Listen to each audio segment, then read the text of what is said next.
The Mammoth Book of Best New Horror, Volume 11. Edited by Stephen Jones. DB 105624.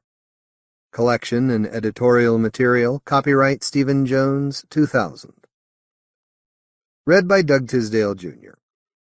This book contains 572 pages. Approximate reading time, 25 hours, 50 minutes.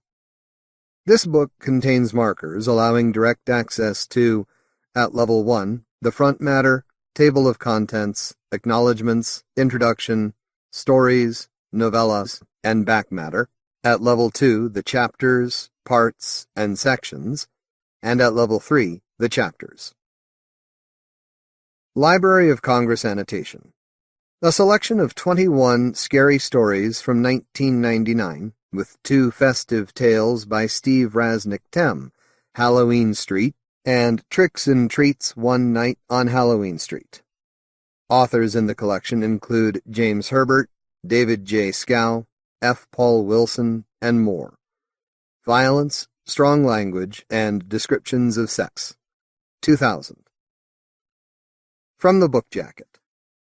The multiple award-winning Best New Horror series enters its second decade as the premier annual showcasing excellence in contemporary dark fantasy and the macabre.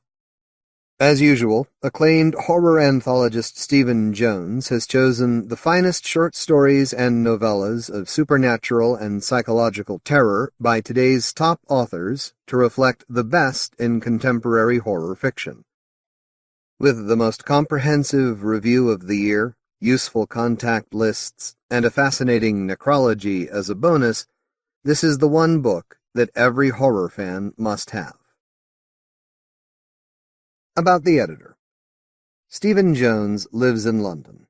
He is the winner of 2 World Fantasy Awards, 3 Horror Writers Association Bram Stoker Awards, and 2 International Horror Guild Awards, as well as being a 12-time recipient of the British Fantasy Award and a Hugo Award nominee, a full-time columnist, television producer, director, and genre movie publicist and consultant, the first 3 Hellraiser movies, Night Life, Night Breed, Split Second, Mind Ripper, Last Gasp, etc.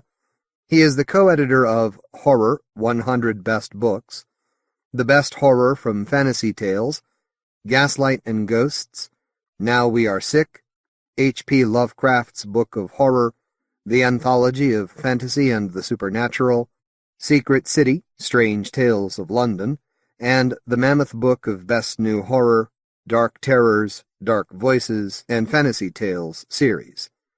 He has written The Essential Monster Movie Guide, The Illustrated Vampire Movie Guide, The Illustrated Dinosaur Movie Guide, The Illustrated Frankenstein Movie Guide, and The Illustrated Werewolf Movie Guide, and compiled The Mammoth Book of Terror, The Mammoth Book of Vampires, The Mammoth Book of Zombies, The Mammoth Book of Werewolves, The Mammoth Book of Frankenstein, The Mammoth Book of Dracula, Shadows over Innsmouth, Dancing with the Dark, Dark of the Night, Dark Detectives, White of the Moon, Exorcisms and Ecstasies by Carl Edward Wagner, The Vampire Stories of R. Chetwynd Hayes, and Phantoms and Fiends by R. Chetwynd Hayes, James Herbert by Horror Haunted, 2 volumes of the Conan Chronicles by Robert E. Howard, Clive Barker's A to Z of Horror, Clive Barker's Shadows in Eden, Clive Barker's The Nightbreed Chronicles,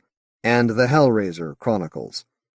You can visit Stephen Jones' website at http://www.herebdragons.co.uk/JONES.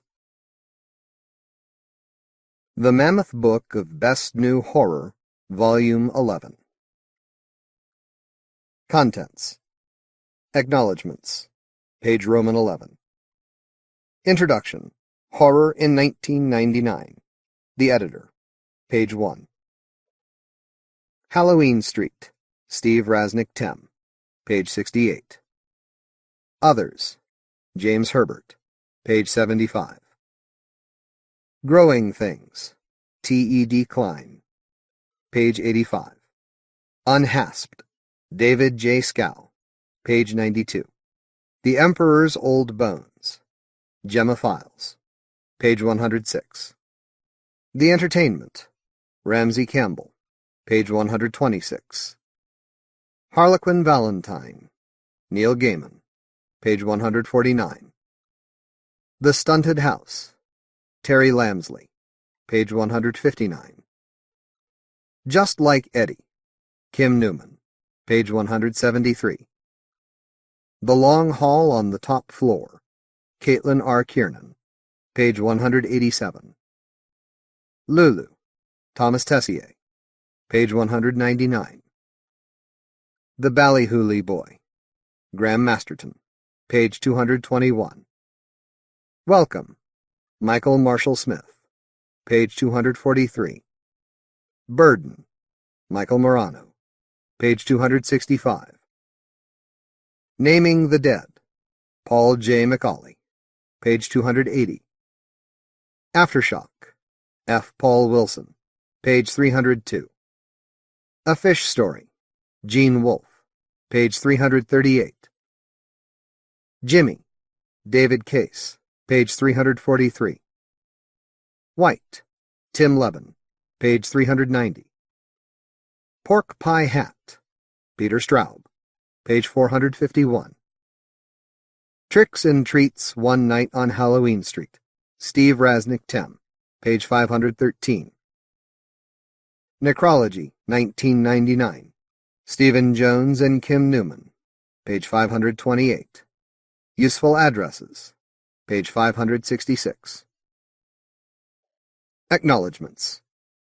I would like to thank Douglas E. Winter, Sarah Broker, David Barraclough, Mandy Slater, Andrew I. Porter, Joe Fletcher, Bill Congreve, Gordon Van Gelder, William K. Schaefer, Robert Morgan, Peter Crowther, David Pringle, Frederick S. Clark, Andy Cox, Peter Atkins, Nancy Kilpatrick, and Don Hutchison for their help and support. Special thanks are due to Locus, Interzone, Science Fiction Chronicle, Variety, and all the other sources that were used for reference in the introduction and the necrology. In memory of Francis Garfield, 1908 to 2000, Last of the Southern Bells. Introduction. Horror in 1999. In both Britain and North America, mass-market horror publishing slipped slightly in 1999, despite an upturn in the number of science fiction and fantasy titles released. The young adult horror market also continued to decline, more so in the U.S., although vampire books were still popular, particularly the numerous Buffy-related tie-ins. Barnes & Noble Incorporated and Ingram Book Group called off their proposed merger when reports leaked out that the U.S. Federal Trade Commission would recommend opposing the book retailer's $600 million bid to acquire the major wholesaler. Both companies announced that protracted litigation would not be in their best interests, and that they planned to work closely together as they moved forward with alternative plans, including the building of new distribution centers. The merger had been opposed by many independent booksellers since it was announced in November 1998. When Bertelsmann AG bought Random House in 1998, merging it with Bantam Doubleday Dell to create America's biggest publishing house, the company promised that the move would enhance the effectiveness and independence of the various imprints and divisions. However, that promise was apparently forgotten when Bertelsmann announced it would be merging 8 of its publishing units into 4 new groups. These included the amalgamation of Bantam and Dell, and the merging of Anchor Books and Vintage Books into a division of the Knopf Publishing Group. Meanwhile, a number of SF editors at Del Rey were let go or else moved to other departments. Bertelsmann also bought an 80% share in German publisher Springer Verlag for an estimated $600 million and agreed to merge its book club activities in Italy with Mondadori. In spring, the Harper Prism imprint reduced its annual number of titles by almost half, and just a couple of months later cut them back again. Then, in a surprise move in mid-June, Rupert Murdoch's News Corp, owner of HarperCollins, announced its purchase of the Hearst Corporation's book division, which included the Avon and Morrow imprints, for an estimated $180 million. 3 months later, more than 70 people were made redundant, including the former head of Harper Prism, John Silbersack, executive editor of Harper Prism, John Douglas, publisher of Avon, Lou Aronica, and Clive Barker's editor, Paul McCarthy. A third of the adult imprints and almost half of the young adult lines also disappeared. Formed in 1982, when Herman Graff and Kent Carroll left Grove Press, New York publishing house Carroll and Graff was purchased by independent distributor Publishers Group West through its Avalon Publishing Group subsidiary. However, the company was soon hit with a class action suit, originally filed by attorneys in 1998 on behalf of 5 Carroll and Graff authors, claiming the underreporting of royalty payments and the holding of unreasonable reserves against returns. C&G President Herman Graff told the trade that he thought the ruling was an error and had no merit whatsoever. Following the purchase of UK publisher Cassell by Anthony Cheatham's Orion Group, the Gallant's hardcover and Millennium paperback genre lists were merged under the control of Orion managing director Malcolm Edwards. Meanwhile, in late May, British bookseller W. H. Smith bought Hodder Headline for £185 million cash, a reported 43% above the market value of shares at the time.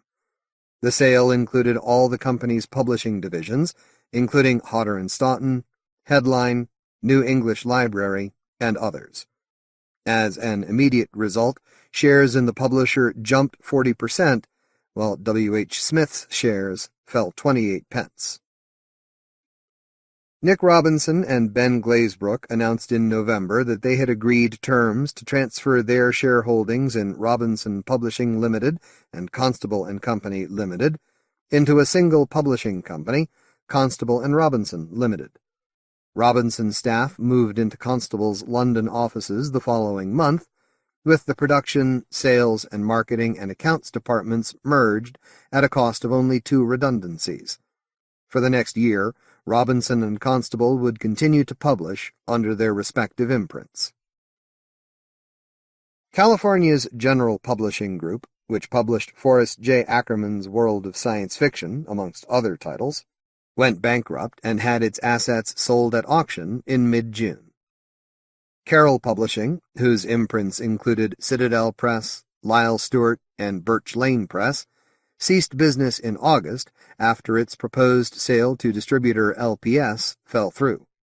Carroll had liabilities of $12.3 million against a backlist of 1,300 titles, valued at $25.6 million, which included trade paperback editions of all Philip K. Dick's short stories, a controversial expose of L. Ron Hubbard, and various unauthorized media tie-ins. Despite winning a runner-up award of £750 in the Shell Livewire Young Business Startup Awards, Matt Whalen's Pulp Publications, which reprinted classic adventure stories under the Pulp Fictions imprint by Jules Verne, H. Rider Haggard, Edgar Wallace, and others, filed for bankruptcy in October with debts of £56,800 owed to its Finnish printers and British artist Bob Covington, amongst others. In November, the commissioning editor of Virgin Books' new SF imprint Virgin Worlds announced that the publisher would not be buying any more titles in the foreseeable future because sales reaction to the 3 launch titles in March had been less enthusiastic than hoped. Of course, the lack of big-name authors, dull cover art, and negligible sales and marketing promotion had nothing to do with the book trade's reaction. Packager Byron Price announced the formation of iBooks, a new trade paperback imprint to be distributed by Pocket Books in America, which would be heavily promoted on the Internet. and agent Richard Curtis launched E-Rights, trademark, which would distribute electronic editions of books whose rights had reverted back to the authors. A 5,000-title list was expected within a year. An article in the 8 February edition of the New York Times revealed that Amazon.com had been charging publishers for advantageous placement and recommendation features. The criticism this provoked resulted in the online bookseller offering refunds to customers who had ordered the recommended books. Meanwhile, despite a huge rise in Amazon.com sales and customers, the company continued to make a dramatic loss, much of it due to acquisitions of other online companies. In a blow to both publishers and authors, Australia's upper chamber of Parliament agreed to apply a 10% goods and services tax on books to be introduced in 2000. Higher GST on materials may also increase costs to publishers, prompting fears of higher cover prices.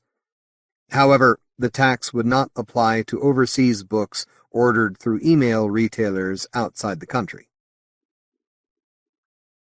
Following a ludicrous attempt by parents in South Carolina to ban her popular Harry Potter books for children because they were dark and evil, author J.K. Rowling responded by stating, "I have yet to meet a single child who has said they want to be a Satanist or is interested in the occult because of the books." However, in a move reminiscent of the infamous 1925 monkey trial in Dayton, Tennessee, in which the teaching of Charles Darwin's theory of evolution was banned in schools, when a school superintendent in Zeeland, Michigan, decided that the Potter titles were only suitable for older readers, teachers were prevented from reading the books in class, and children required parental permission before they could borrow them from school libraries or use them for book reports.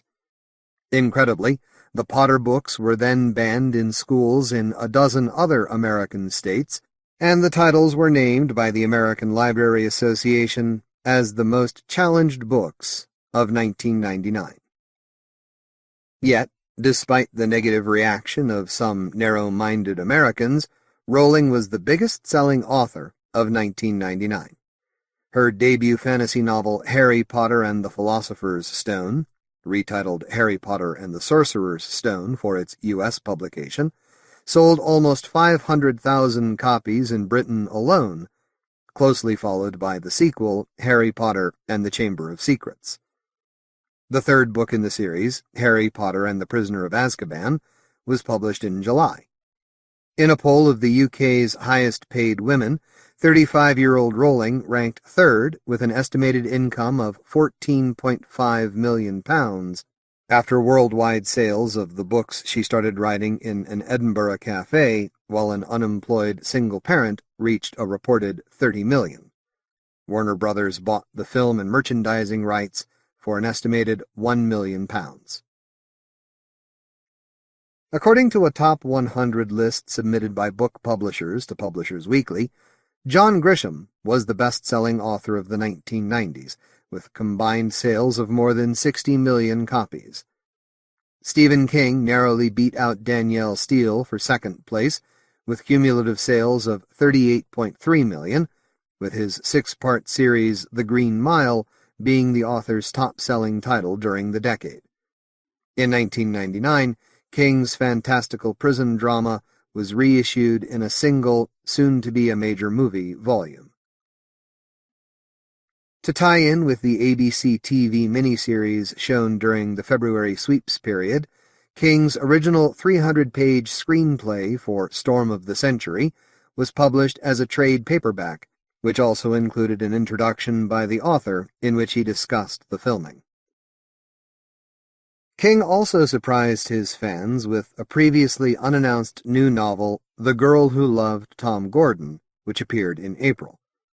About a young girl lost in the woods who created an imaginary friendship with her hero, the real-life Red Sox baseball relief pitcher of the title, the book had a 1.25 million copy first hardcover printing in America, but was actually published in Britain first. Following the Columbine High School shootings in April, when 2 students killed 12 classmates and a teacher before shooting themselves, King asked Penguin to withdraw from publication his novel Rage, originally issued under his Richard Bachman byline, with the next printing. The same month, King celebrated his 25th anniversary as an author with a dinner party for around 90 guests at Tavern on the Green in New York City. Amongst those invited were Salman Rushdie, Peter Straub, Richard Chismar, George Romero, and Warren Zevon. Stanley Weader provided the questions for a King trivia quiz, which was won by the author's biographer, Douglas E. Winter. Then, on 19 June, Stephen King was seriously injured while walking along a rural highway when he was hit by a Dodge Caravan after 41-year-old driver Brian E. Smith lost control. The author was thrown 14 feet and suffered multiple fractures to his right leg and hip, a collapsed lung, a lacerated scalp, and various facial injuries. He was taken to the Central Maine Medical Center in Lewiston, where, after surgery, he was described as being in a serious but stable condition. He was released on 9 July after 4 more operations on his injuries and faced several months of physical therapy. While the driver faced charges of aggravated assault and driving to endanger, his driver's license had already been suspended 4 times previously, King bought the van which hit him for $1,500 and revealed to a local newspaper that he was going to take a sledgehammer and beat it. To avoid jail, Smith later pleaded guilty to driving to endanger after a charge of aggravated assault was dropped, and he was suspended from driving for 6 months. According to one tabloid newspaper, the widow of renowned psychic Peter Hurkos claimed that her husband, who had been dead 11 years, was responsible for the accident because King had stolen Hurkos' life story for his novel The Dead Zone. The same source also revealed that King's 29-year-old lesbian daughter Naomi was planning a same-sex ceremony of union with her 53-year-old graduate school professor. In Britain, a special paperback edition of the 1998 collection Bag of Bones, only available through W. H. Smith bookstores, included the additional 60-page story Blind Willie. This was one of 5 interconnected sequential stories which formed the basis of King's collection Hearts in Atlantis, published in September. Ranging over the last 3 decades of the 20th century, each story contained a hint of the supernatural, and all were influenced by the 1960s and the Vietnam War. However, because of his injuries from the accident, publicity appearances by the author were cancelled. King also released a 3-story collection, 2 original, in November, entitled Blood and Smoke, but only as a 3.5-hour audiobook. Read by the author himself, each of the stories dealt with cigarette smoking. In the UK, Hodder Headline Audiobooks also issued Stephen King Live, a recording of the author's Royal Festival Hall appearance in August 1998, when he read the unpublished short story L.T.'s Theory of Pets, and answered questions from novelist and broadcaster Muriel Gray. Meanwhile, a San Francisco doctor discussed a new medical condition known as Stephen King wrist in the Western Journal of Medicine.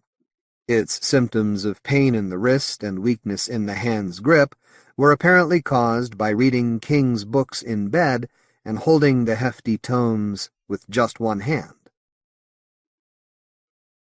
Hannibal, Thomas Harris's much-anticipated sequel to The Silence of the Lambs, was rushed into print less than 3 months after it was delivered to the publisher, with a one-day laydown of around 500,000 hardcover copies.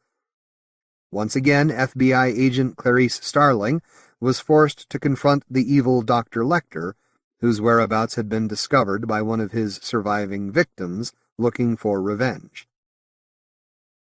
With a first printing of 500,000 copies, Anne Rice continued her New Tales of the Vampires series with Vittorio the Vampire, set in historical Florence, and the 7th volume overall in her Vampire Chronicles. The trade paperback of Rice's 1998 novel The Vampire Armand added a 5-page conversation with the author. With a move to British publisher Macmillan, who paid a reported £2 million for 2 books, James Herbert's latest novel, Others, featured private investigator Nicholas Dismas, who was hired to find a missing baby and uncovered the dark secrets of a mysterious nursing home and his own existence. The novel was also released as a Macmillan audiobook, read by actor Robert Powell. At the same time, Herbert's backlist was reissued in paperback editions under the Pan imprint. Peter Straub's contemporary horror novel Mr. X was set in the southern Illinois town of Edgerton and involved family secrets, doppelgangers, a psychic serial killer, Lovecraft's Cthulhu mythos, and jazz music. The latter also featured predominantly in Straub's superb 1994 novella Pork Pie Hat, about a legendary New York jazz musician and the extraordinary story he tells set on Halloween.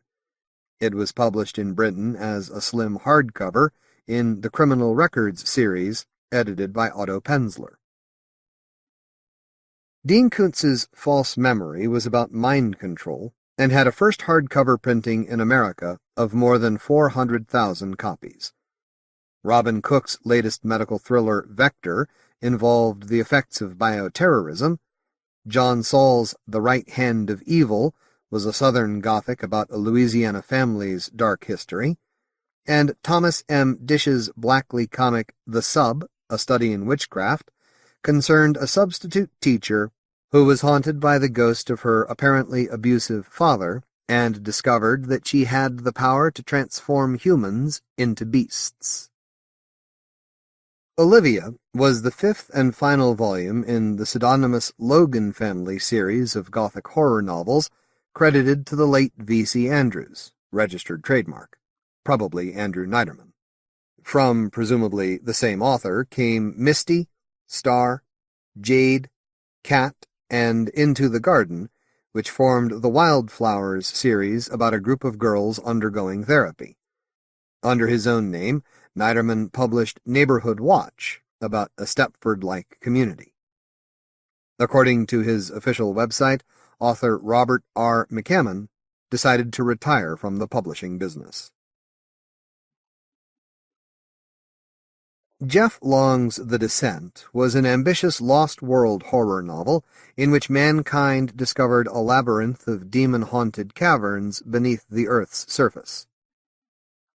Following the death of Harry Keogh, E. Branch's new Necroscope was already under the influence of a vampire in Brian Lumley's E. Branch Invaders, the 10th volume in the long-running series and the first in a new trilogy. Tor Books also published the 2nd volume in Lumley's Titus Crow omnibus series, containing the early novels The Clock of Dreams and Spawn of the Winds. Richard Lehman's Come Out Tonight was a kidnapping thriller, while the author's Among the Missing involved adultery and a California serial killer. The Return by Andrea Hart was another serial killer novel. Charles Grant completed his Millennium Quartet series with Riders in the Sky, in which mankind battled the 4 horsemen of the apocalypse. The Hush of Dark Wings and Winter Night were the 2nd and 3rd volumes, respectively, in Grant's Black Oak series, in which the members of the eponymous security firm investigated flying shapeshifters in Kansas and a centuries-old ghost in an English village. Another English ghost was the titular heroine of Peter S. Beagle's Tamsin, while Aunt Dimity's Christmas was the 5th volume in Nancy Athertoe's Supernatural Mystery series. Set in the contemporary New York art scene and the upstate community of Commensic Village, Elizabeth Hand's Blacklight involved a secret society's age-old battle with witchcraft and the attempted resurrection of old gods. While a nature photographer discovered a pool used more than a century before by a spiritualist cult for weird rites, in James P. Blaylock's latest slice of West Coast weirdness, The Rainy Season. Twin teenage sisters discovered they had the heart of a witch when they joined a coven in Judith Hawkes' novel, and Chet Williamson continued his paranormal series The Searchers with the third volume, Siege of Stone. Frank M. Robinson belatedly revisited the theme of his 1956 novel The Power as a race of mutant telepaths forced their victims to kill themselves in waiting. Thunderhead was Douglas Preston and Lincoln Child's follow-up to their previous bestsellers Relic and Reliquary, and involved Native American witchcraft and a legendary lost city of gold. Kim Newman's Life's Lottery, a choose-your-own-adventure book, was an interactive novel which allowed the reader to become the central character and make his choices for him. Graham Masterton's Snowman was the fourth in the series about psychic schoolteacher Jim Rook. From Piatka's books, Mark Morris's Genesis was about a journalist who began experiencing strange hallucinations and unspeakable nightmares. Graham Joyce's Indigo involved a mysterious manuscript which revealed how to achieve invisibility and took its English protagonist on a quest to Chicago and Rome. A woman found herself drawn to the mysterious Greek island of Voros in Simon Clarke's Judas Tree, which was compared by its publisher to both Rebecca and The Shining. In Bentley Little's The House, 5 strangers discovered they shared a dark childhood memory as they returned to the identical homes in which they were born. The family in Elizabeth Massey's Welcome Back the Night experienced psychic visions as they attempted to change the future. Charles Wilson's high-tech thriller Embryo involved unethical medical experiments with an artificial womb, while The Reckoning by Thomas Monteleone was a millennial horror novel about a new pope created from DNA taken from the Shroud of Turin. Phil Rickman's Midwinter of the Spirit was a sequel to Wine of Angels, and the second in his series of mysteries featuring exorcist Marilee Watkins. The Haunt by J.N. Williamson featured a family menaced by an overprotective ghost. Although better known for his Buffy the Vampire Slayer novelizations, Christopher Golden's Strangewood turned out to be an atmospheric horror novel in which the son of author Thomas Randall was held hostage in the fantasy world his father created. In Lisa Goldstein's Dark Cities Underground, a man discovered that he could re-enter a dark fantasy world chronicled by his author mother. Musician Greg Kine's fourth novel, Mojo Hand, involved murder by voodoo and the return of blues legend Robert Johnson. Andrew Vax's anti-hero Burke returned in Choice of Evil, in which the vigilante teamed up with a witch woman and others to track down a serial killer who had apparently returned from the dead. The novel was optioned by New Line Cinema. Sean Hudson moved to publisher Macmillan with his latest novel, Warhol's Prophecy, and in Winsor Chorlton's Cold Fusion, a man emerged from a coma into a 21st century in the grip of a cosmic winter, where his memory held the key to both the past and the future. Dead Cold was a novel from celebrity spoon-bender Uri Geller, and featured a psychic who shared a link with a murderer.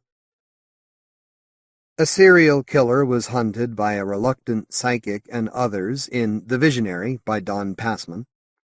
Written by pseudonymous author Michael Bishop, not the well-established genre writer, 7 Deadly Sins was about a serial killer who had sold his soul.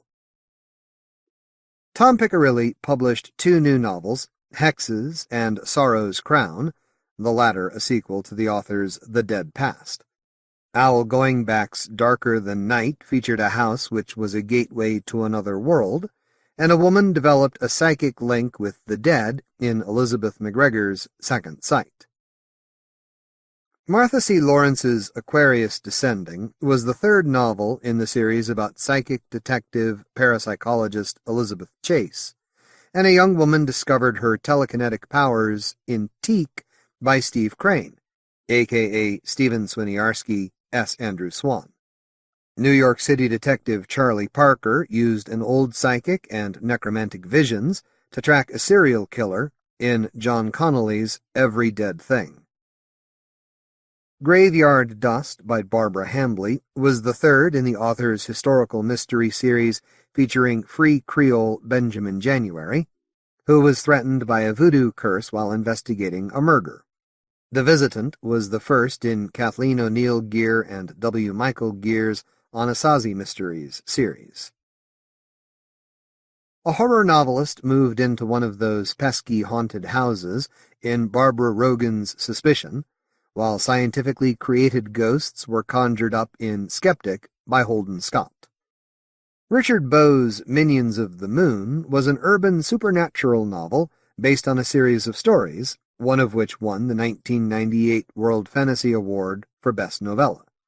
Noel Hines' The Lost Boy was another ghost novel, and Nina Karicki Hoffman's A Red Heart of Memories also involved magic and ghosts. Authors Arthur Conan Doyle and Charles Dodgson, a.k.a. Lewis Carroll, teamed up to investigate a murder during a séance in Roberta Rogow's The Problem of the Spiteful Spiritualist. Barbara Michael's Other Worlds collected two stories set in a gentleman's club, where Conan Doyle and Harry Houdini were amongst those who debated the tales involving a poltergeist and a possibly haunted house. In Brian Stableford's futuristic biotech thriller Architects of Immortality, policemen Watson and Holmes and an amateur detective named Oscar Wilde investigated a series of killings apparently committed by man-eating plants. Hunter, by Byron Huggins, was a techno-thriller featuring the world's greatest hunter on the trail of a genetically created monster, while a small town was invaded by the eponymous Incubus by Anne Ahrensberg.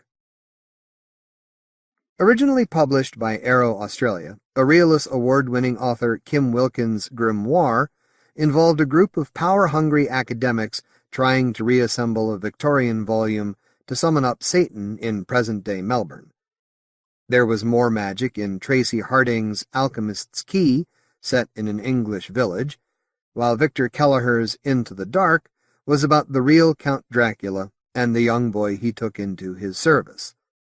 Underground by Mudruru was the third in the Australian author's Masters of the Ghost Dreaming sequence, revolving around a clash of mythologies.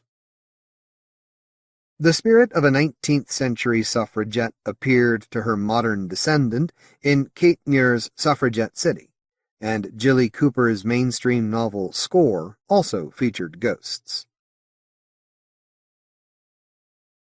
Available as an attractively packaged CD from Savoy Records, 1960s pop singer P.J. Proby read 3 extracts from David Britton's infamously suppressed novel Lord Horror, accompanied by the BBC Philharmonic Orchestra.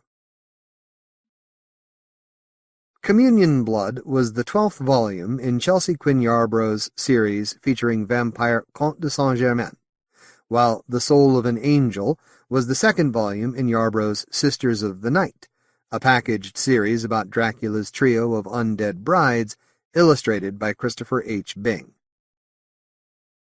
P. N. Elrod's The Dark Sleep, the 8th in the Vampire Files featuring undead detective Jack Fleming, was set in the world of show business and published in hardcover. Lords of Light was the 3rd volume in the vampire series by Stephen Spruill, which began with Rulers of Darkness and Daughter of Darkness. Meanwhile, the Science Fiction Book Club collected 2 of Laurel K. Hamilton's Anita Blake novels from 1998, Burnt Offerings and Blue Moon, in the omnibus Black Moon Inn. The hardcover came with a shrink-wrapped poster of Luis Royo's cover art. The Hunt was the 1st volume in Susan Sizemore's series Laws of the Blood, about a group of vampire enforcers. Sherry Gottlieb's Worse Than Death was a sequel to her humorous mystery Love Bite, as an undead L.A. cop in the early 1990s discovered that his conversion to vampirism resulted in sexual impotence. Mary Ann Mitchell's Sips of Blood featured an undead Marquis de Sade living in the 21st century. Published by Hot Biscuit Productions, The Guardian was a first novel by Beecher Smith, in which a centuries-old member of the undead returned to protect the world from evil. The Cowboy and the Vampire was an offbeat Gothic Western by Clark Hayes and Kathleen McFall, in which a New York reporter was rescued from the undead by a Wyoming rancher.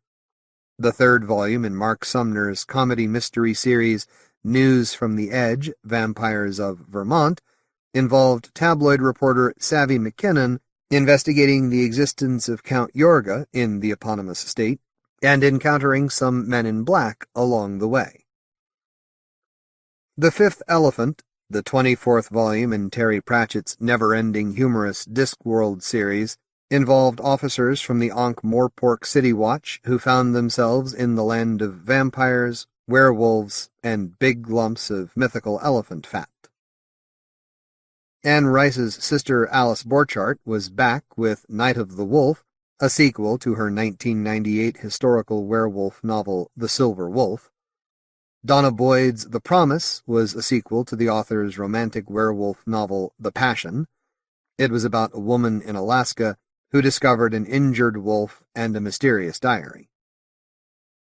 Lycanthropic detective Ty Merrick investigated the murder of sailors by mutant monsters in The Red Sky File and the death of an opera singer in The Radon File, the 4th and 5th volumes, respectively, in Denise Vitola's series. A prehistoric Native American shapeshifter was released in Western writer Robert J. Conley's Brass, while a female shape-changer was betrayed in Holly Lyle's Vengeance of Dragons, the second book of the Secret Texts and a sequel to the author's Diplomacy of Wolves. Film director Wes Craven's disappointing first novel, Fountain Society, involved a top-secret brain operation. Helena Della's debut, The Count, was a humorous Gothic ghost story, while in Patrick Redmond's Something Dangerous, a group of English schoolboys became involved with the occult. Alana Morland's first novel, Leopard Lord, involved a nobleman who inherited the power to transform into a bestial big cat, and a witch's coven was revived in modern Massachusetts in J.G. Passarella's debut, Wither. Mystery writer Max Allan Collins novelized Universal Studios' new version of The Mummy. Frank Loria novelized End of Days.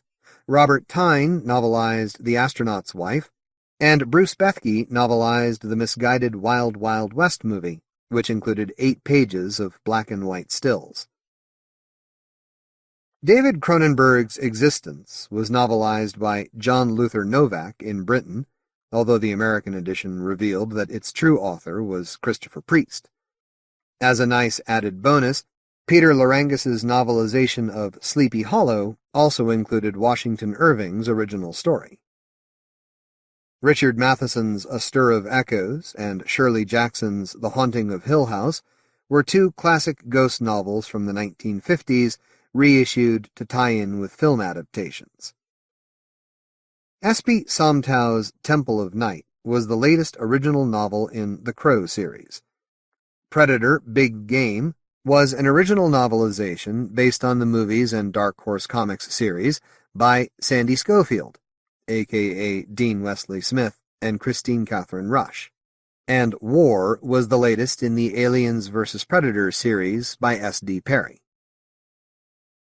In 1999, Pocket Books' Buffy the Vampire Slayer series firmly established itself as the Star Trek of horror tie-ins with Obsidian Fate by Diana G. Gallagher, Power of Persuasion by Elizabeth Massey, Resurrecting Ravana by Ray Garton, Sins of the Father by Christopher Golden, and Immortal by Golden and Nancy Holder. Golden and Holder also collaborated on another original Buffy series, the Gatekeeper trilogy, with Out of the Madhouse, Ghost Roads, and Sons of Entropy. All 3 novels were included in an Omnibus Book Club edition. Holder also published the 3rd volume in The Angel Chronicles, and a novelization of the first episode of that spin-off show. Keith R.A. DeCandido kicked off the Buffy series The Xander Years with a novelization of 3 episodes from the popular show, and Yvonne Navarro's first volume of the young adult series The Willow Files was also based on 3 episodes from the TV series. The young adult series of Buffy novelizations continued with Visitors by Laura Ann Gilman and Josepha Sherman, and Unnatural Selection by Mel Odom.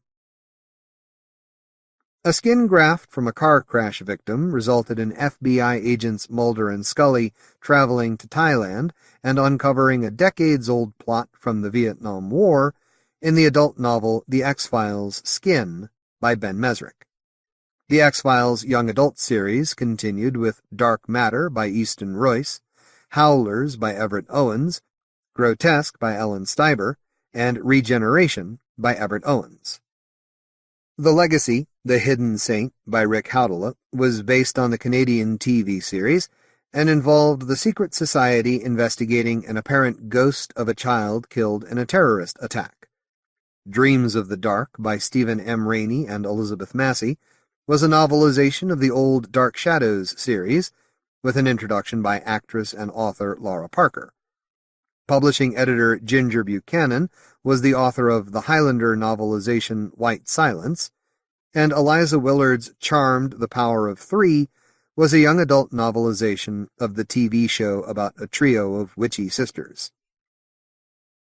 The young adult series of Sabrina the Teenage Witch novelizations continued with 18, I'll Zap Manhattan by Mel Odom, 19, Shamrock Shenanigans by Diana G. Gallagher, 20, Age of Aquariums, and 21, Prom Time, both by David Cody Weiss and Bobby J. G. Weiss, 22, Witchopoly by John Vornhold, 23, Bridal Bedlam by Diana G. Gallagher, 24, Scarabian Nights by Nancy Holder, 25, While the Cat's Away by Margot Batry, 26, Fortune Cookie Fox by Kathy East Dabowski, 27, Haunts in the House by John Vornholt, and 28, Up, Up, and Away by the prolific Nancy Holder.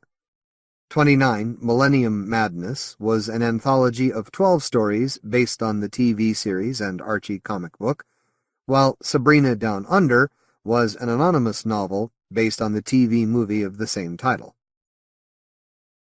Based on the Hallmark Entertainment miniseries, James Mallory's Merlin, the Old Magic, and Merlin, the King's Wizard were the first 2 volumes in a trilogy. Indiana Jones and the Secret of the Sphinx by Max McCoy was the 12th volume in the Lucasfilm series of original novelizations, and Mark Morris's Doctor Who Deep Blue was the 19th volume in the BBC Books series of Missing Adventures. Small press publisher Dreamhaven Books published Neil Gaiman's annotated script for his ghostly Babylon 5 episode Day of the Dead as a trade paperback. In September, one of the world's largest toy companies, Hasbro Incorporated, agreed to buy games company Wizards of the Coast for an estimated $325 million. In addition to Magic the Gathering, Hasbro also acquired the Pokémon, an abbreviation of Pocket Monster collectible card game, TSR's Dungeons & Dragons, and more than 70 American retail outlets as part of the acquisition. The company announced that it planned to add to its publishing program with a series of children's novels based on properties it owned.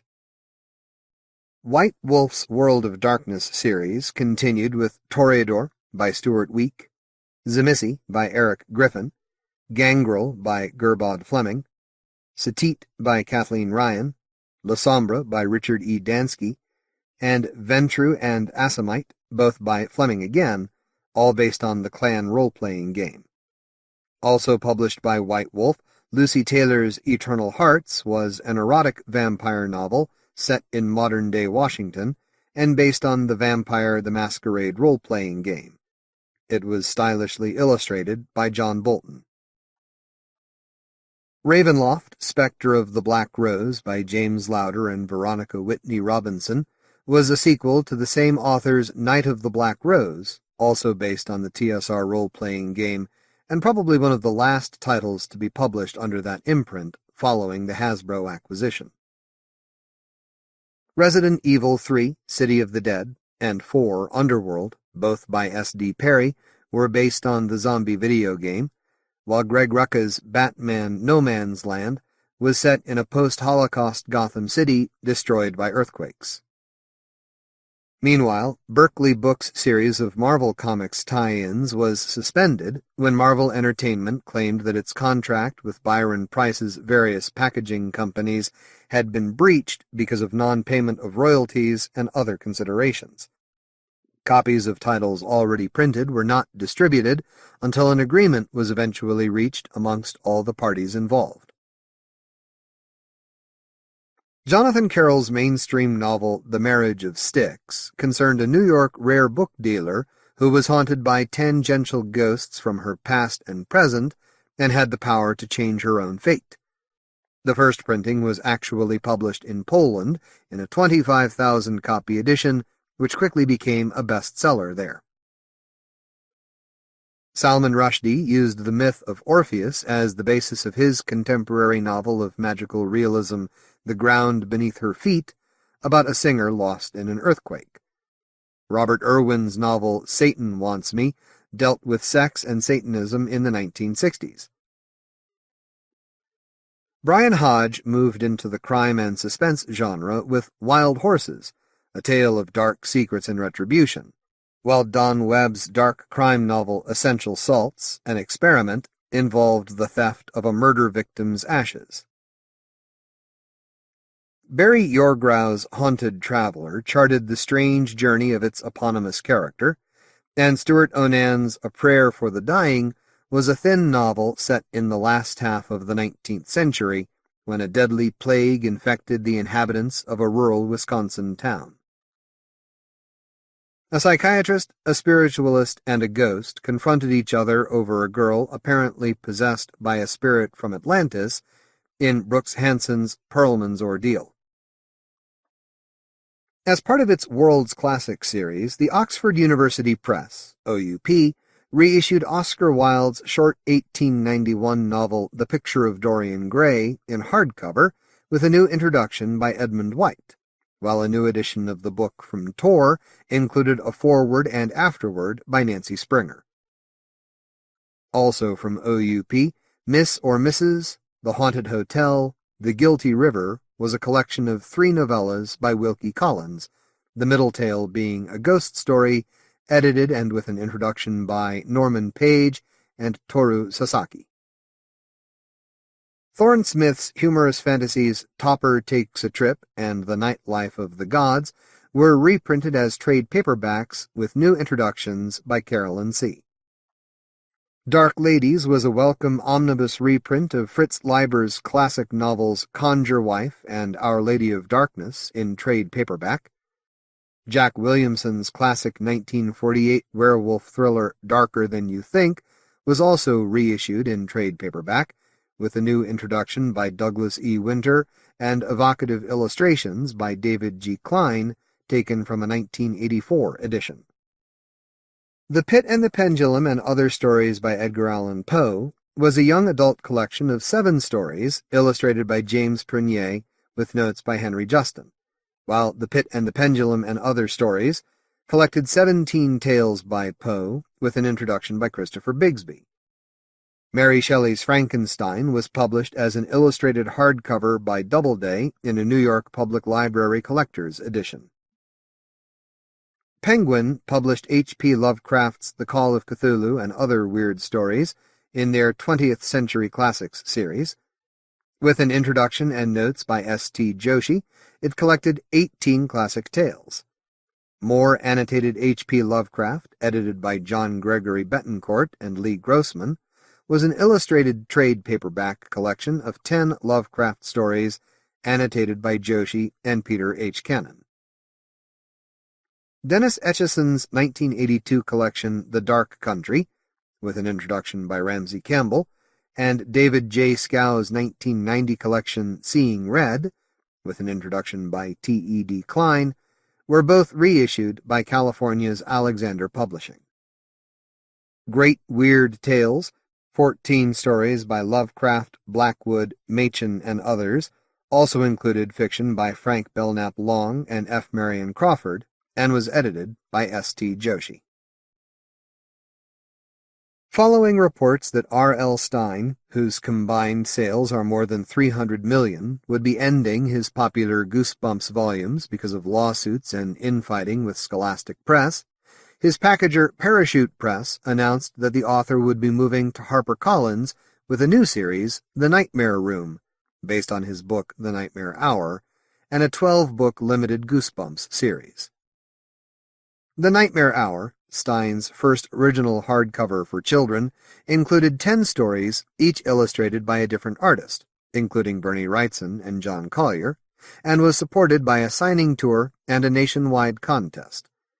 Meanwhile, the author continued his Fear Street Seniors series with Last Chance, The Gift, Fight, Team, Sweetheart, Spring Break, Wicked, and Graduation, the final book in a 12-volume series about a cursed class of students at the Shadyside High School. Marking the character's 20th anniversary, Bunnicula Strikes Again was James Howe's 6th novel about the vampire rabbit who drained the juice from vegetables.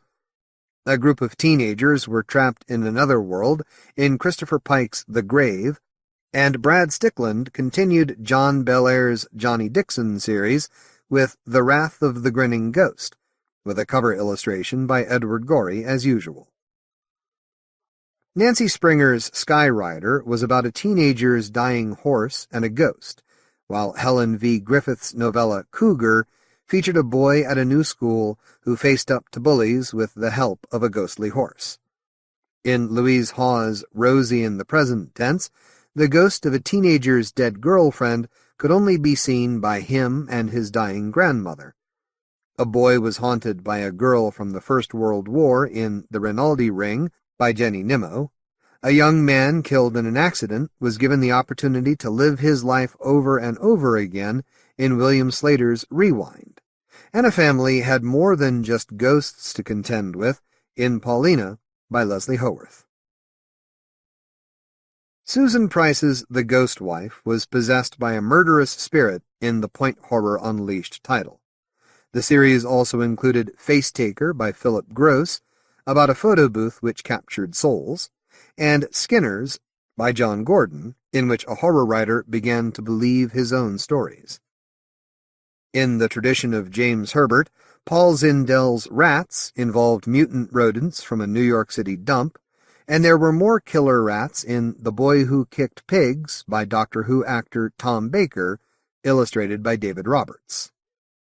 Vivian van de Velde's There's a Dead Person Following My Sister Around was a comedy in which 11-year-old Ted's little sister had a ghostly imaginary friend, and a young man accused of murder teamed up with a witch and a dead man to prove his innocence in Never Trust a Dead Man from the same author.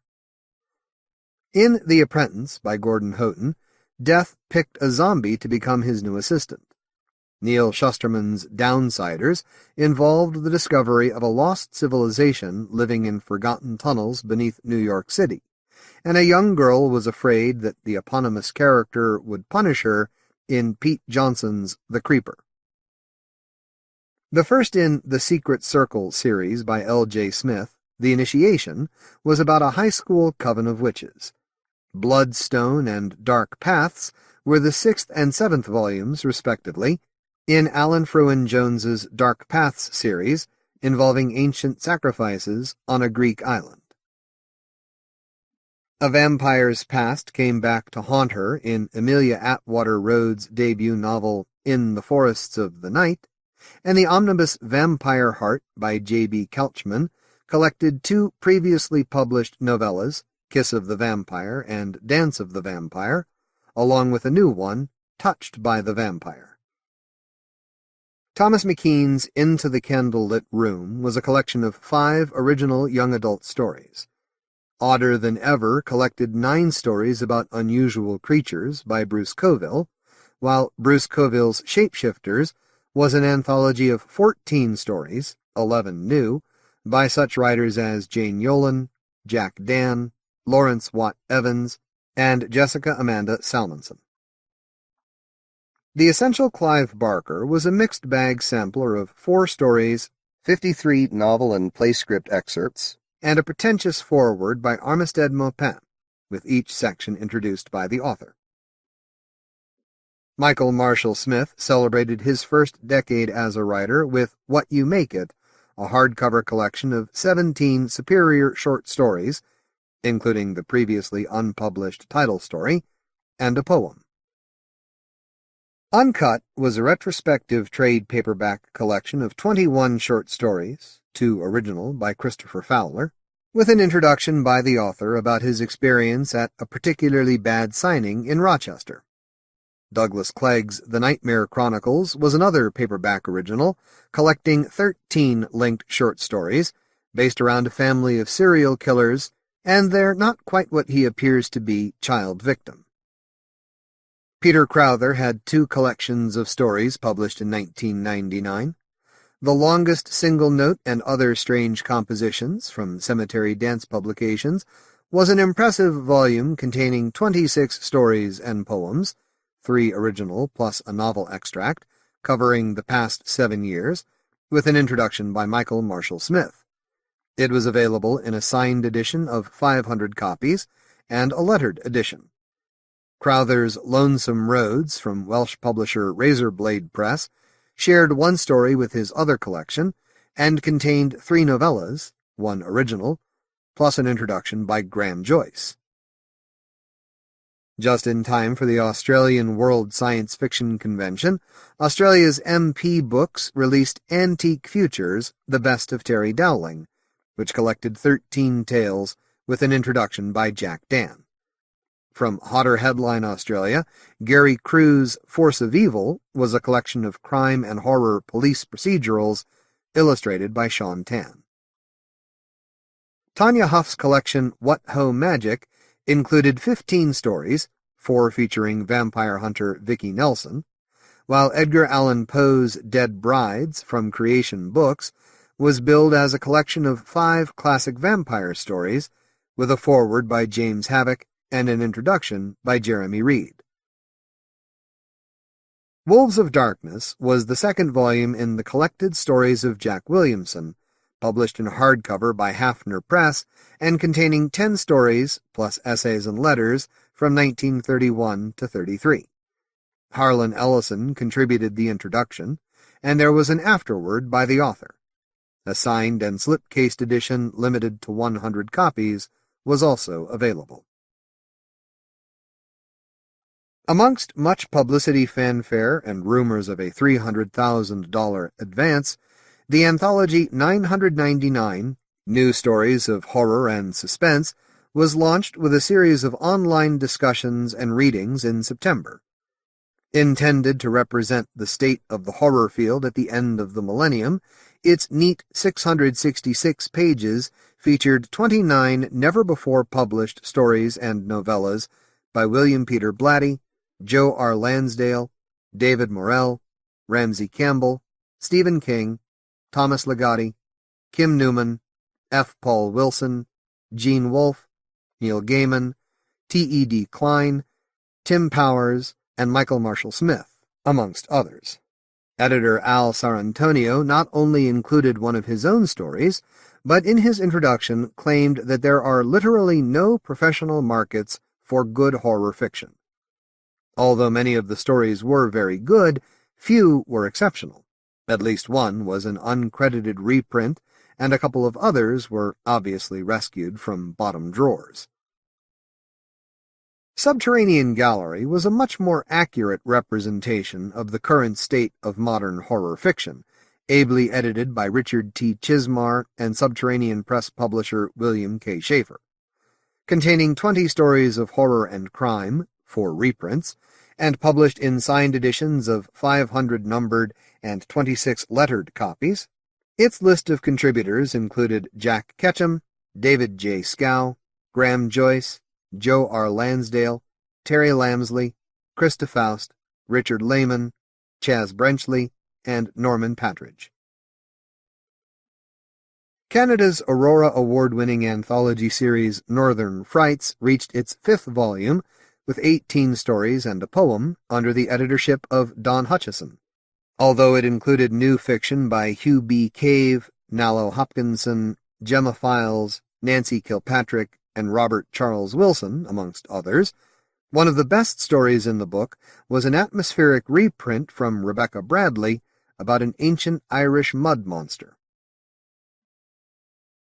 The latest in the Horror Writers Association series of original anthologies was Whitley Strieber's Aliens, featuring 21 close encounters by P.D. Kasich, Nina Karicki Hoffman, Esther Friesner, and others, plus an introduction by Strieber. Isaac Asimov's Werewolves, edited by Gardner Dozois and Sheila Williams, collected 6 stories from the eponymous magazine by such authors as S.B. Somtow, Susie McKee Charnas, and Pat Murphy. In The Best from Fantasy and Science Fiction, the 50th Anniversary Anthology, editors Edward L. Furman and Gordon Van Gelder reprinted 21 stories published in the magazine between 1994 to 98. Master's Choice, edited by Lawrence Block, collected 18 reprint mystery stories with introductions by the authors, including Stephen King and Harlan Ellison. Edited by James Frankel, Techno-Horror, Inventions in Terror, contained 16 reprints involving machines by King, Ellison, Robert Block, Ray Bradbury, Ramsey Campbell, and others. Nightshade, Gothic Tales by Women, was edited by Victoria Brownworth and Judith M. Redding, and featured 17 feminist stories, 2 reprints, from Seattle's Seal Press. Nightshade, 20th Century Ghost Stories, edited by Robert Phillips, collected 27 literary ghost stories by Shirley Jackson, Joan Aiken, Gabriel Garcia Marquez, and F. Marion Crawford, amongst others. The Open Door and Other Ghost Stories contained 14 stories chosen by editor Philip Gooden. With Elizabeth Ann Scarborough, the ubiquitous Martin H. Greenberg edited Vampire Slayers, Stories of Those Who Dare to Take Back the Night, which included 11 Tales of the Undead by Hugh B. Cave, Manly Wade Wellman, and others.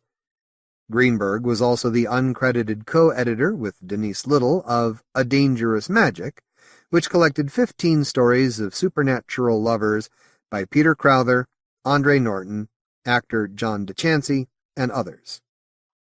Along with Stefan Zamanovich and Robert Weinberg, Greenberg edited the Barnes & Noble anthology 100 Hilarious Little Howlers, which included amusing stories, 3 original, by Howard Wandre, Peter Cannon, Joe R. Lansdale, Gayan Wilson, Tim Levin, Edgar Allan Poe, Hugh B. Cave, Carl Edward Wagner, Donald A. Wollheim, Les Daniels, Gordon Van Gelder, Saki, Irvin S. Cobb, Ramsey Campbell, and numerous other, mostly horror, writers.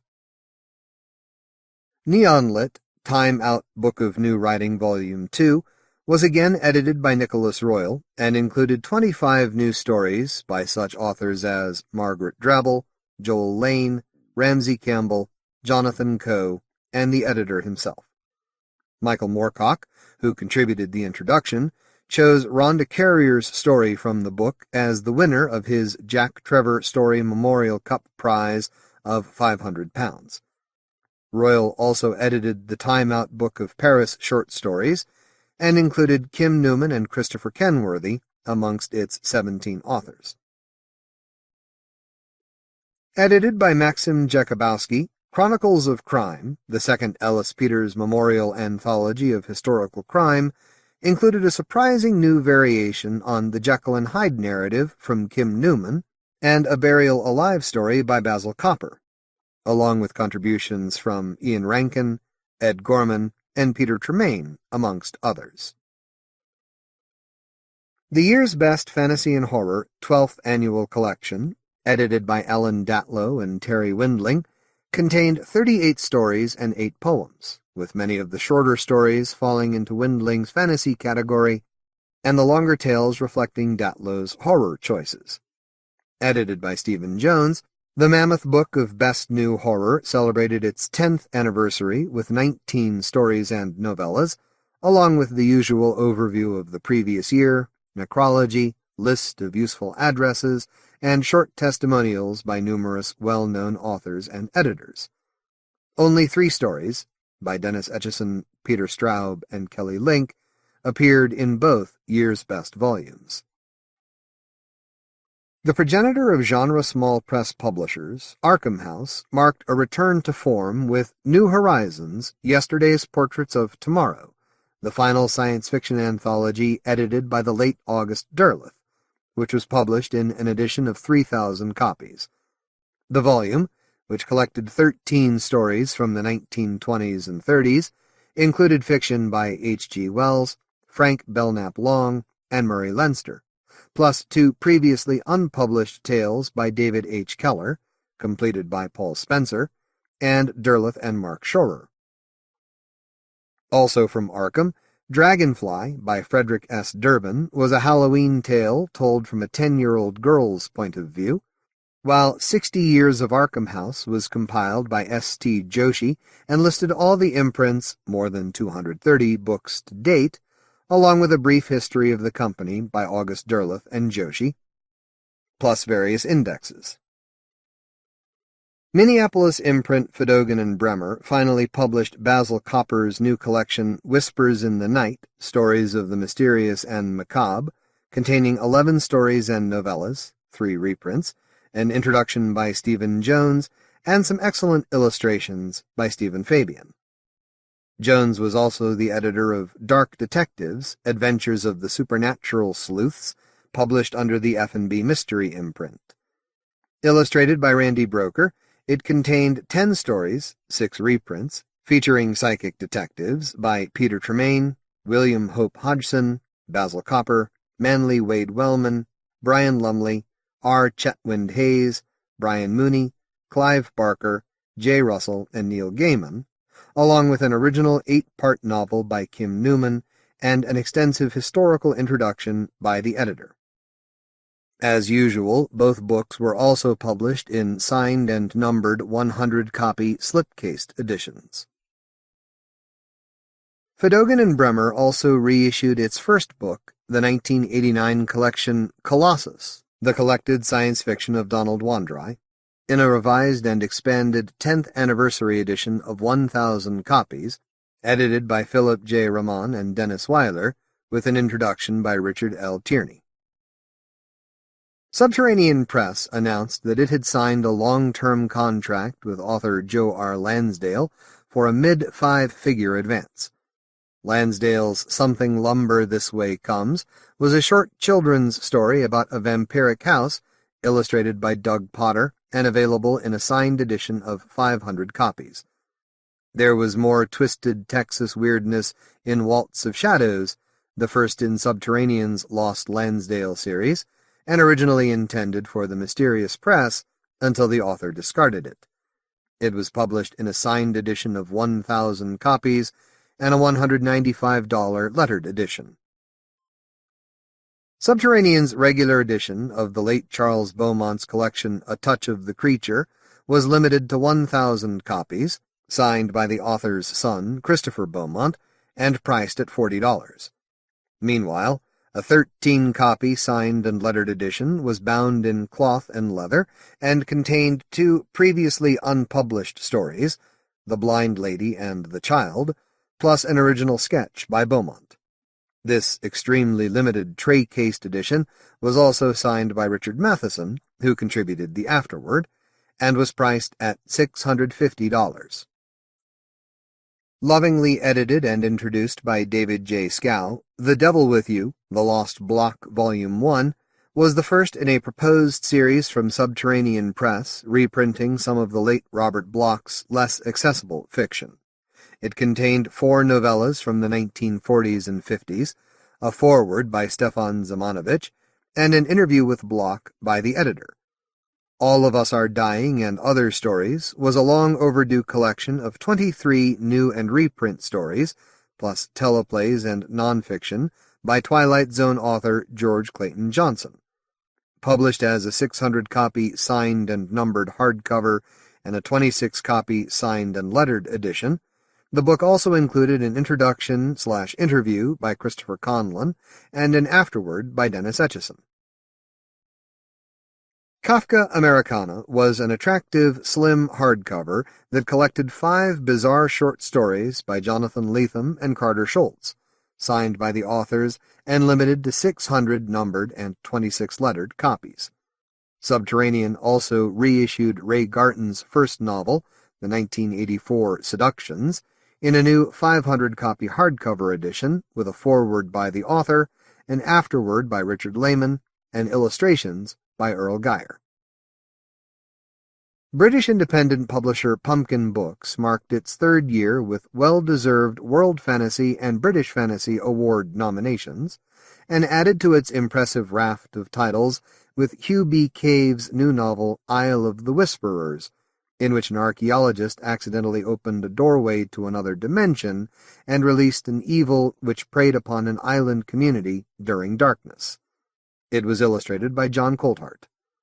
Brotherly Love and Other Tales of Faith and Knowledge was an extremely welcome and long overdue collection of 6 new novellas and stories by David Case, with an introduction by Ramsey Campbell and an impressive cover by Les Edwards.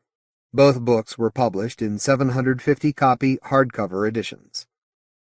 Edited by Stephen Jones and illustrated by Randy Broker, White of the Moon, New Tales of Madness and Dread was limited to 1,000 copies and contained 20 original stories and a poem by Christopher Fowler, David J. Schow, Caitlin R. Kiernan, Ramsey Campbell, Graham Masterton, Terry Lamsley, Paul J. McCauley, Kim Newman, Michael Marshall Smith, Jeff Vandermeer, Joe Fletcher, and others. Waltzes and Whispers collected 15 savage and satirical stories by J. Russell, 7 of them original, along with an introduction by Michael Marshall Smith, an afterword by Kim Newman, and some stylish illustrations from John Colthart. Wishmaster and Other Stories, erroneously titled The Wishmaster on the dust jacket, collected 10 horror stories, 3 original, 1 poem and the title screenplay by Peter Atkins, along with an introduction by Ramsey Campbell and illustrations by Randy Broker. Both books were limited to 750 hardcover copies and were also available in variant library editions. Edited by Joe Fletcher and created by Stephen Jones, Horror at Halloween was a trade paperback from Pumpkin Books aimed at older teenagers. It contained a mosaic novel of 5 original interlinked novellas set in Charles Grant's haunted town of Ox Run Station by Stephen Bowkett, Diane Duane, Craig Shaw Gardner, John Gordon, and Grant himself. From Gauntlet Publications came a signed hardcover edition of Poppy Z. Bright's 1998 paperback original novelization The Crow, the Lazarus Heart. It was limited to 1,000 hardcover copies featuring a new introduction by the author, an afterword by John Shirley, and illustrations by J.K. Potter.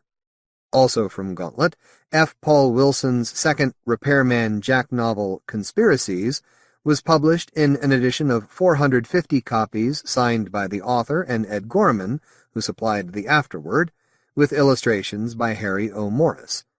This time, Jack encountered all kinds of weirdness while his dreams were disturbed by the demon Rakoshi. Cemetery Dance Publications kicked off a busy year with the hardcover novellas 411 by Ray Garton and Right to Life by Jack Ketchum, a.k.a. Dallas Meyer, both of which involved heroic felines.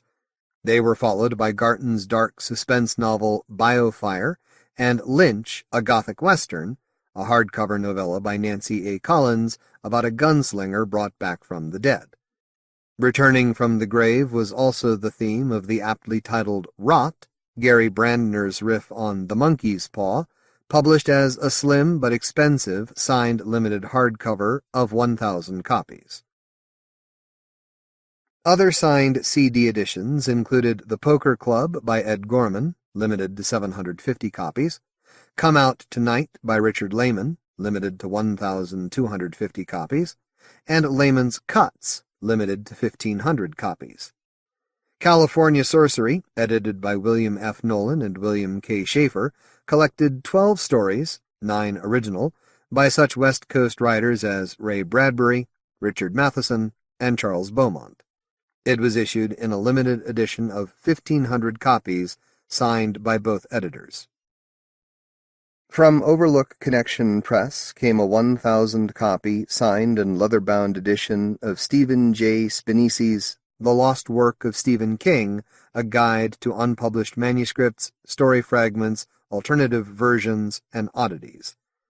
It included numerous photographs and an essay on humor by King, which were not in the 1998 trade edition from Birch Lane Press. Also from Overlook, the long-awaited Spares, the special edition, reprinted the preferred text of Michael Marshall Smith's 1996 novel about cloning, along with a lost chapter, 3 connected short stories, 1 original, a brief introduction by Neil Gaiman, and an afterword by the author. This was available in a 500-copy signed limited edition, $45, a 100-copy slip-cased sterling edition, $85, and a signed lettered edition of 52 copies published in a deluxe wooden slipcase with glass, $400. Overlook's edition of Off-Season, the unexpurgated edition by Jack Ketchum, included restored text and a new introduction by Douglas E. Winter.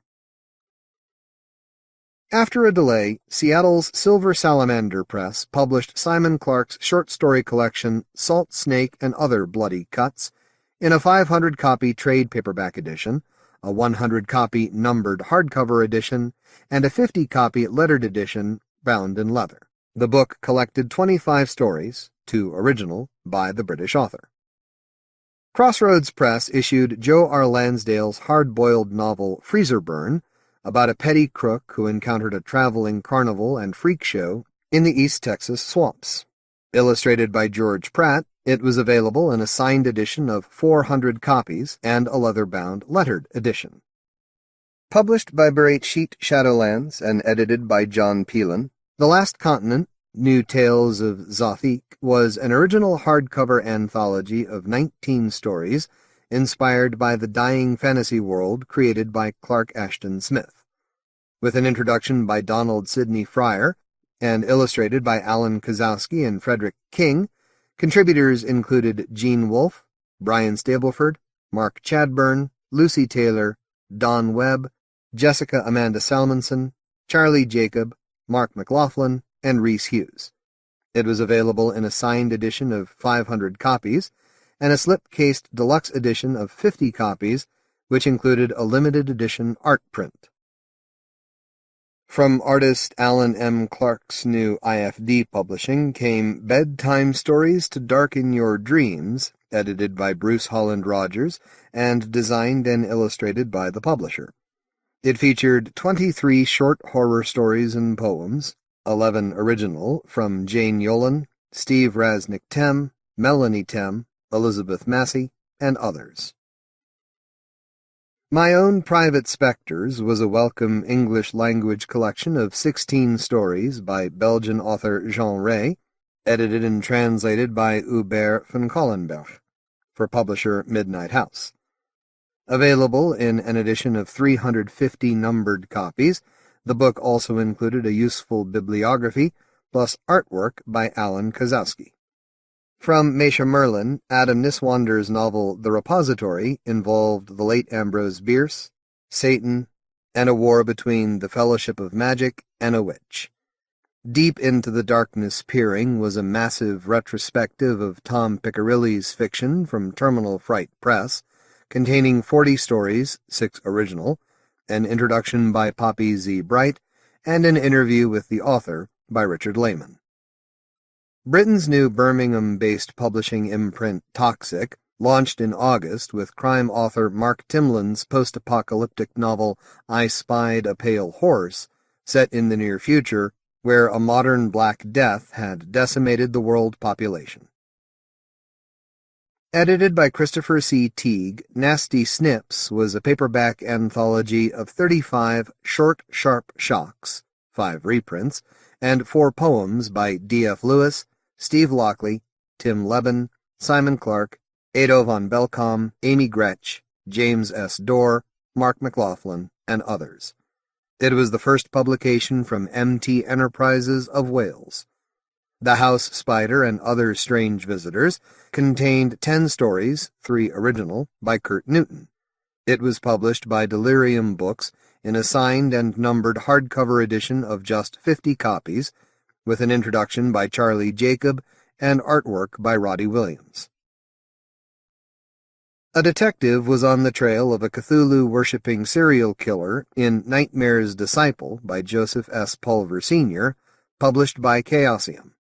From the same publisher, the Ithaqua Cycle, edited by Robert M. Price, collected 14 tales of the Cthulhu mythos legendary Windwalker, from such authors as August Derleth, Brian Lumley, and Algernon Blackwood. Price also edited the Antarctos Cycle, an anthology of 10 pseudo-Lovecraftian stories and a poem, which included short novels by Edgar Allan Poe and John Taine, and Tales Out of Innsmouth, new stories of the Children of Cthulhu, featuring 13 stories from Gary Myers, Brian McNaughton, Peter H. Cannon, and others, along with interior illustrations by Dave Carson. Specialist Lovecraftian bookstore Mythos Books published 2 HPL-inspired trade paperback collections. Ancient Exhumations by Stanley C. Sargent contained 7 stories, 2 original, with a preface by Robert M. Price and illustrations by various artists, while Dreams of Lovecraftian Horror collected 14 stories by W. H. Pugmire, introduced, illustrated, and co-edited by the above-mentioned Sargent. Edited by James Van Hise in a 2000-copy edition, The Fantastic Worlds of H.P. Lovecraft was an oversized paperback containing 27 reprint articles by August Derleth, Will Murray, who revealed a previously unknown 1932 collaboration between E. Hoffman Price and HPL, S.T. Joshi, Peter Cannon, Robert Weinberg, and others. It was profusely illustrated by Dave Carson, Alan Kozowski, Stephen E. Fabian, and even Lovecraft himself. From London's Citron Press, New Authors Cooperative, came the self-published collection The Other Side of the Mirror by Alan David Price, with an introduction by Ramsey Campbell. Buzz City Press published Michael Sisko's debut novel The Divinity Student, illustrated by Harry O. Morris. As always, it was a busy year for Canada's Ash Tree Press. 6 ghost stories reprinted the 1919 collection by architect T.G. Jackson in a 500-copy edition, with an extensive introduction by Richard Dalby. Also limited to 500 copies, Ghost Gleams was the first ever reprint of the 1921 young adult collection by the obscure W.J. Wintle. It contained 15 stories, a lengthy introduction and bibliography by Dalby, a 1903 article by the author, and an afterword by Peter J. Wire. Originally published in a 250-copy edition by the Ghost Story Press under the title Fear Walks the Night, The Night Wind Howls, Complete Supernatural Stories, was a bumper collection of 61 stories and one account of a real haunting by Frederick Cowles, limited to 600 copies. The book included a foreword by the author's son, Michael Cowles, an introduction by Hugh Lamb, and an afterword by Neil Bell. More Binscombe Tales, Sinister Sutangli Stories, collected 12 stories, 5 original by John Whitbourne in an edition of 500 copies, along with an introduction and lengthy afterword by the author, in which he discussed the series and several unwritten Binscombe tales. The second volume in Ash Tree's Occult Detectives Library was Norton Weiss Psychic, containing 6 stories originally published by Rose Champion de Crespigny in the Premier magazine in 1919. It was edited by Jack Adrian and also limited to 500 copies. Out of the Dark Volume 2, Diversions by Robert W. Chambers, was the second Ash Tree collection of the author's fiction to be edited and introduced by Hugh Lamb. containing 13 stories dating from after 1900 and a bibliography, it was limited to 500 copies. With an introduction by Richard Dalby and limited to 600 copies, The Terraces of Night contained 12 stories by Marguerite Lawrence and was the second of the author's Club of the Round Table collections, originally published in 1932. H.R. Wakefield's Strayers from Sheol reprinted the 15 stories from the 1961 Arkham House edition, along with 4 previously uncollected stories, in a 500-copy edition with an introduction by editor Barbara Roden. The Wind at Midnight by Georgia Wood Pangborn contained 16 stories and 9 poems by the American author, along with an introduction by editor Jessica Amanda Salmonson, and a preface by Patricia A. McKillop in an edition of 500 copies. Published in a 600-copy edition, The Passenger by E.F. Benson was the second in a proposed 5-volume set of collected spook stories, edited and introduced by Jack Adrian, and containing 14 stories dating from 1912 to 21. Richard Dalby edited and introduced Amelia B. Edwards' The Phantom Coach collected ghost stories, which contained 16 stories and 3 pieces of nonfiction in an edition of 500 copies. In the Ash Tree Press Annual Macabre 1999, editor Jack Adrian reprinted 6 stories dealing with the concept of time by Tom Gallen, Neil Gow, Eric Ambrose, W.J. Mackin, Donald Showbridge, and Lawrence Meynell. It was limited to 500 copies. The Talisman was a new novel about the influence of an evil Babylonian statue by Jonathan Aycliffe, published in an edition of 600 copies. Warning Whispers by A. M. Burrage was the penultimate volume in Ashtree's extended 5-volume set of the author's ghost stories. Edited and with an introduction by Jack Adrian, it contained 25 stories and was limited to 500 copies. First reprinted by Ashtree in 1994, A. N. L. Munby's The Alabaster Hand was reissued in a newly reset 350-copy edition with an introduction by Michael Cox. From Tartarus Press, and limited to just 200 signed and numbered copies, In Violet Veils and Other Tales of the Connoisseur was a collection of 9 stories, 6 original, by Mark Valentine, about the eponymous occult detective. Forever Azathoth and Other Horrors was a collection of 17 Lovecraftian pastiches and parodies, 3 featuring Jeeves and Wooster, by Peter H. Cannon, published in a signed hardcover edition of 250 copies. The Dollmaker and Other Tales of the Uncanny collected the 1953 title story, along with The Trespassers and A House of Call, by Sarban, a.k.a. John William Well, in an edition of 200 copies, along with a new afterword by Mark Valentine and a bibliography. Limited to 500 numbered copies, Sarban's The Sound of His Horn and The King of the Lake reprinted the short 1952 alternate world novel, along with a newly discovered novella set in a magical Morocco.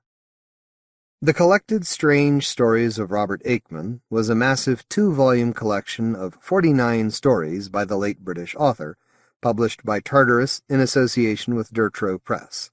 With an appreciation by David Tibet and a memoir by Ramsey Campbell, the 70-pound set was limited to 500 hardcover copies. Welsh small press imprint Sarab Press was founded in 1998 by Robert Morgan to publish limited hardcover editions of rare, classic and modern supernatural novellas, novels, and short story collections. Margery of Quether and Other Weird Tales by S. Baring Gould appeared in a 200-copy edition, which was edited and introduced by Richard Dalby, and contained 7 classic ghost stories. The Blue Room and Other Ghost Stories was the first volume in Dalby's Mistresses of the Macabre series from Sarab. Collecting 7 neglected stories from the 1890s by Lettice Galbraith, it was followed by In the Dark and Other Ghost Stories by Mary E. Penn, which contained 8 obscure stories from the late 1880s. Both titles included fascinating introductions by the editor and were published in editions of 250 numbered copies.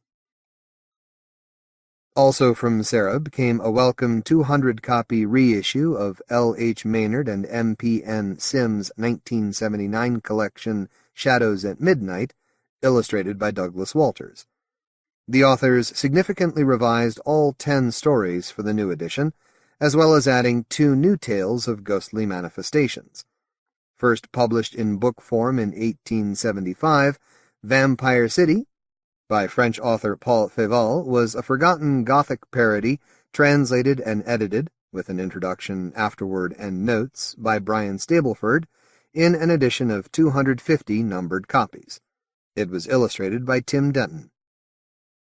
16 hardcore horror stories, 6 original, by Charlie Jacob, were collected in Dread in the Beast from Florida's Necro Publications, available in signed editions of 300 numbered trade paperbacks, and 52 lettered hardcovers. From the same publisher came Gerard Howarner's novel Road to Hell, with an introduction by Brian Hodge. It was available in a signed trade paperback edition of 300 copies, and a 52-copy hardcover, which sold out prior to publication. Guy N. Smith's Black Hill Books published the first volumes of the author's horror shorts and mystery and horror shorts under its Bulldog Books imprint. Each title appeared in a magazine format and contained, respectively, 11 and 15, 11 original, stories. Other titles from Black Hill included Smith's latest horror novel, The Busker, and Gavin Newman's Elizabethan whodunit, An Unholy Way to Die, which tied in with a short story competition judged by the author. Available in trade paperback and a limited hardcover edition, really weird stories from California's Nightshade Books collected 37 stories, 9 original, by John Shirley, arranged in order of increasing weirdness. Canadian publisher Quarry Press collected 20 horror and dark fantasy stories, 2 original, by Edo von Belkom, in Death Drives a Semi, along with an introduction by Robert J. Sawyer. From W. Paul Ganley's Weird Book Press came Darrell Schweitzer's Refugees from an Imaginary Country, a collection of 19 old-fashioned horror and mystery stories, illustrated by Stephen E. Fabian. Edited by June Hubbard, Dead Promises from Michigan's Chameleon Publishing contained 18 Civil War ghost stories, 2 reprints, from such authors as Scott Nicholson, Jan Sterling, Owl Goingback, Wendy Webb, and Stephen Gresham. The 8th and final volume of Wayne Edwards' Palace Corby appeared from Merrimack Books as a hefty paperback anthology of 27 stories and poems by Douglas Clegg, Caitlin R. Kiernan, Mark McLaughlin, Charlie Jacob, Tom Piccirilli, D.F. Lewis, Jeff Vandermeer, Yvonne Navarro, John Peelin, Wayne Allen Sally, and others. Australia's Ticonderoga Publications issued Stephen Dedman's first collection, The Lady of Situations, containing 13 stories, 1 original. Author and editor Peter Crowther launched P.S. Publishing with 4 original novellas, all published in 500-copy signed trade paperback editions. The first titles were Graham Joyce's atmospheric tale of doppelgangers and cannibalism, Leningrad Nights, with an introduction by Peter Straub, and How the Other Half Lives, a dark fantasy by James Lovegrove, introduced by Colin Greenland. Both were also available in lettered hardcover editions of 52 copies with color dust jackets. The latest installment in Kim Newman's Anno Dracula sequence, Andy Warhol's Dracula, published simultaneously with the online magazine Event Horizon, included an introduction by F. Paul Wilson and was available as a 125-copy hardcover. Michael Marshall Smith's offbeat SF novella The Vaccinator, which involved alien sightings in Florida's Key West and contained an introduction by M. John Harrison, was also released in a 150-copy hardcover edition. As an author, Peter Crowther teamed up with James Lovegrove for the chapbook novella The Hand That Feeds, published by Maynard Simms Productions.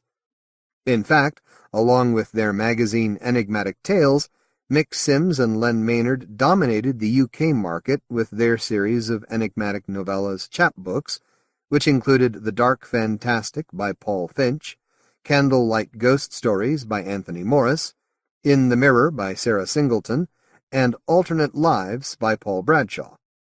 Except for the Singleton title, each booklet contained 2 stories, with Ian Maynard illustrating the Morris title and the others featuring artwork by Gerald Gobert. Icarus Descending by Steve Saville had an introduction by John Peelin and was the second in the series of Enigmatic Variations chapbooks. And as if all that wasn't enough, the pair also launched the Haunted Dreams series of booklets with Silent Turmoil, containing 2 of their own stories, again with illustrations by Ian Maynard. Along with its publishing program of limited edition hardcovers, Subterranean Press also issued a series of signed and numbered chapbooks. Thomas Tessier's Lulu and One Other contained both the atmospheric title story and Night Suite in a 250-copy edition, plus 26 lettered copies. Peter and PTR was an odd item which contained 2 deleted prefaces and an introduction by Peter Straub for his novel Mr. X, published in an edition of 250 copies and a 52-copy lettered state. Along the same lines, Poppy Z. Bright's draft story for her first novel appeared as The Seed of Lost Souls, along with an interview with the author, in a printing of 500 copies and 52 lettered editions. Also from Subterranean, Triple Feature included 3 stories by Joe R. Lansdale, one co-written with Bill Pronzini and Jeff Wellman. Published in an edition of just 320 copies by Masters of Terror Press, Tim Lebbon's novella White was a tour de force chiller from one of Britain's most promising new horror writers. From Florida's Buzz City Press, The Divinity Student by Michael Sisko involved the eponymous character searching the brains of corpses for forbidden words, illustrated by Harry O. Morris. Following its 1998 chapbook of S.P. Somtow's A Lap Dance with the Lobster Lady, Bereshit Shadowlands Press published Of Pigs and Spiders in a signed and numbered edition of 333 copies. It contained 2 grisly horror collaborations by Edward Lee and John Peelin, and David Neal Wilson and Brett Savory.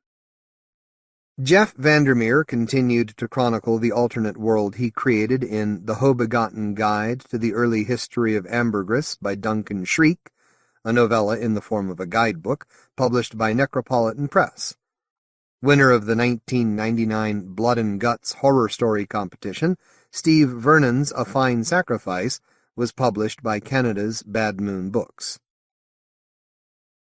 Edited by Tina L. Gents and published in editions of 250 copies by Chicago's Twilight Tales 11th Hour Productions, Animals Don't Knock, Tales from the Pet Shop, featured fiction from, amongst others, Jody Lynn Nye, Nancy Kilpatrick, and the editor. When the Bough Breaks included stories of children in peril and perilous children by August Budrys, Robert Weinberg, Yvonne Navarro, and Bruce Holland Rogers, and Play It Again, Sam contained 6 stories about music by Lawrence Schimmel, Michael Morano, Mort Castle, and others. Much more substantial was Book of Dead Things, also edited by Gents, in an edition of 500 copies. It featured 23 stories and poems, 10 original, by Scott A. Cupp, Joe Fletcher, Karen E. Taylor, Robert Weinberg, Bruce Holland Rogers, Lawrence Schimmel, Sephora Giron, Yvonne Navarro, Ado von Belkom, Brian Hodge, and others, plus a cover illustration by Alan M. Clark. Also from Twilight Tales, The Crawling Abattoir was a collection of 9 stories by Martin Munt, with an introduction by J. Bonansinga. It appeared in an edition of 200 signed copies. From Britain's BJM Press, Nightscapes featured 10 stories by Michael Pendragon, illustrated by Gerald Gobert and others, along with a hyperbolic introduction by publisher-editor John B. Ford and an afterword by Paul Bradshaw. Published by Nashville House, Gary William Crawford's chapbook In Shadowlands collected 19 poems with illustrations by Margaret Balfe Simon. Shadows Before the Maining from Gothic Press contained 36 poems by Scott C. Halstead. Dell Magazines signed a deal with e-book publisher Peanut Press to offer electronic editions of its magazines Analog, Asimov's, Alfred Hitchcock, and Ellery Queen at the same price as the print versions. Meanwhile, the online magazine Event Horizon, edited by Ellen Datlow, went on indefinite hiatus in December while it tried to find new investors and sponsorship. Under new publisher DNA Publications, George Sithers and Daryl Schweitzer's oversized Weird Tales returned to a regular schedule with 4 quarterly issues featuring stories by Kenneth Lee, Ian MacLeod, Thomas Ligotti, Ramsey Campbell, Lawrence Watt Evans, Lord Dunsany, Ian Watson, Hugh B. Cave, a Voodoo Cthulhu tale, Andy Duncan, James Van Pelt, Brian Stableford, and Schweitzer himself, plus artwork from the always excellent Stephen E. Fabian, George Barr, Russell Morgan, Alan Kozowski, Roger Gerberding, Dennis Tiani, and others. John Gregory Betancourt edited the first issue of the Weird Tales library in a trial magazine format, reprinting novels by Daryl Schweitzer and Alan Rogers, along with one of his own short stories. With a handy new format and a stylishly redesigned logo, David Pringle's Interzone published its usual 12 issues of SF and fantasy with darker stories by Brian Stableford, Kenneth Lee, Gary Kilworth, Christopher Kenworthy, Kim Newman, Paul J. McCauley, Richard Calder, and Ian Watson, interviews with Tom Holland, Chaz Brenchley, Don Webb, Terry Dowling, and James Herbert, plus the usual review columns and features. There were special issues celebrating the Australian Worldcon and Michael Moorcock, plus the magazine's 150th edition. Under editor Gordon Van Gelder, the magazine of fantasy and science fiction celebrated 50 years of publication and produced its usual 11 issues, including a 350-page double volume, which featured the usual intelligent mix of science fiction, whimsical fantasy, and horror, including stories by Ian Watson, Lisa Tuttle, Joel Lane and Chris Morgan, Gary A. Braunbeck, Nancy Etchemendy, Steve Rasnic Tem, M. John Harrison, Lucy Sussex, Mary A. Terzillo, Harlan Ellison, Jonathan Carroll, Gene Wolfe, and Scott Bradfield, nonfiction from Elizabeth Hand, Douglas E. Winter, David J. Schow, Neil Gaiman, David Langford, Judith Merrill, and Ray Bradbury, plus a Gay and Wilson cartoon. Richard T. Chismar's Cemetery Dance celebrated its 10th anniversary issue with fiction by Dennis Etchison, Poppy Z. Bright, Joe R. Lansdale, Douglas Clegg, Norman Patridge, and Ed Gorman, plus an interview with Ramsey Campbell. However, the magazine never quite made its new bi-monthly schedule, and other issues included stories from Richard Matheson, William F. Nolan, George Clayton Johnson, Michael Marshall Smith, F. Paul Wilson, and Chaz Brenchley, novel excerpts by Peter Straub and Joe R. Lansdale, plus interviews with Wilson, Peter Crowther, and the late Robert Bloch. From Andy Cox's TTA Press came 4 classy-looking issues of the magazine of slipstream fiction, The Third Alternative. It included stories by Michael Marshall Smith, Ian Watson, James Van Pelt, Jason Gould, Matt Coward, Mike O'Driscoll, and Yvonne Navarro, interviews with Smith, Michael Moorcock, and Jonathan Carroll, and the usual features and reviews by Tony Lee, Peter Crowther, and Alan Ashley. The same publisher also launched a new twice-yearly title, Crime Wave, edited by Matt Coward and Andy Cox, and devoted to crime fiction.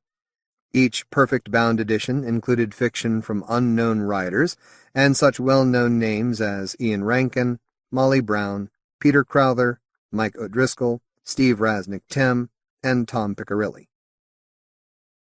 TTA Press also published 2 issues of Zine, the Writer's Guide to the World's Independent Press.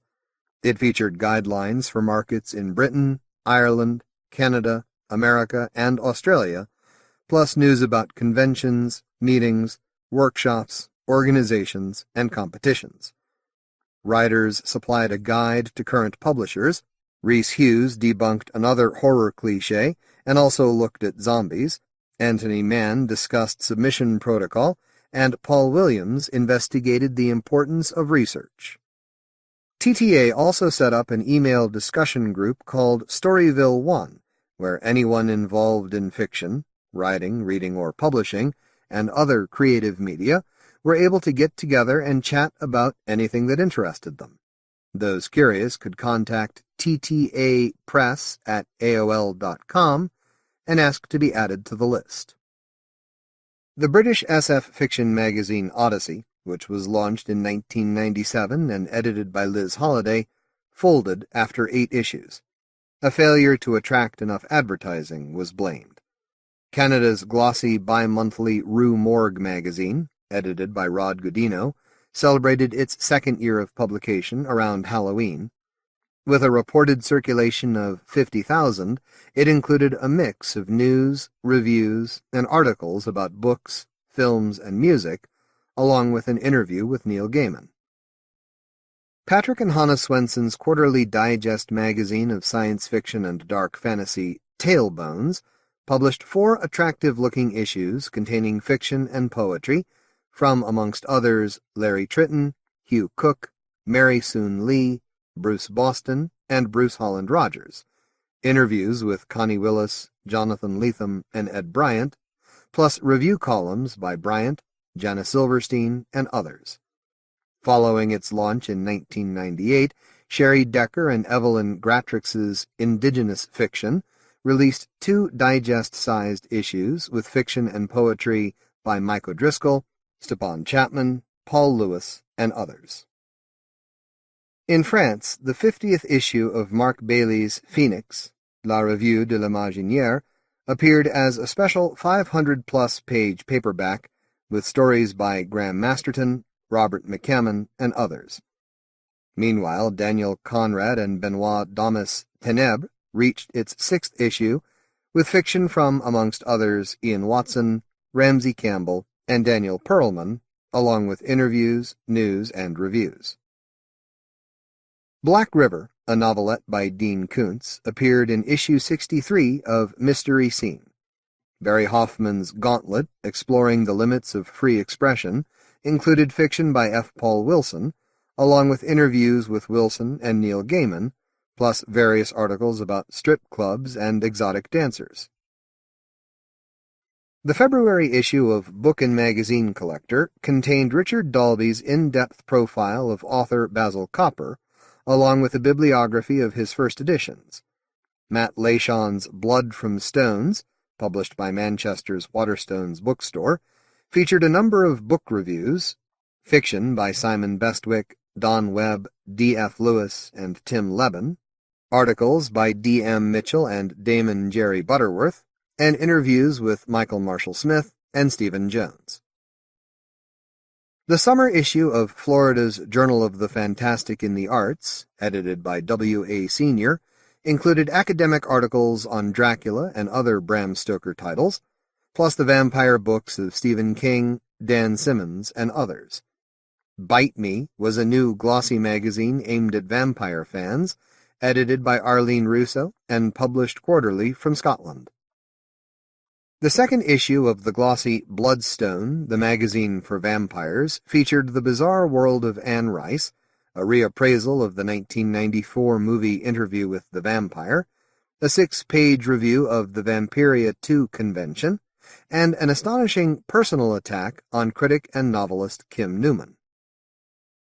As usual, the October issue of A.B. Bookman's Weekly was a tie-in with the World Fantasy Convention, and included an article on James Blish by Henry Wessels. Despite its title, Shauna McCarthy's Realms of Fantasy from Sovereign Media included a regular book review column by Gayan Wilson, fiction by Andy Duncan and F. Paul Wilson, articles on the new Mummy film and Sleepy Hollow, and a profile of artist Rowena Morrill. From the same publisher, Scott Edelman's Sci-Fi Entertainment, the official magazine of the Sci-Fi Channel, featured articles on Virus, The Matrix, Deep Blue Sea, Wild Wild West, Stigmata, the Alien series, and of course The Phantom Menace, along with the usual Star Trek, Babylon 5, and X-Files coverage. Frederick S. Clarke's Cinefantastique reverted to its bi-monthly schedule halfway through the year. Issues focused on the career of Ray Harryhausen, Buffy the Vampire Slayer, George Lucas, Xena Warrior Princess, The Mummy, Disney's animated Tarzan, The X-Files, and the latest James Bond film, The World Is Not Enough. Tim and Donna Lucas's bi-monthly Video Watchdog passed its 50th issue with all the usual fascinating reviews, plus features on The Horrible Dr. Hitchcock and the Esperanto Incubus, tributes to Stanley Kubrick and Oliver Reed, and a remarkable 3-part examination of the life and work of low-budget filmmaker Andy Milligan. Future Publishing's SFX passed its 50th monthly issue under editor Dave Golder, with plenty of Buffy features, articles about tie-in novels, interviews with James Herbert, Ben Bova, Peter F. Hamilton, Angus Scrimm, Robert Rodriguez, Chris Carter, David Cronenberg, and Brian Clemens, plus regular columns by David Langford and John Brosnan. Edited by David Richardson, Visual Imagination's Starburst passed its 250th monthly edition, along with 3 specials containing interviews with Dean Koontz, Ian Banks, Jonathan Carroll, Ben Bova, and Brian Clemens, more features on Buffy, plus the inevitable articles about Star Wars, Star Trek, and the Blair Witch Project. Meanwhile, its sister title Shivers also looked at Buffy and Blair Witch, along with The Sixth Sense, the Psycho and the Mummy remakes, plus an interview with Graham Masterton, and features on modern vampires and the boys and girls of horror. The 75th edition of Michael Stein and James J.J. Wilson's always fascinating Film Facts, the magazine of unusual film and television, was a giant-sized issue that included a major 40th anniversary celebration of Rod Serling's The Twilight Zone, with an article by the late Charles Beaumont and interviews with writers Richard Matheson, George Clayton Johnson, and Jerry Soule. J. Russell's commentary about the collapse of the market for horror fiction, Dead and Buried, appeared in the March issue of Charles N. Brown's Locus, along with a welcome interview with writer and illustrator Gahan Wilson. Other interviewees in the monthly News and Reviews magazine included Neil Gaiman, Jack Dan and Janine Webb, and Frank M. Robinson. Andrew I. Porter's chatty science fiction chronicle began the year with its 200th issue, and went on to publish another 4. It included interviews with the ubiquitous Gaiman and British editor-author Jane Johnson, along with the usual news, reviews, columns, and convention reports. Necronomicon Press began the year with new issues of Robert M. Price's Lovecraftian fanzines Crypt of Cthulhu, Cthulhu Codex, Midnight Shambler, Tales of Lovecraftian Horror, and Parts, featuring an interview with artist Richard Corbin, plus S.T. Joshi's Lovecraft Studies. However, no new publications appeared after the summer because of the terminal illness of proprietor Mark Michaud's father. Necrophile, the review of horror fiction, published only 2 issues edited by Stefan Zemanovich, Joshi, and Michael A. Morrison, while Ghoul Warnings and Other Omens, was a revised and expanded edition of Brian Lumley's 1982 poetry collection, with new illustrations and an introduction by Donald W. Schenck and a new afterword by the author. It was available in a trade paperback edition of 800 copies, a signed hardcover edition of 250 copies, and a lettered edition of 26 copies. In the autumn, Michaud announced that he was dropping the imprints magazines in order to concentrate on books. Lovecraft Studies would continue as a perfect-bound annual, while David Wynn of Mythos Books was set to take over Crypt of Cthulhu. Despite announcing that Necrophile would survive as an online magazine, no further editions appeared during the year. The prolific editorial team of Mick Sims and Len Maynard added to their publishing empire with 4 perfect-bound issues of Enigmatic Tales, featuring traditional-style ghost stories by Andrew Vax, a reprint, Tina Rath, D.F. Lewis and Gordon Lewis, Mark McLaughlin, Rick Kennett and A.F. Kidd, Paul Finch, Ian Hunter, Peter Tennant, Steve Saville, Stephen Lockley, Rhys Hughes, and others, including A.M. Burrage and Jules Verne. Along with some fine artwork by Alan Hunter and Gerald Gobert, the best part of each issue was Hugh Lamb's Tales from the Grave, in which the renowned British editor resurrected several forgotten stories and contributed typically knowledgeable and entertaining introductions to each of them. Subtitled A Magazine of Disturbing Fiction, Paul J. Lockey's quarterly Unhinged included stories by the ubiquitous L. H. Maynard and M. P. N. Sims, along with Peter Tennant, D. F. Lewis, and others.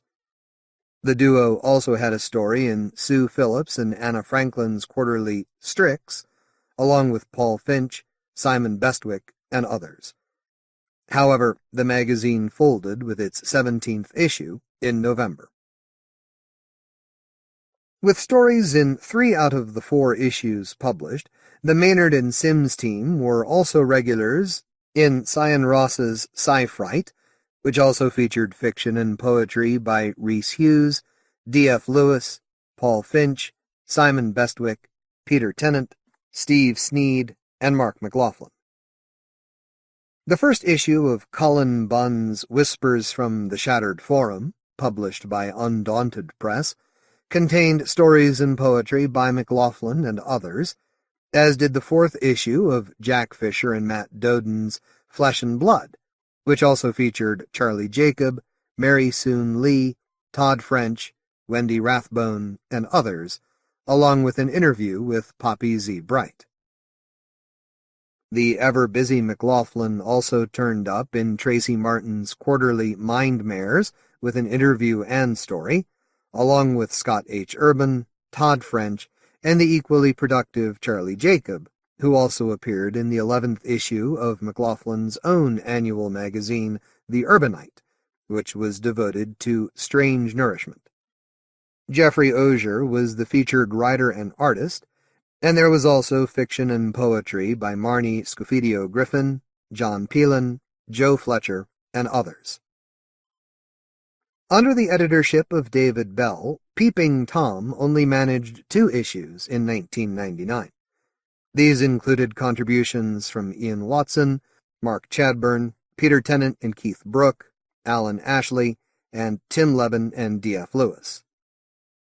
Lewis also had a story in the 2nd issue of John M. Navroth's Midnight Carnival, which featured a cover illustration by Pablo Picasso.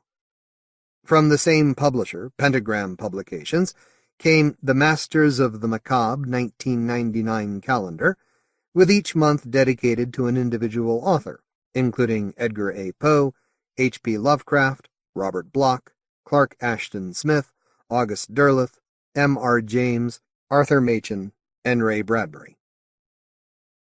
As usual, Graham Hurray published 2 perfect-bound issues of Kimoda, which featured stories by Joel Lane, Paul Finch, Jason Gould, Stephen Lockley, Peter Tennant, and David J. Howe, as well as some unexpected artwork by Stephen Gallagher.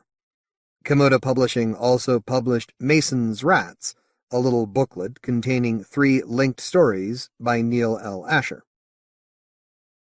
California's Dark Delicacies bookstore published Conjuring Dark Delicacies, a ring-bound cookbook in aid of a charity caring for abused and abandoned dogs. Among those who contributed recipes were Stephen King, Richard Lehman, Tim Curry, F. Paul Wilson, Brian Hodge, Nancy Holder, Ed Bryant, Peter Atkins, Stephen Jones, Joe Fletcher, Nancy Potachik, Jack Ketchum, Krista Faust, Simon Clark, P.D. Kasich, and Lawrence Schimmel. It also featured artwork from Clive Barker, Bernie Wrightson, and others. Gordon Linsner's Space and Time published 2 large-size issues and reached its 90th edition with fiction and poetry by Charlie Jacob, Denise Dumars, Trey R. Baker, Stephen Anchak, and others, along with some fine illustrations from Andrew Chase Murphy, Barb Armada, Ron Wilbur, Alan Kozowski, and Bruce Conklin. One of Space and Time's associate editors, Michael Limo, was the featured author in the 3rd issue of Shane Ryan Staley's The Twilight Garden, with 5 stories, an interview, and bibliography. Peggy Nadriamia's Grew magazine returned after a hiatus of 2 years with its 19th issue, featuring fiction and poetry by Wayne Allen Sally and others. Dale L. Spruill stepped down as editor with the 11th issue of the Canadian magazine Transversions, which included fiction and poetry by Steve Sneed, Gemma Files, James Van Pelt, and others, plus an interview with James Morrow. The book review section only featured Canadian titles and authors. Daryl Schweitzer was amongst those who contributed poetry to David C. Kapaska-Merkel's Dreams and Nightmares. The irregular double magazine Dark Regions Horror Magazine included fiction by Peter Crowther, P.D. Kasich, Michael Bishop, and others in the Dark Regions portion, and interviews with Kasich and Edward Bryant in the Horror Magazine section, which also featured reviews. The 3 latest issues of Michael Malefica Pendragon's Penny Dreadful, one of which was a tribute to Edgar A. Poe, contained fiction and poetry by Charles A. Gramlich, John B. Ford, D.F. Lewis, Charlie Jacob, James S. Dorr, Bruce Boston, and numerous others, including the editor himself. The white issue of Vampire Dan's Story Emporium included an interview with publisher Jim Bain, plus stories and poetry by Ken Wisman and others. Following the collapse of Britain's Vampire Society in 1998, the Vampire Guild, founded in 1990, and its magazine Crimson, closed down in 1999. The 2 issues of Angela Kessler's vampire magazine Dreams of Decadence featured fiction and poetry by Tanith Lee and others. From Rosemary Pardo's Haunted Library publications, the M.R. James-inspired Ghosts and Scholars featured stories and articles by Tina Rath, Steve Duffy, and others, along with the excellent artwork of Douglas Walters and Paul Lowe. Pardo also edited The Fen Stanton Witch and others, containing 7 ghost story drafts by James, 4 previously published in Ghosts and Scholars. The Ghost Story Society's All Hallows, edited by Barbara and Christopher Roden, continued to set the standard by which all society publications should be judged. The 3 perfect-bound issues included a Robert Aikman special, supernatural fiction by Paul Finch, Stephen Volk, and others, plus the usual fascinating articles and in-depth book reviews. Unfortunately, so far as an understanding or appreciation of modern horror went, many of its contributors appeared to be trapped in a 19th-century time warp. Vincent M. Harper became the latest editor of the Horror Writers Association newsletter, which suffered from an irregular schedule and unattractive design. Although Jane Pryor took over the editorship from Debbie Bennett halfway through the year, the British Fantasy Society's newsletter Prism UK maintained its bi-monthly schedule and published 6 issues filled with news and reviews, along with Chaz Brenchley's regular column, profiles of Bernard Herrmann and Jonathan Carroll, and interviews with Glenda Noramley, Stephen Laws, Nicholas Royal, Peter James, Gary Johnny, Tim Levin, and the ever-popular Neil Gaiman. Issue 38 of the BFS Dark Horizons finally appeared as a perfect-bound magazine, edited by Peter Colborne and Mike Chin, and featuring fiction, poetry, and articles by Rudy Kremberg, Anne Gay, Alan Ashley, and others. The British Fantasy Society also published Miscellany Macabre, Tales of the Unknown, which collected 10 stories, 3 original, and an article by bookseller Ken Cowley, nicely illustrated by David Bezina, and with an introduction by Ramsey Campbell. It was also available in a signed and numbered edition of 150 copies. After publishing for almost a quarter of a century, academic small press imprint Borgo Press ceased operations at the end of June. In a statement, owners Robert Reginald, a.k.a. Michael Roy Burgess, and his wife Mary A. Burgess, revealed that they had become virtual slaves to the business. Borgo published 300 books since it was founded in 1974. From Greenwood Press, Imagining the Worst, Stephen King and the Representation of Women, was edited by Kathleen Margaret Lant and Teresa Thompson, and collected 11 critical essays about the author's treatment of women in his work. George Beam's Stephen King Country, the illustrated guide to the sights and sights that inspired the modern Master of Horror from Running Press, was exactly what the title claimed, while Stephen King, A Reader's Checklist and Reference Guide, appeared from Checkerby. Children of the Night, of Vampires and Vampirism, was a study of modern-day vampires and new theories about the origin of the undead by British academic Tony Thorne.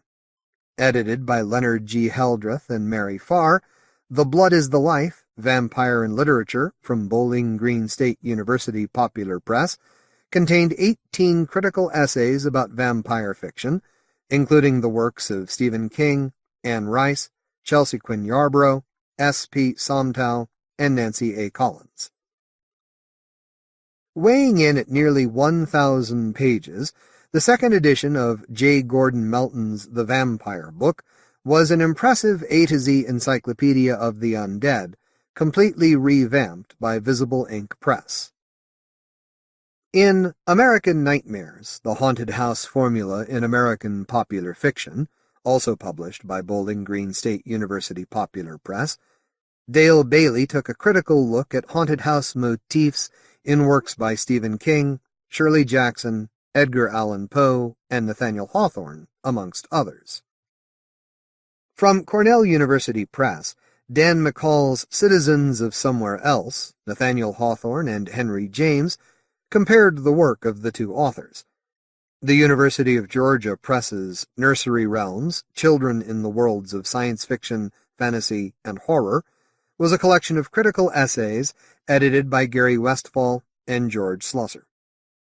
Chris Harocha Ernst's A Cthulhu Mythos, Bibliography and Concordance from Armitage House, described itself as an idiosyncratic listing of Cthulhu mythos, fiction, and poetry, which also included various letters from Lovecraft. From Scarecrow Press, The Haunted Mind, The Supernatural in Victorian Literature, edited by Elton E. Smith and Robert Haas, was a collection of 9 critical essays covering the works of Dickens, Kipling, Lefanu, Stevenson, Wilde, Henry James, Mary Shelley, and others. Also published by Scarecrow, editor Neil Barron's Fantasy and Horror, a critical and historical guide to literature, illustration, film, TV, radio, and the Internet, ran to more than 800 pages and listed over 2,300 titles and nearly 1,000 authors. Contributors included Stefan R. Zamanovich, Mike Ashley, Steve Eng, Bob Moorish, Brian Stableford, and Michael A. Morrison. In Germany, Hans Joachim Alpers, Werner Fuchs, and Ronald M. Hahn edited Lexikon der Horrorliteratur for fantasy publications. The 400-page encyclopedia included entries on international horror writers, the Bram Stoker Awards, and German edition series. Published by Florida's Micro Mags as a pocket-sized paperback, Cliff Leinedecker's aptly titled Awful Horror Stories contained 13 purported true tales of witches, ghouls, cannibals, crazed killers, vampires, and other creatures of the night, all in just 72 pages.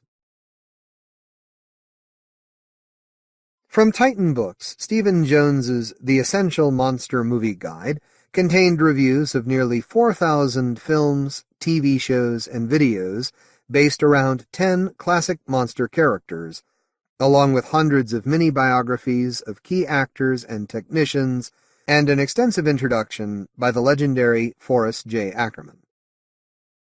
Also from Titan, Ken Mogg's The Alfred Hitchcock Story was a beautifully designed centenary tribute to the master of suspense, packed with rare stills and posters, many in color, and with an introduction by Janet Leigh.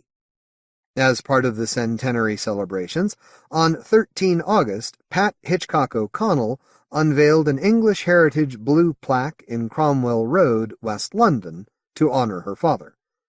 Alfred Hitchcock lived in the road at number 153 from 1926 until 1939, when he left London for America.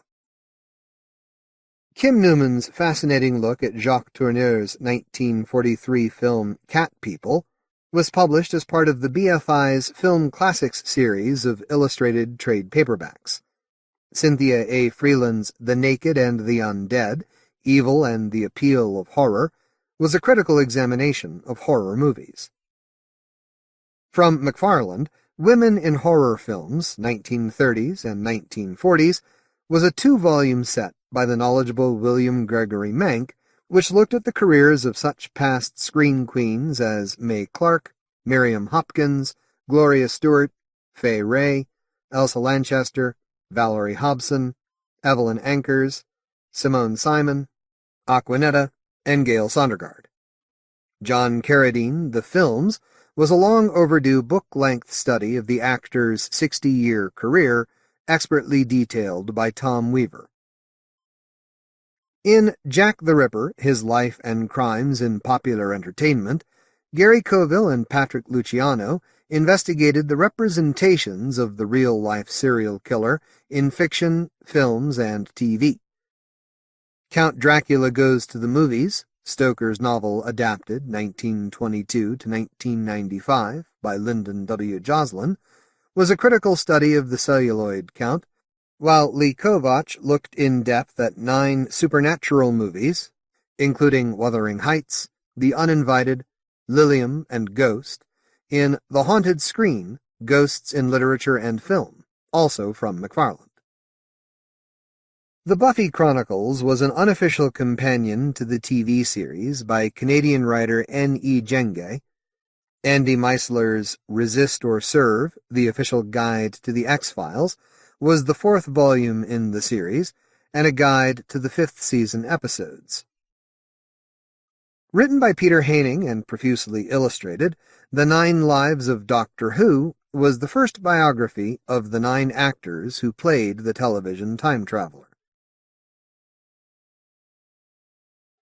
In April, Jerry Siegel's widow Joanne Siegel and his daughter Laura Siegel filed documents with the Copyright Office in Washington, which could result in DC Comics losing half the rights to the Superman character within 2 years.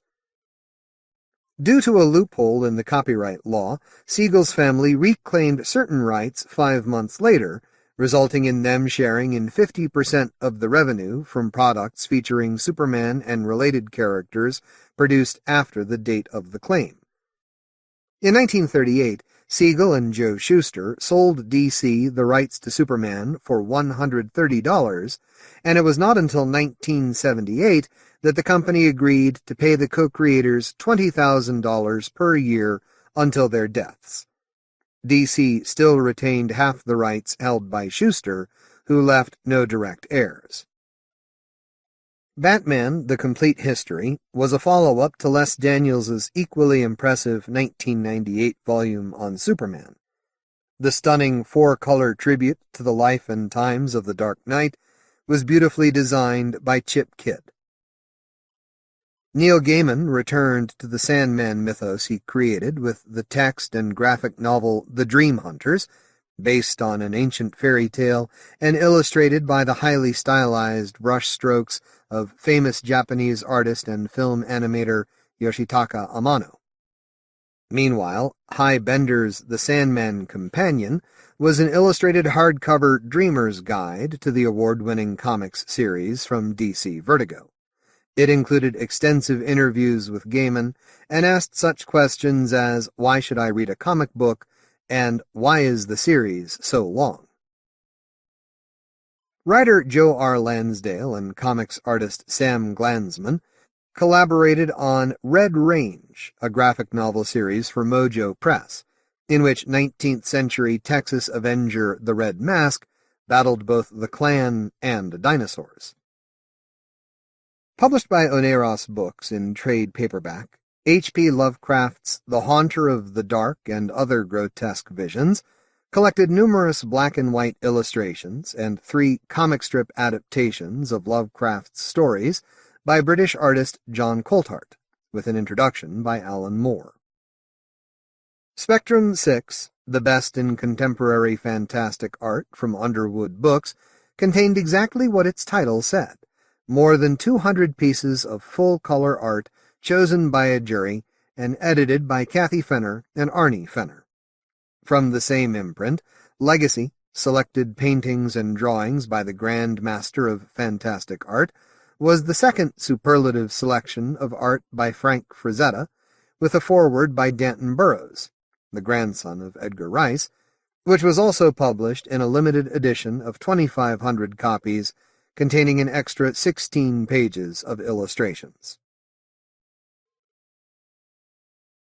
For fans of Universal Studios' classic screen monsters, California's Sideshow Toy released 2 series of superbly detailed action figures of the Frankenstein monster, the Mummy, the Wolfman, the Bride of Frankenstein, the Phantom of the Opera, and the Creature from the Black Lagoon, based on the likenesses of the actors who played them. Sideshow's series of Little Big Heads also featured 8 of the classic Universal monsters, along with 4 caricature figures from The Munsters and 2 from Bride of Chucky. The company's Monster Shredders featured Dracula, the Mummy, the Creature from the Black Lagoon, the Invisible Man, and the Frankenstein monster with skateboards, and there were also bobbing head versions as well. From the Cartoon Network and Equity Marketing came a set of Scooby-Doo bendable figures featuring Scooby, Shaggy, Velma, Daphne, and Fred, while the collectible action figures included 2 Scoobies, Shaggy, and Velma. Apparently, you can fool most of the people most of the time. The premise of the Blair Witch Project, described as the scariest horror film ever made, was that in 1994, 3 documentary filmmakers set out to investigate the eponymous legend and found themselves lost in the Maryland woods and possibly menaced by unseen forces, evidenced by bundles of sticks and small piles of stones. Shot on high-8 video and 16mm for just $40,000, and improvised by the 3 actors/cinematographers based on instructions left for them by student filmmakers Daniel Ray Smyrick and Eduardo Sanchez, the film quickly passed the $130 million mark at the American box office. In Britain, it took $1.2 million during its opening weekend on just 36 screens, resulting in the highest ever per-screen average for a nationwide release in the UK. Despite the lost film conceit, previously utilized in such movies as Cannibal Holocaust, 1979, and The Last Broadcast, 1997, some very clever marketing on the internet, and the relentless hype generated by its premiere at the 1999 Sundance Film Festival, The Blair Witch Project was neither very scary nor very interesting. Nothing much happened, even less was explained, and the viewer was left with a trio of whining protagonists who simply were not worth caring about. However, due to its phenomenal success, Anyone with a camcorder who had read M.R. James or H.P. Lovecraft were soon out there shooting for their chance to become a millionaire, while Hollywood announced a sequel, a prequel, and a possible big-budget remake. Emperor's New Clothes, anyone? Amongst the spoofs and pastiches which followed the surprise success of the Blair Witch Project were the softcore video release The Erotic Witch Project and a short entitled The Blair Fish Project. Meanwhile, an independent Florida producer named Sam Barber claimed that he was cheated out of an executive producer's credit on Blair Witch, but failed in his attempt to get an injunction against the film's distributor, Artisan Entertainment, who purchased the worldwide rights for just $1 million. The other most overrated film of 1999 was The Matrix. In this admittedly flashy but conceptually empty sci-fi thriller, written and directed by the Wachowski brothers, Keanu Reeves was even more wooden than usual as a new messiah plugged into the eponymous alternate reality where he ended up battling sinister men in sunglasses in beautifully choreographed fight sequences. At least Joseph Rusnak's The 13th Floor had a plot, as Vincent D'Onofrio investigated a murder mystery in a 1937 virtual reality world. Rennie Harlin's Deep Blue Sea was much more fun, as three giant genetically mutated intelligent sharks menaced survivors of a storm-wrecked ocean laboratory and gobbled up Samuel L. Jackson. Scientist Bridget Fonda discovered that a giant crocodile was chewing up the locals in Steve Miner's Lake Placid, knowingly scripted by TV's David E. Kelley. In Japan, 4 years after Toho announced that it was retiring its biggest star, Takao Okawara's Godzilla 2000 Millennium revived the fortunes of the original Godzilla and wiped away the memory of Roland Emmerich's 1998 Pretender. Writer-director Stephen Sommers' $80 million reimagining of The Mummy had Brendan Fraser's likable mercenary hired to lead an expedition to a lost city, where he unwittingly released Imhotep, Arnold Vosloo, a vengeful 3,000-year-old Egyptian high priest who planned to unleash 10 plagues upon the world. The action-packed adventure easily passed $250 million in worldwide box office takings. Loosely based on the story by Washington Irving, Sleepy Hollow starred Johnny Depp as timid New York Constable Ichabod Crane, who used 18th-century science and reason to investigate a series of beheadings by a supernatural headless horseman. Beautifully designed and directed, Tim Burton's homage to Hammer horror, and the late Mario Bava, included cameos by Christopher Lee, Michael Goff, and an uncredited Martin Landau. Tom Hanks headed an impressive ensemble cast in Frank Darabont's 3-hour adaptation of The Green Mile, based on Stephen King's 6-part novel. Set in a Louisiana prison during the Depression, convicted child killer John Coffey, Oscar-nominated Michael Clarke Duncan, brought magic into the lives of everyone on death row, including a mouse. Amy Irving recreated her supporting role for Kat Shea's The Rage, Carrie 2, a belated and unnecessary sequel to the 1976 original, starring Emily Bergel as the new telekinetic terror, based on characters created by King. Peter Hyam's End of Days was a silly millennial horror movie in which Arnold Schwarzenegger's washed-up New York cop attempted to stop Gabriel Byrne's smoothly villainous devil from impregnating a woman before the new century and fulfilling a prophecy which would trigger the apocalypse.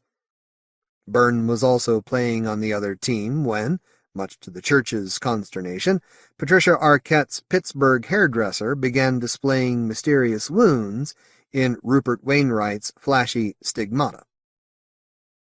However, his Satanic Majesty's lowest point probably came in his scene with Saddam Hussein in the animated South Park, Bigger, Longer, and Uncut, based on the popular TV series. Director Joel Schumacher introduced Nicolas Cage's investigator to the world of snuff movies and hardcore porn in The Ludicrous 8mm, scripted by Andrew Kevin Walker of Seven fame. Russell Mulcahy's grim serial killer thriller Resurrection starred co-producer Christopher Lambert as a Chicago detective hunting for a crazed murderer who amputated a limb from each victim as he attempted to recreate the figure of Christ on the cross. David Cronenberg had a cameo as a sympathetic priest. Cronenberg's own existence was nowhere near as clever as it thought it was. Set in the near future, Jude Law's naive young marketing executive found himself protecting unlikely games creator Jennifer Jason Leigh in the biomechanical reality she created. Unfortunately, the game-within-a-game scenario was obvious from early on, and the director clumsily telegraphed most of the plot surprises. The same could not be said of M. Night Shyamalan, whose low-key supernatural mystery The Sixth Sense not only managed to make audiences jump, but also boasted the most unexpected twist ending of the year. Despite taking nearly $300 million at the U.S. box office and featuring terrific performances from Haley Joel Osment as the 8-year-old who could see ghosts, and Bruce Willis as a strangely subdued child psychologist, it was still a surprise when the film was nominated for 6 Academy Awards. Based on the short novel by Richard Matheson, David Koepp's atmospheric low-key thriller Stir of Echoes featured Kevin Bacon as a Chicago telephone lineman who started seeing the spirit of a murdered girl after he was hypnotized. Despite a low budget, it was certainly better than Jan de Bont's remake of The Haunting, based on the classic book by Shirley Jackson, which replaced the scares with computer-generated effects and wasted an interesting cast that included Liam Neeson, Catherine Zeta-Jones, and Lily Taylor. House on Haunted Hill was a fun remake of William Castle's 1959 B-movie, in which Geoffrey Rush's amusement park mogul Stephen Price invited 5 strangers to an old insane asylum with the promise of $1 million each if they survived the night. Jeffrey Combs turned up as the evil spirit of a demented doctor. Devon Sawa played a slacker teen possessed by a homicidal hand in Rodman Flender's Idle Hands, yet another variation on The Beast with 5 Fingers. Meanwhile, the man who started the teen slasher revival, Kevin Williamson, decided to turn down scripting the second Scream sequel to make his directing debut on the dark thriller Teaching Mrs. Tingle, which quickly disappeared from theaters. The title had been pointlessly changed from Killing Mrs. Tingle in the wake of the Columbine High School shootings. Antonio Banderas's 10th-century Arab nobleman found himself teamed with a group of Norse warriors and Omar Sharif to battle cannibals in John McTiernan's The 13th Warrior, based on the 1976 novel Eaters of the Dead by Michael Crichton. Robert Carlyle arrived at a remote 19th-century military base in the Sierra Nevada and began eating the inhabitants in the aptly titled Ravenous. A number of people, including John Cusack and Cameron Diaz, found themselves in the eponymous actor's head in Spike Jonze's surreal Being John Malkovich. French actor Patrick Timsit co-scripted and directed Quasimodo del Paris, a contemporary comedy inspired by Victor Hugo's novel, about a serial killer and a plot to turn kidnapped women into gargoyles. Writer-director Rand Ravitch's The Astronaut's Wife was a silly riff on both I Married a Monster from Outer Space and Rosemary's Baby, as Johnny Depp's NASA astronaut returned from a mission changed, and his pregnant wife, Charlize Theron, discovered that she was carrying telepathic alien twins who were preparing for an insidious invasion of the Earth. Based on the Dark Horse comic book series, Virus was a fun SF horror thriller that had its release delayed and quickly disappeared at the box office. When the crew of a cargo tug took refuge on an apparently abandoned Soviet military ship, they discovered an alien life form creating a deadly army of cyborgs with which to wipe out humanity. Ignoring 2 cable TV movie spin-offs, Jean-Claude Van Damme returned as zombie soldier Luke Devereaux in Universal Soldier: The Return, a belated theatrical sequel to the 1992 original. Supposedly based on the 1960s sci-spy TV series, Barry Sonnenfeld's bloated comedy western Wild Wild West was all special effects and no story. The family of TV scriptwriter Gilbert Ralston, who died in the spring, claimed that he had created all the elements of the series and filed a lawsuit against CBS and Warner Brothers. Once again proving that putting the author's name into the title is the kiss of death, writer-director Michael Hoffman couldn't resist tinkering with William Shakespeare's A Midsummer Night's Dream, moving the action to 19th-century Tuscany, and having his entire star cast perform as if they were in a children's pantomime. Despite all the anticipation surrounding George Lucas's long-awaited $116 million prequel to his 1977-83 trilogy, it could never live up to the hype and audience expectation. However, Star Wars Episode I, The Phantom Menace, was neither as good as it should have been, nor as bad as had been expected. In fact, it turned out to be a lively space opera in which Liam Neeson's Jedi Master and his apprentice Ewan McGregor helped Natalie Portman's young queen save her planet from Ray Park's evil Darth Maul. The animated Pokémon the First Movie was impossible for anyone over the age of 12 to understand.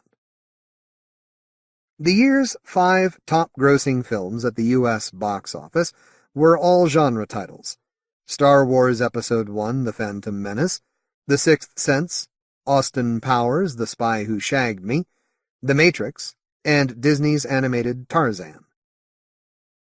At the Oscars in March, Bill Condon won the Best Adapted Screenplay for Gods and Monsters, while in October, 2,000 readers of Britain's Total Film magazine voted for their 25 scariest movies ever. The Exorcist came top, followed by Halloween, The Shining, A Nightmare on Elm Street, and Scream. Other notable entries were the 1963 The Haunting, 7th, the 1960 Psycho, 8th, Hellraiser, 16th, and the 1968 Night of the Living Dead, 23rd. According to composer Lord Andrew Lloyd Webber, his 1986 musical of The Phantom of the Opera became the most commercially successful entertainment of the 20th century when worldwide ticket sales passed $3 billion. The album of the stage show had already sold 25 million copies. Dario Argento's disappointing version of The Phantom of the Opera, starring an unscarred Julian Sands, was finally released on video and DVD in America. Talus the Mummy was a $10 million B-movie directed by Russell Mulcahy as a tribute to Hammer and the work of Ray Harryhausen. The impressive supporting cast included Honor Blackman, Shelley Duvall, and Christopher Lee. In Michael Almereyda's The Eternal, Christopher Walken played a mad Irishman trying to revive a 2,000-year-old shape-shifting druid witch. John Franklin reprised his role as Isaac from the 1984 original in Kerry Scoglin's Children of the Corn 666, starring Nancy Allen and Stacy Keach. And a government team investigated a slaughter at a scientific outpost in Lycanthrope Pray for Sunrise, starring co-producer Robert Carradine. Carnival of Souls was a creepy, atmospheric reworking of the 1962 original, in which the line between reality and nightmare blurred for Bobby Phillips's bar owner as she was menaced by a demonic clown, comedian Larry Miller. Wes Craven and Anthony Hickox were among the executive producers. Filmed in South Africa, From Dusk Till Dawn 2, Texas Blood Money, was a direct-to-video follow-up to the 1996 original, in which a band of robbers planning a bank heist didn't know that their leader had been bitten by one of the undead. Bruce Campbell and Tiffany Amber Thiessen turned up in a fun opening sequence which had nothing to do with the rest of the movie, which was executive produced by Quentin Tarantino and Robert Rodriguez, amongst others. Modern Vampires, a.k.a. Revenant, was yet another failed attempt by director-co-producer Richard Elfman to make a coherent movie. Featuring Casper Van Dien, Natasha Gregson Wagner, Kim Cattrall, Robert Pastorelli, Udo Kier, and Rod Steiger as an obsessed Van Helsing, rarely had such an impressive cast given such uniformly terrible performances. Laughing Dead was an impressive-looking independent feature, written and directed by Patrick Gleason, and set in a diseased, post-apocalyptic Los Angeles populated by cannibalistic mutants and controlled by an ages-old vampire who had transformed the city into a human slaughterhouse. Filmed in Britain by director Elisar Cabrera, Witchcraft Mistresses of the Craft was the 10th episode in the low-budget softcore video franchise, and the first to be shot outside America. The awful Eileen Daly played a vampire who teamed up with a satanic serial killer to bring a demon to Earth. Titanic 2000, Vampire of the Titanic, was an erotic horror video set aboard the new cruise ship where Tammy Park's undead lesbian attempted to seduce Tina Krause into becoming her eternal soulmate. The untalented Krause also read 2 stories from a cursed book in the independent release The Vampire's Curse, the second of which involved a search for the tomb of Vlad the Impaler. Independent erotic video Vampire Carmilla was an updated version of J. Sheridan Le Fanu's novella, while Caress of the Vampire 3, Lust of the Night Stalker, was a softcore sequel to the 1997 original, in which an undercover Florida police officer hunted for a 200-year-old alien vampire serial killer.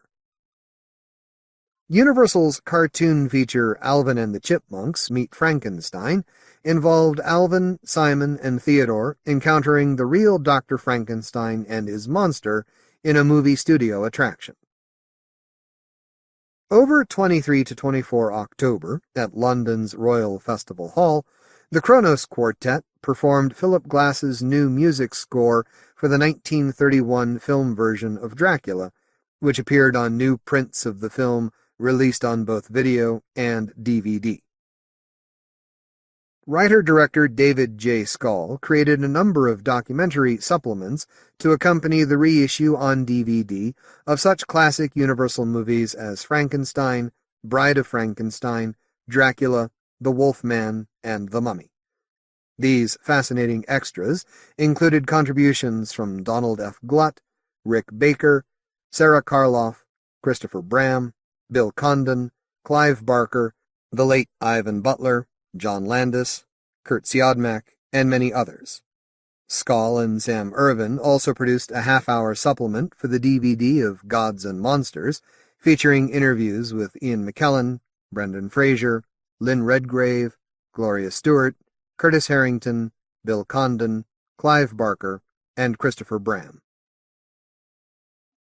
The appointment of a new film and video censor in Britain resulted in the Texas Chainsaw Massacre being passed uncut after 25 years and released nationwide, while the film which started the so-called video nasty purge in the UK, Abel Ferrara's 1979 production The Driller Killer, was finally re-released on video. The first in producer Val Lewton's series of stylish, low-budget B-movies for RKO, Cat People, 1942, and its marvelously poetic sequel of sorts, The Curse of the Cat People, 1944, were reissued on a welcome double bill in British cinemas. In a totally different class, Quentin Tarantino's Rolling Thunder Pictures re-released an uncut version of the 1977 opus Mighty P. Kingman, a.k.a. Goliathon, for midnight screenings across America. Shown in 3 two-hour segments, Stephen King's latest TV miniseries, Storm of the Century, was billed as an original novel for television.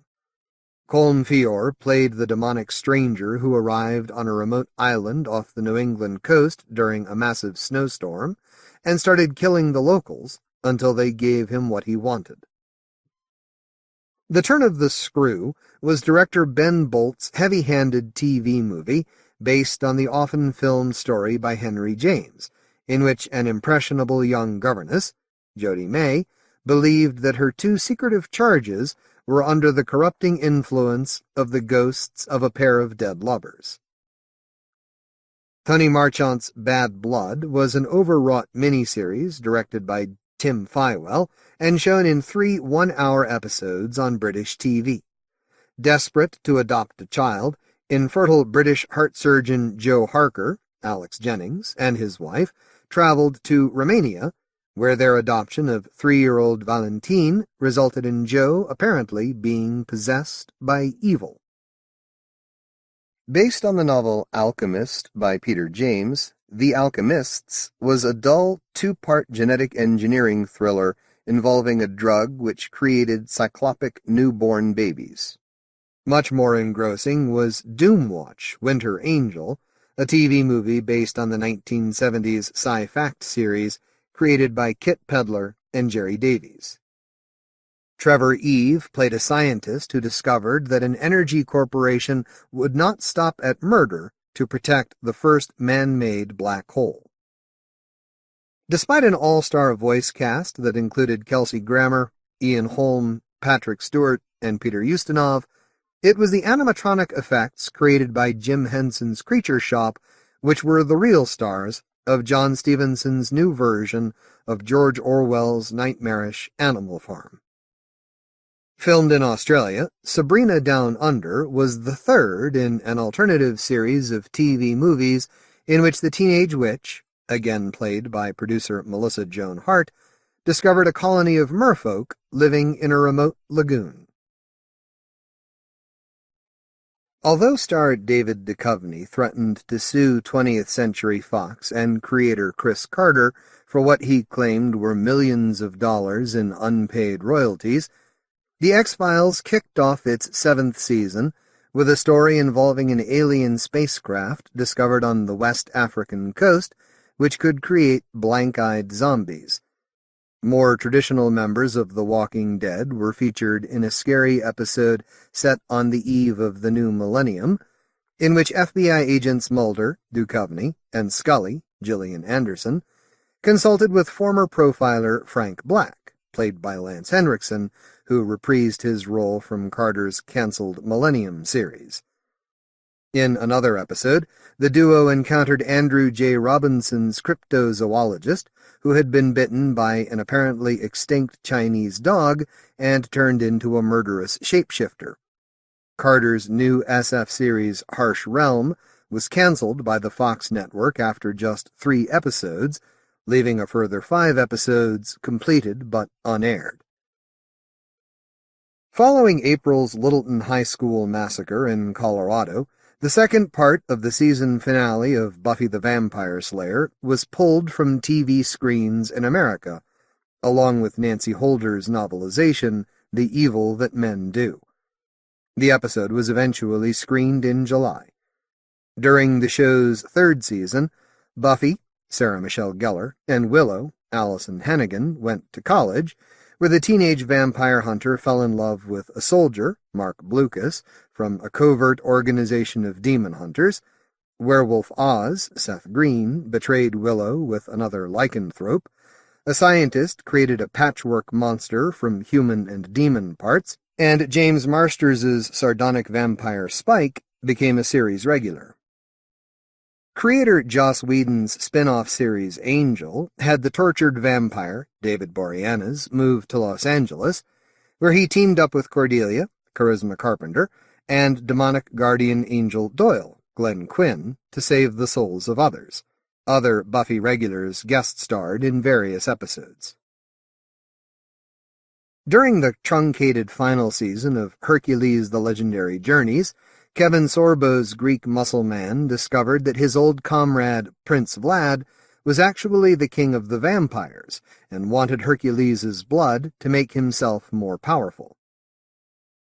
Created by brothers Jonas and Josh Pate, G vs. E was a quirky comedy series in which Clayton Rohner's murdered journalist returned to Earth to battle human-looking demons known as Morlocks and save lost souls in Hollywood. An investigation into a series of apparent vampire slayings around St. Valentine's Day led Nancy Ann Sokovich into the clutches of husband and wife bloodsuckers in an episode of the Canadian series Sci-Factor Chronicles of the Paranormal. In the Canadian teen series Big Wolf on Campus, Brandon Quinn's high school senior was bitten by a wolf and transformed into a pointy-eared lycanthrope during extreme situations. Anybody remember Teen Wolf, 1985? The three magical Hallowell sisters, Prue, Shannon Doherty, Piper, Holly Marie Combs, and Phoebe, Alyssa Milano, encountered a cursed Egyptian urn, a lycanthropic shapeshifter, the ghost of a murder victim, a photographer who remained youthful by draining the life force from young women, and various evil warlocks and demons in the always charming Charmed.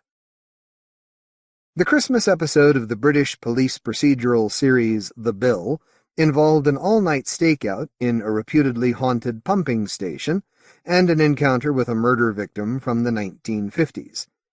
In the UK police series Taggart, a Scottish spiritualist contacted the spirit world and apparently received helpful advice from the long-dead Taggart, much to the surprise of his colleagues.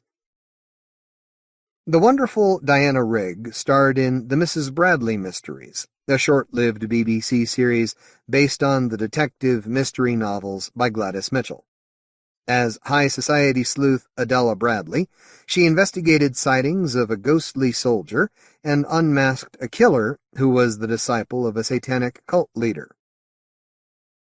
In the two-part Star Trek Voyager episode Dark Frontier, Captain Janeway, Kate Mulgrew, and her crew were caught in a trap set by the creepy Borg Queen to assimilate Seven of Nine, Jerry Ryan. Total Recall 2070 was a futuristic detective series that owed more of its setting, characters, and plot to Blade Runner than it did to the 1990 film it was named after. Even worse, Philip K. Dick wasn't even credited.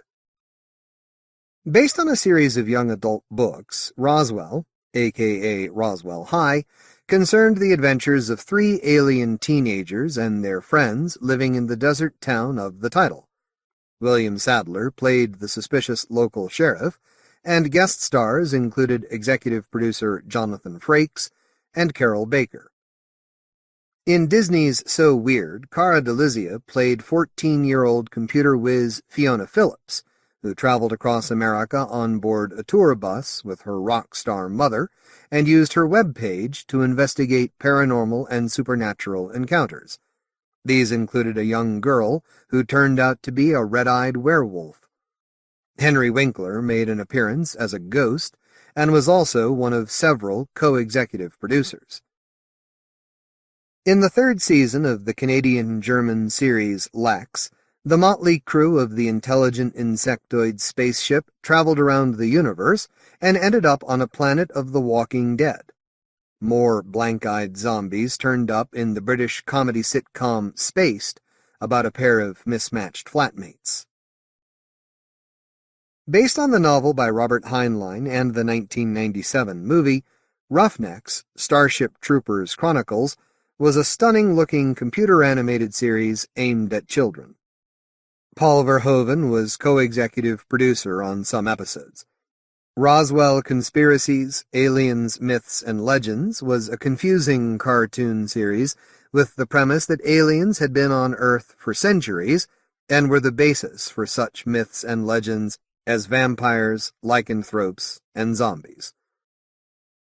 Mona the Vampire was a cartoon series based on the series of children's books by Sonia Hollyman, about an imaginative 10-year-old schoolgirl who who liked to dress up as one of the undead.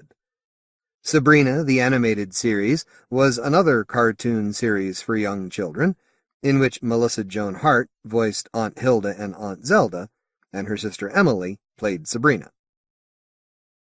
In the animated Sherlock Holmes in the 22nd Century, the consulting detective was brought back to life in New London in 2103. Episodes were based on The Valley of Fear and The Hound of the Baskervilles by Sir Arthur Conan Doyle.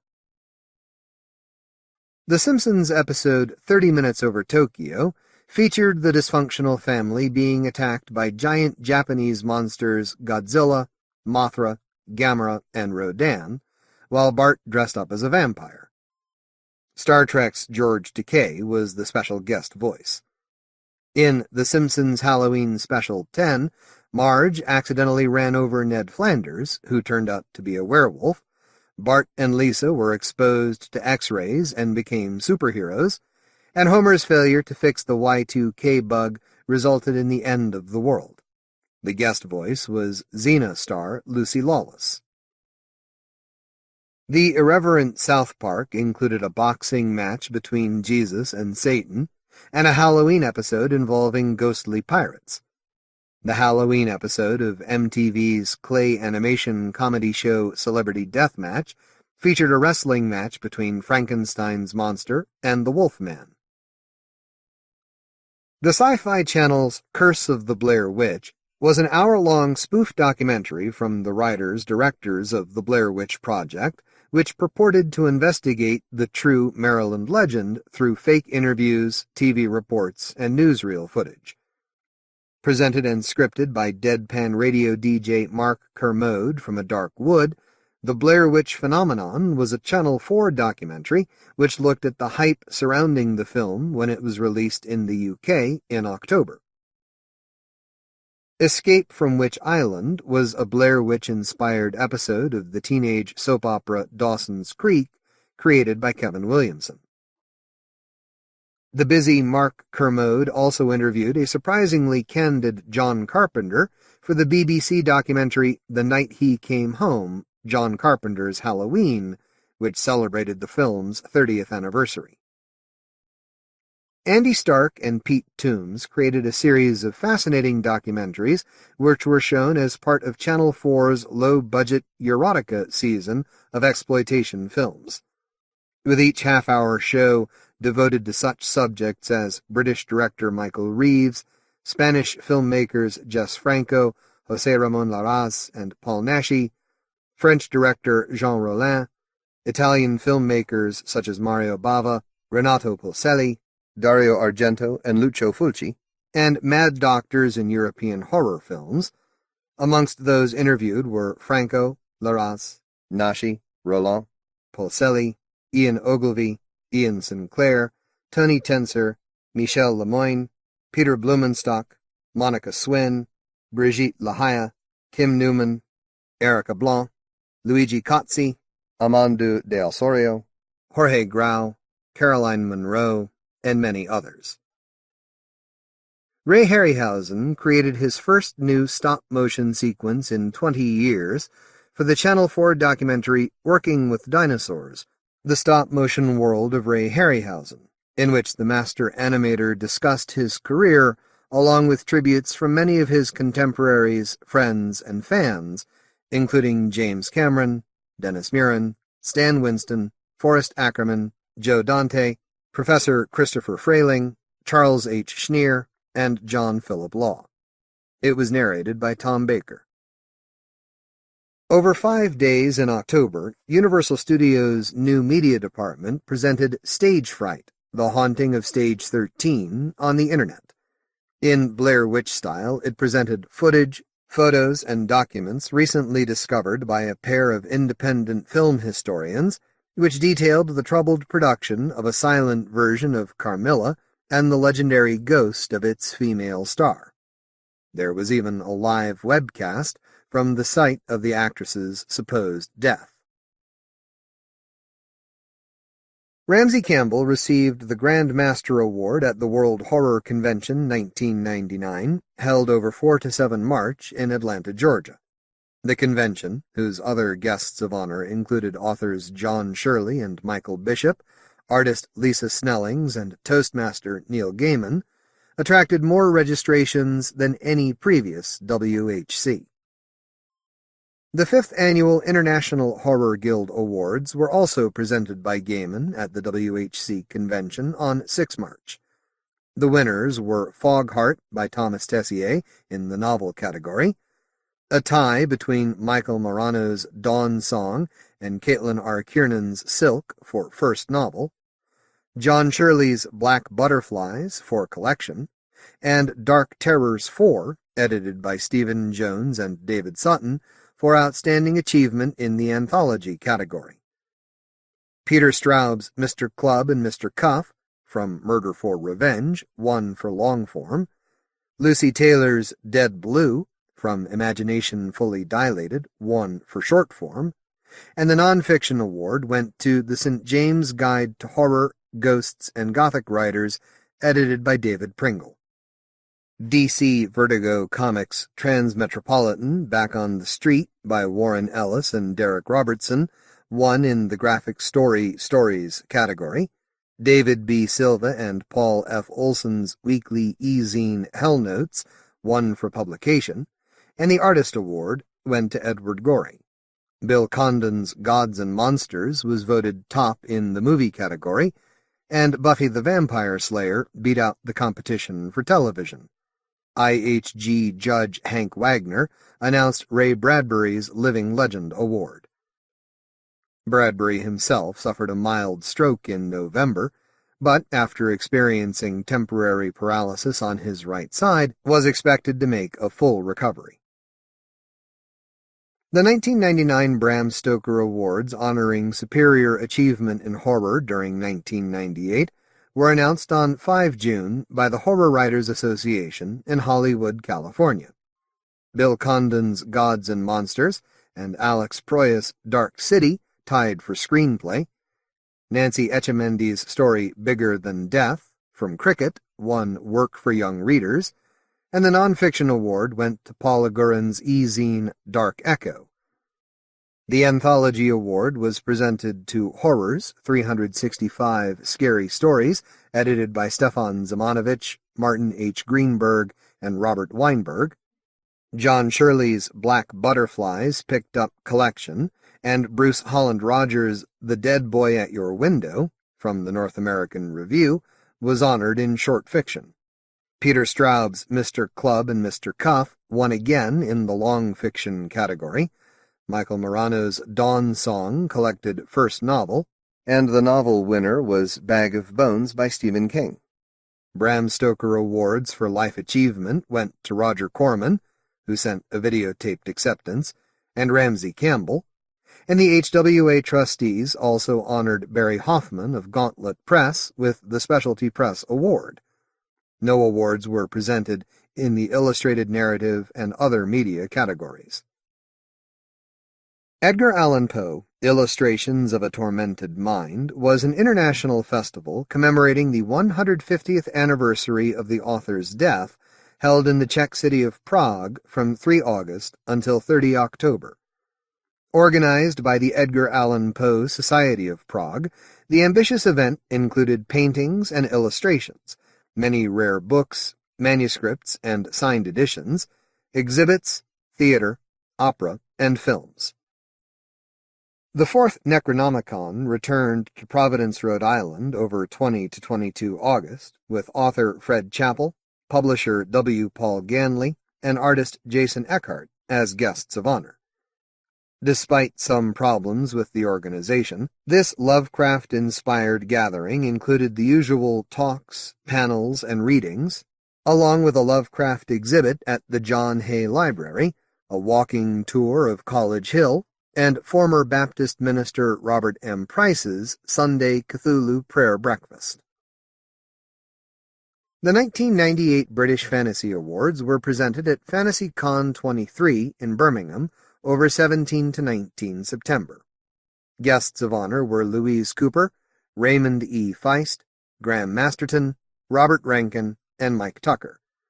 Stephen King's Bag of Bones won the August Derleth Award for Best Novel.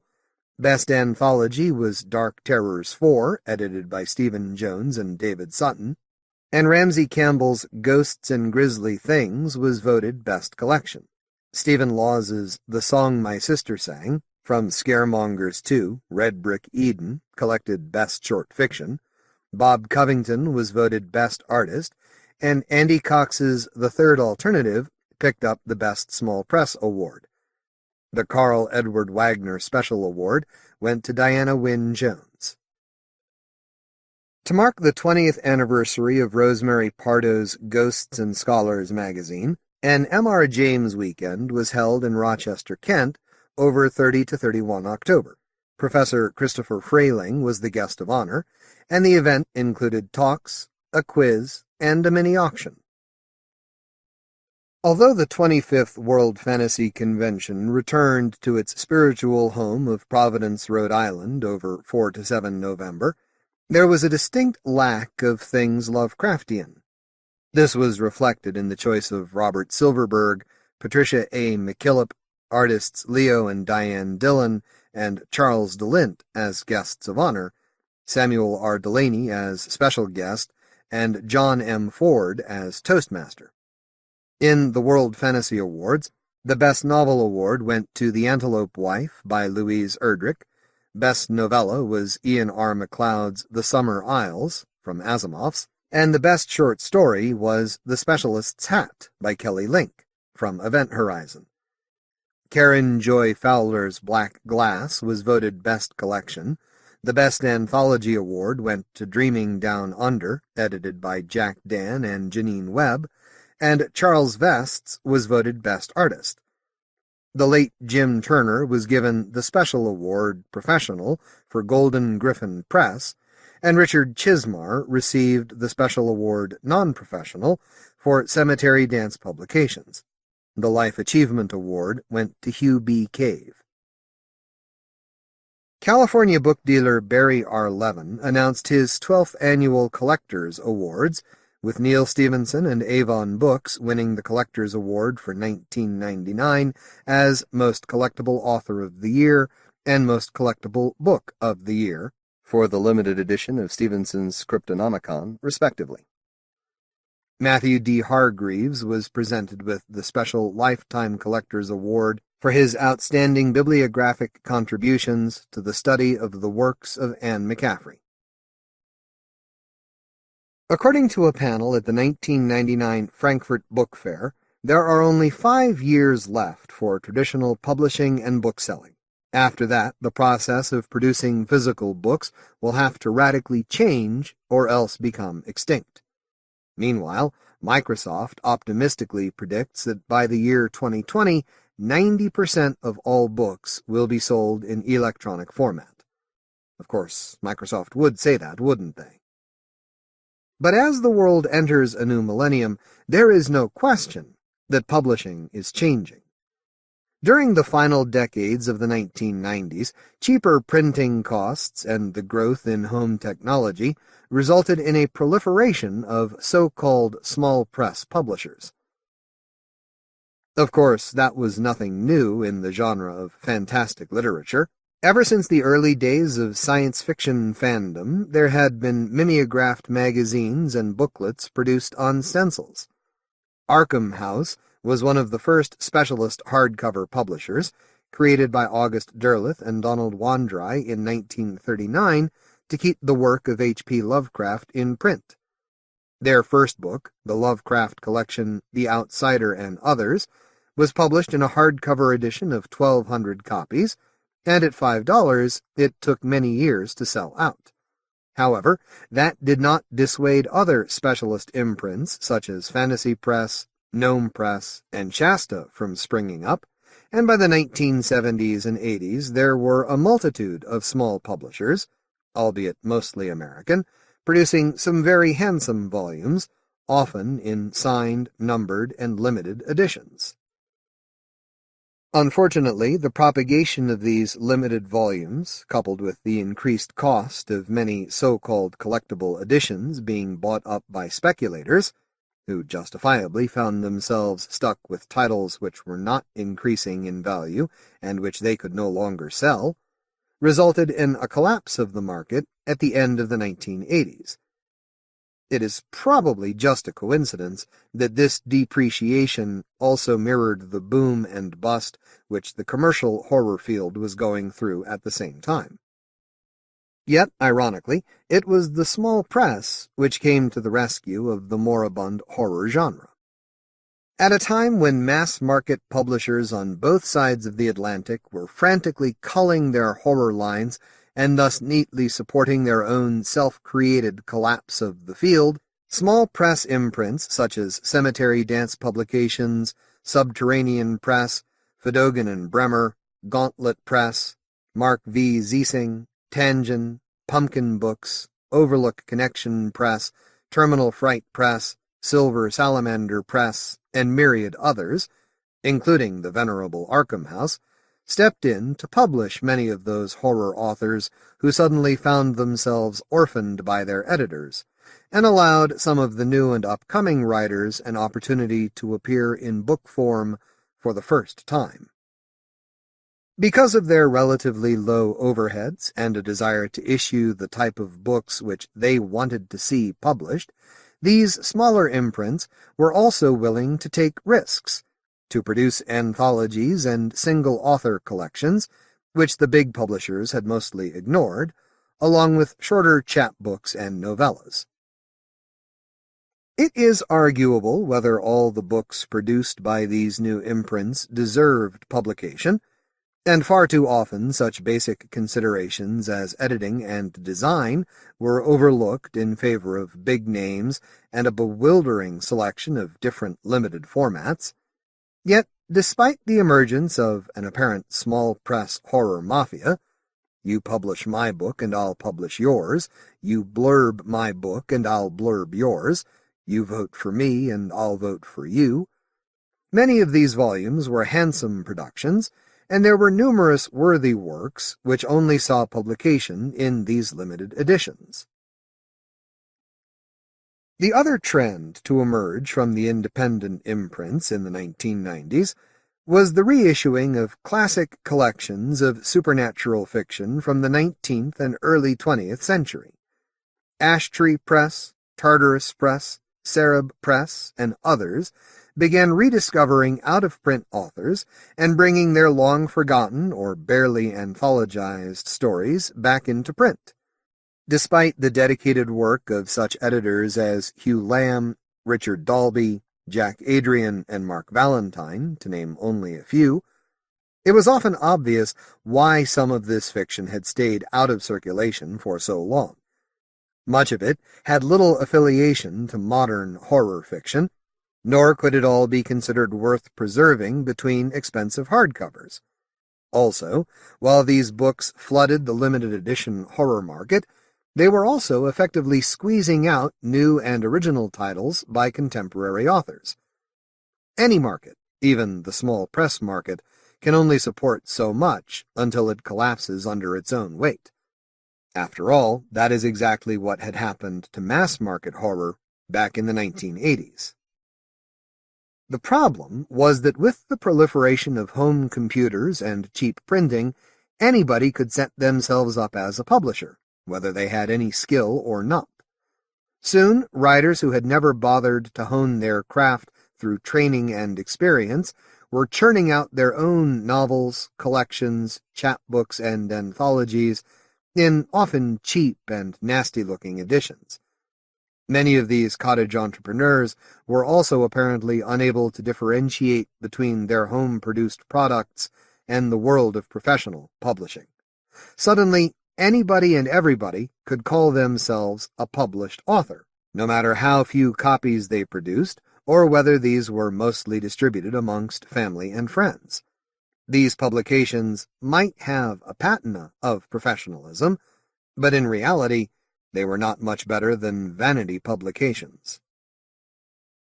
Now, with the explosion of the Internet and the exponential advances in new technology, things are about to get much worse. The current buzzword in publishing is ebooks, or print on demand. Just about anyone can set up a trade publishing house and have access to an online distribution system these days. Significantly, Microsoft and BarnesandNoble.com have already teamed up to create systems which offer free downloads of e-titles. Meanwhile, Florida-based distributor Bookworld announced that it would offer more than 500 ebooks on its site. As we all know, traditional bookshops no longer have the shelf space to keep a copy of every volume on display, or the discount incentive to stock mid-list titles. On-demand books will ensure that titles no longer go out of print. California's Babbage Press is already reissuing worthwhile books by David J. Schow, Dennis Etchison, S.P. Sonntag, John Shirley, and others. An electronic book publisher, eWrites, has over 300 titles by such authors as Harlan Ellison, Fritz Leiber, and Melanie Tem available. Pulpless.com is being distributed by Ingram Books and offers a wide range of volumes, from such well-known names as Piers Anthony, Robert Silverberg, and Norman Spinrad, to lesser-known authors, and Dark Tales Publications recently released the first volume of The Asylum, an original anthology of 15 horror stories by Douglas Clegg and others, as an on-demand title. But the question we have to ask ourselves is, if enough readers actually wanted to buy these titles in the first place, wouldn't a commercial imprint be only too delighted to publish them? You only need to look at Tor Books' quality Orb imprint, or Galantz's successful SF Masterworks and Fantasy Masterworks series to see that publishers are more than willing to reprint titles which they believe can sell enough copies to make them viable. It is also worth noting that most on-demand books are more expensive, and thus less competitive, than similar volumes in the bookstores. The other way to get your work out there is through online publishing. There are already companies who will manage every stage of cyber publishing, from design and editorial to logging the number of paying visitors to the site. However, in a reverse of the traditional process, authors must pay these publishers in advance for their packaging services. So, in what way, if any, does this new form of distribution differ from so-called vanity publishing? The blunt answer is, it doesn't. However, there is no longer any way in which we can define what constitutes a vanity publisher. The majority of self-published work, whether it is electronic or between covers, is usually pretty poor. And let's be honest, if it was any good in the first place, chances are it would have found a commercial or small press publisher willing to support it. Of course, there are notable exceptions to any rule. Recently, Stephen King released his latest novella, Riding the Bullet, exclusively on the Internet. The initial demand was phenomenal, with 400,000 downloads in the first 24 hours. The author estimated that he would make as much as $450,000 for the story. He would have received around $10,000 if he had sold it to the New Yorker or a similar magazine.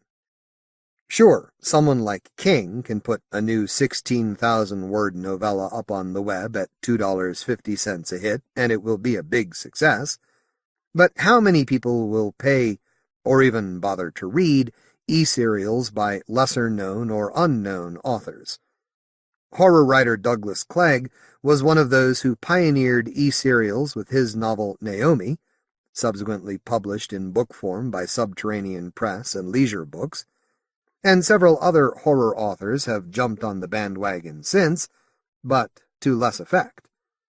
It is already questionable whether this kind of publishing poses any threat to traditional print publishers, but it will be interesting to see how successful they are in a marketplace which is already becoming overcrowded.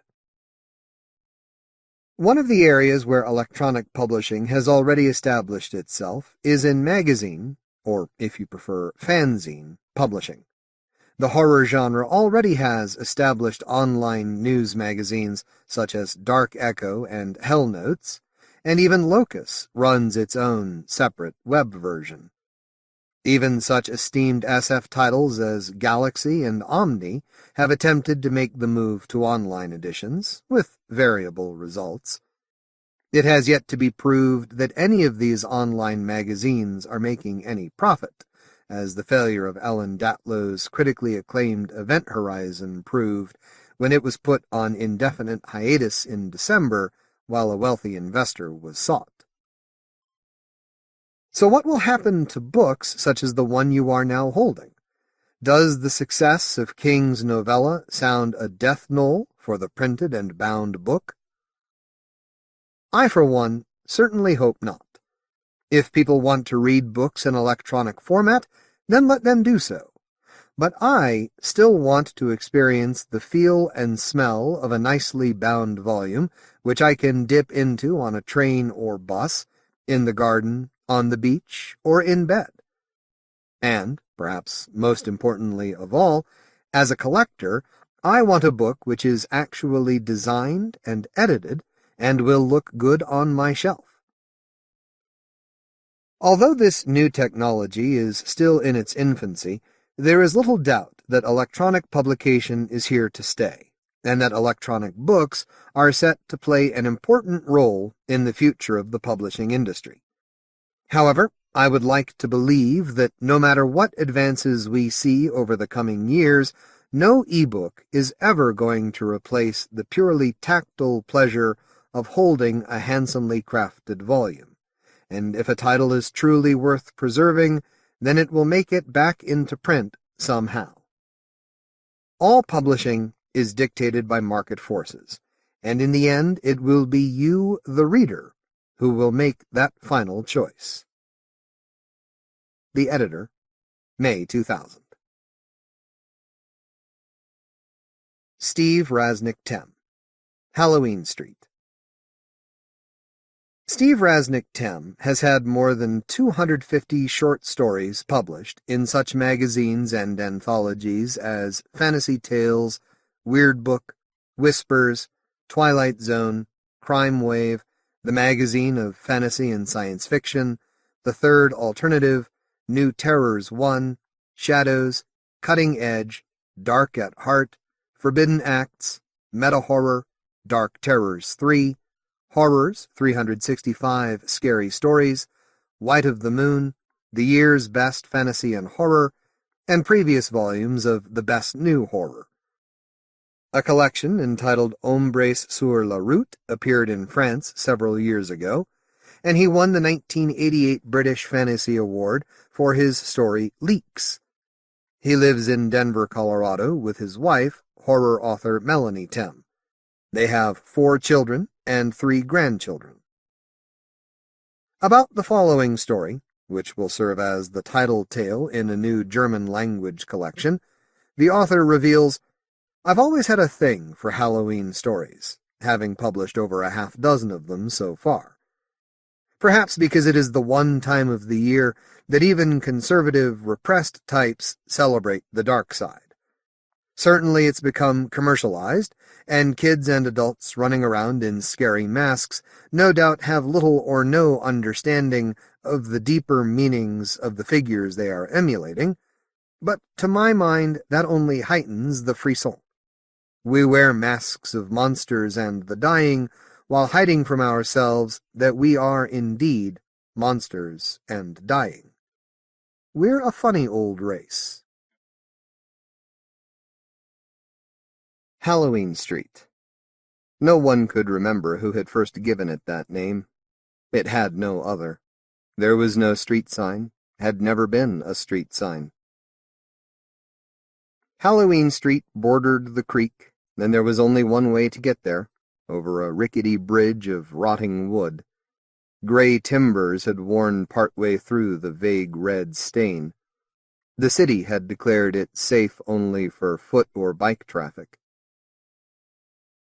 The street had only 8 houses, and no one could remember more than 3 of those being occupied at any one time. Renters never lasted long. It was a perfect place to take other kids, the smaller ones, or the ones a little more nervous than yourself, on Halloween night. Just to give them a little scare, just to get them to wet their pants. Most of the time, all the houses stayed empty. An old lady had supposedly lived in one of the houses for years, but no one knew anything more about her, except that they thought she'd died there several years before. Elderly twin brothers had once owned the two center houses, each with twin high-peaked gables on the second story like skeptical eyebrows, narrow front doors, and small windows that froze over every winter. The brothers had lived there only 6 months, fighting loudly with each other the entire time. The houses at the ends of the street were in the worst shape, missing most of their roof shingles and sloughing off paint chips the way a tree sheds leaves. Both houses leaned toward the center of the block, as if two great hands had attempted to squeeze the block from either side. Another 3 houses had suffered outside fire damage. The blackened boards looked like permanent, arbitrary shadows. But it was the 8th house that bothered the kids the most. There was nothing wrong with it.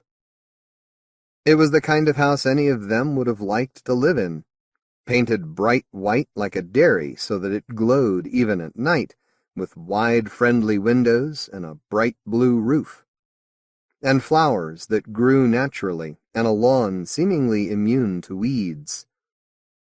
Who took care of it? It just didn't make any sense. Even when the kids guided newcomers over to Halloween Street, they stayed away from the White House. The little girl's name was Laura, and she lived across the creek from Halloween Street. From her bedroom window she could see all the houses. She could see who went there, and she could see everything they did.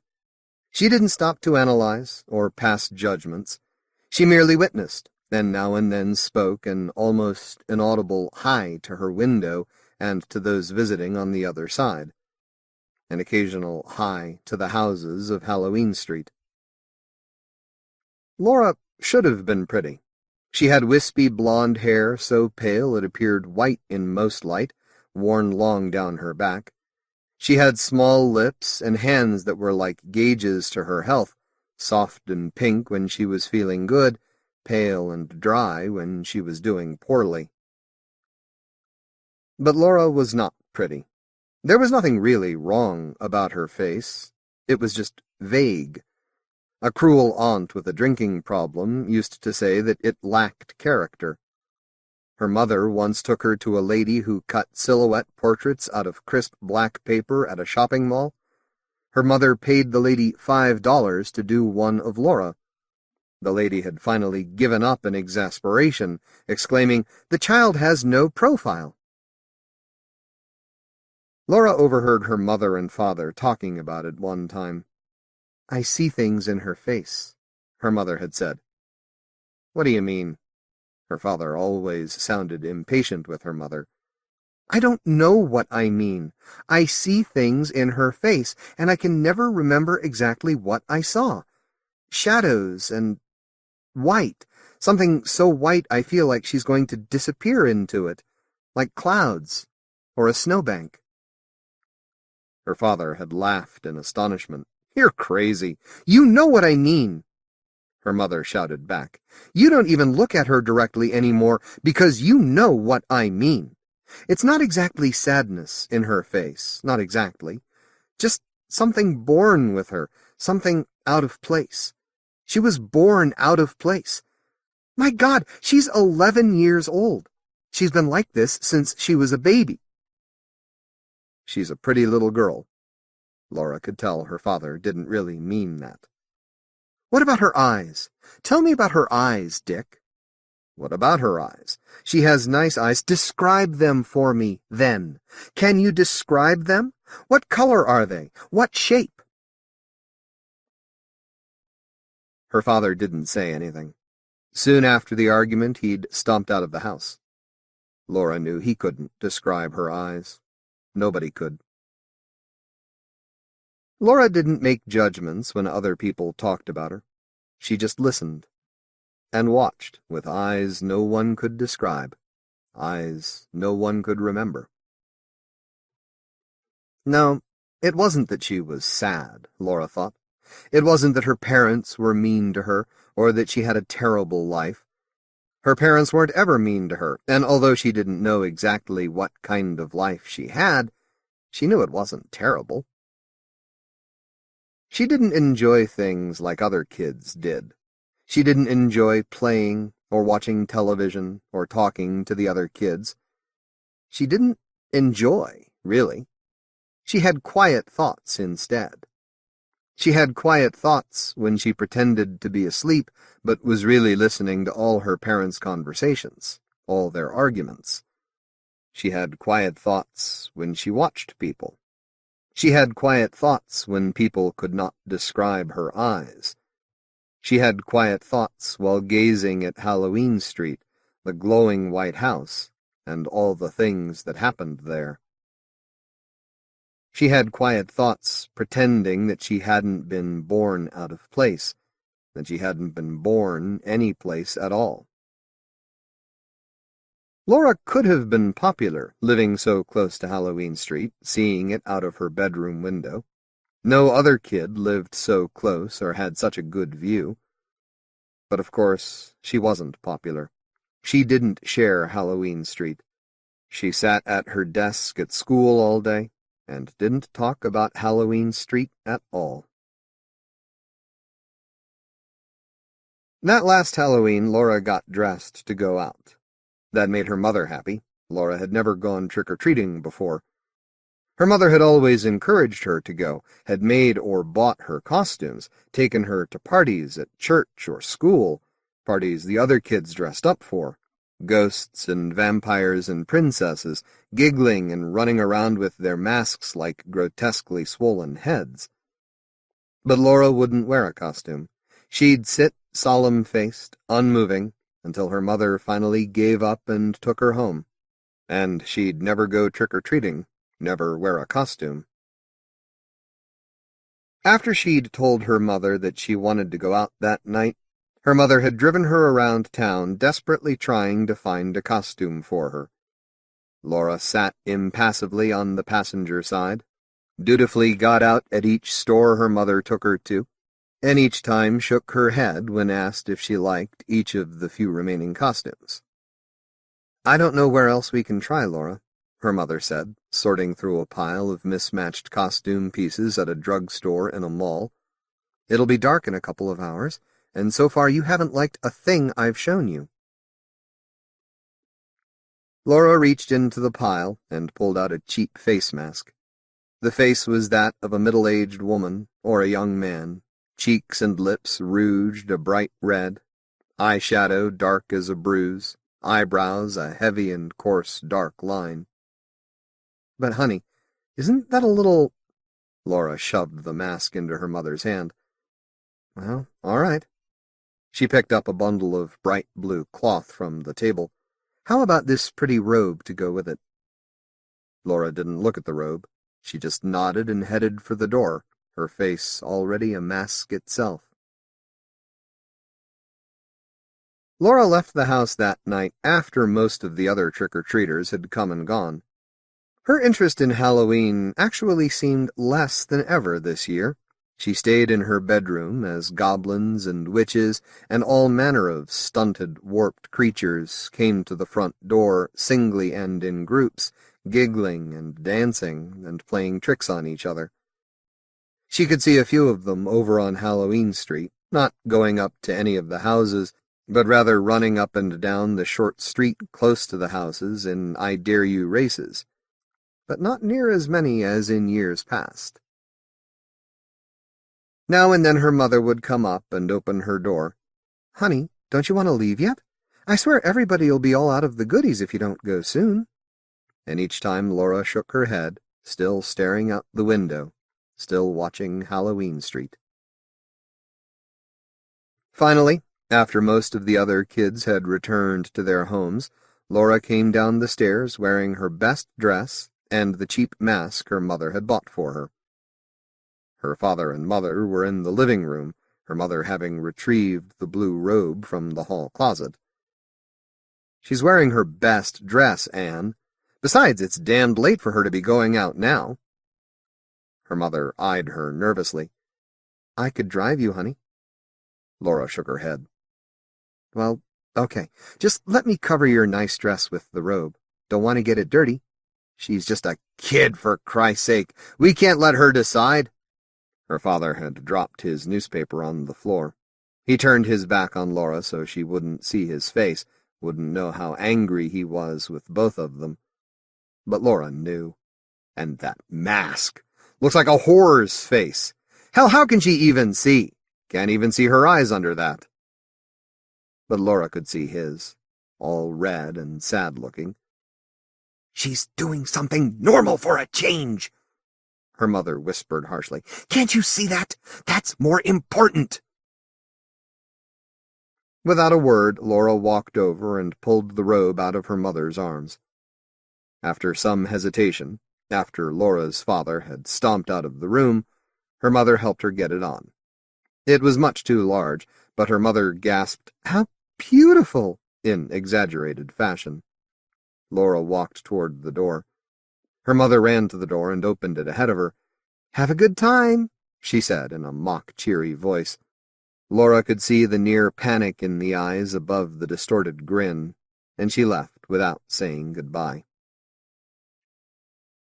A few houses down the sidewalk, she pulled the robe off and threw it behind a hedge.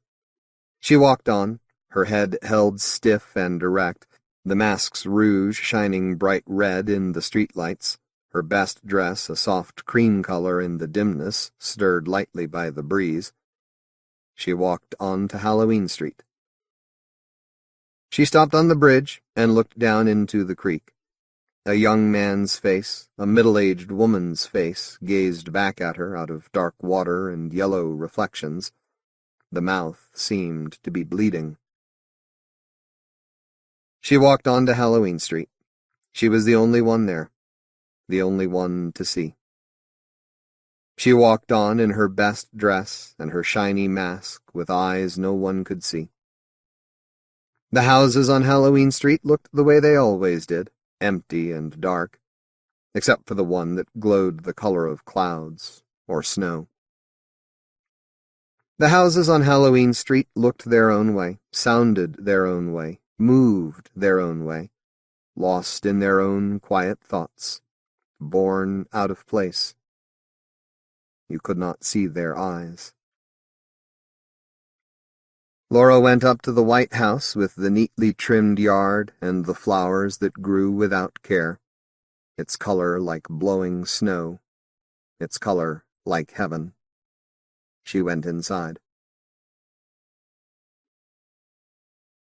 The old woman gazed out her window as goblins and spooks, pirates and ballerinas crossed the bridge to enter Halloween Street. She bit her lip to make it redder. She rubbed at her ancient blind eyes, rubbing the dark eyeshadow up into the coarse line of brow. She was not beautiful, but she was not hideous either.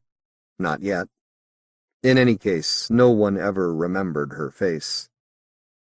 Her fine, snow-white hair was beautiful and long down her back. She had the most wonderful house on the street, the only one with flowers, the only one that glowed. It was her home, the place where she belonged.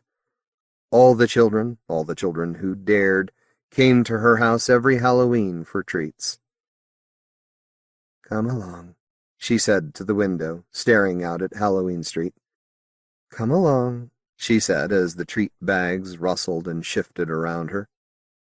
"You don't remember, do you?" As the first of the giggling goblins knocked at her door. "You've quite forgotten." As the door began to shake from eager goblin fists, eager goblin laughs. "Now scratch your swollen little head, scratch your head. You forgot that first and last, Halloween is for the dead."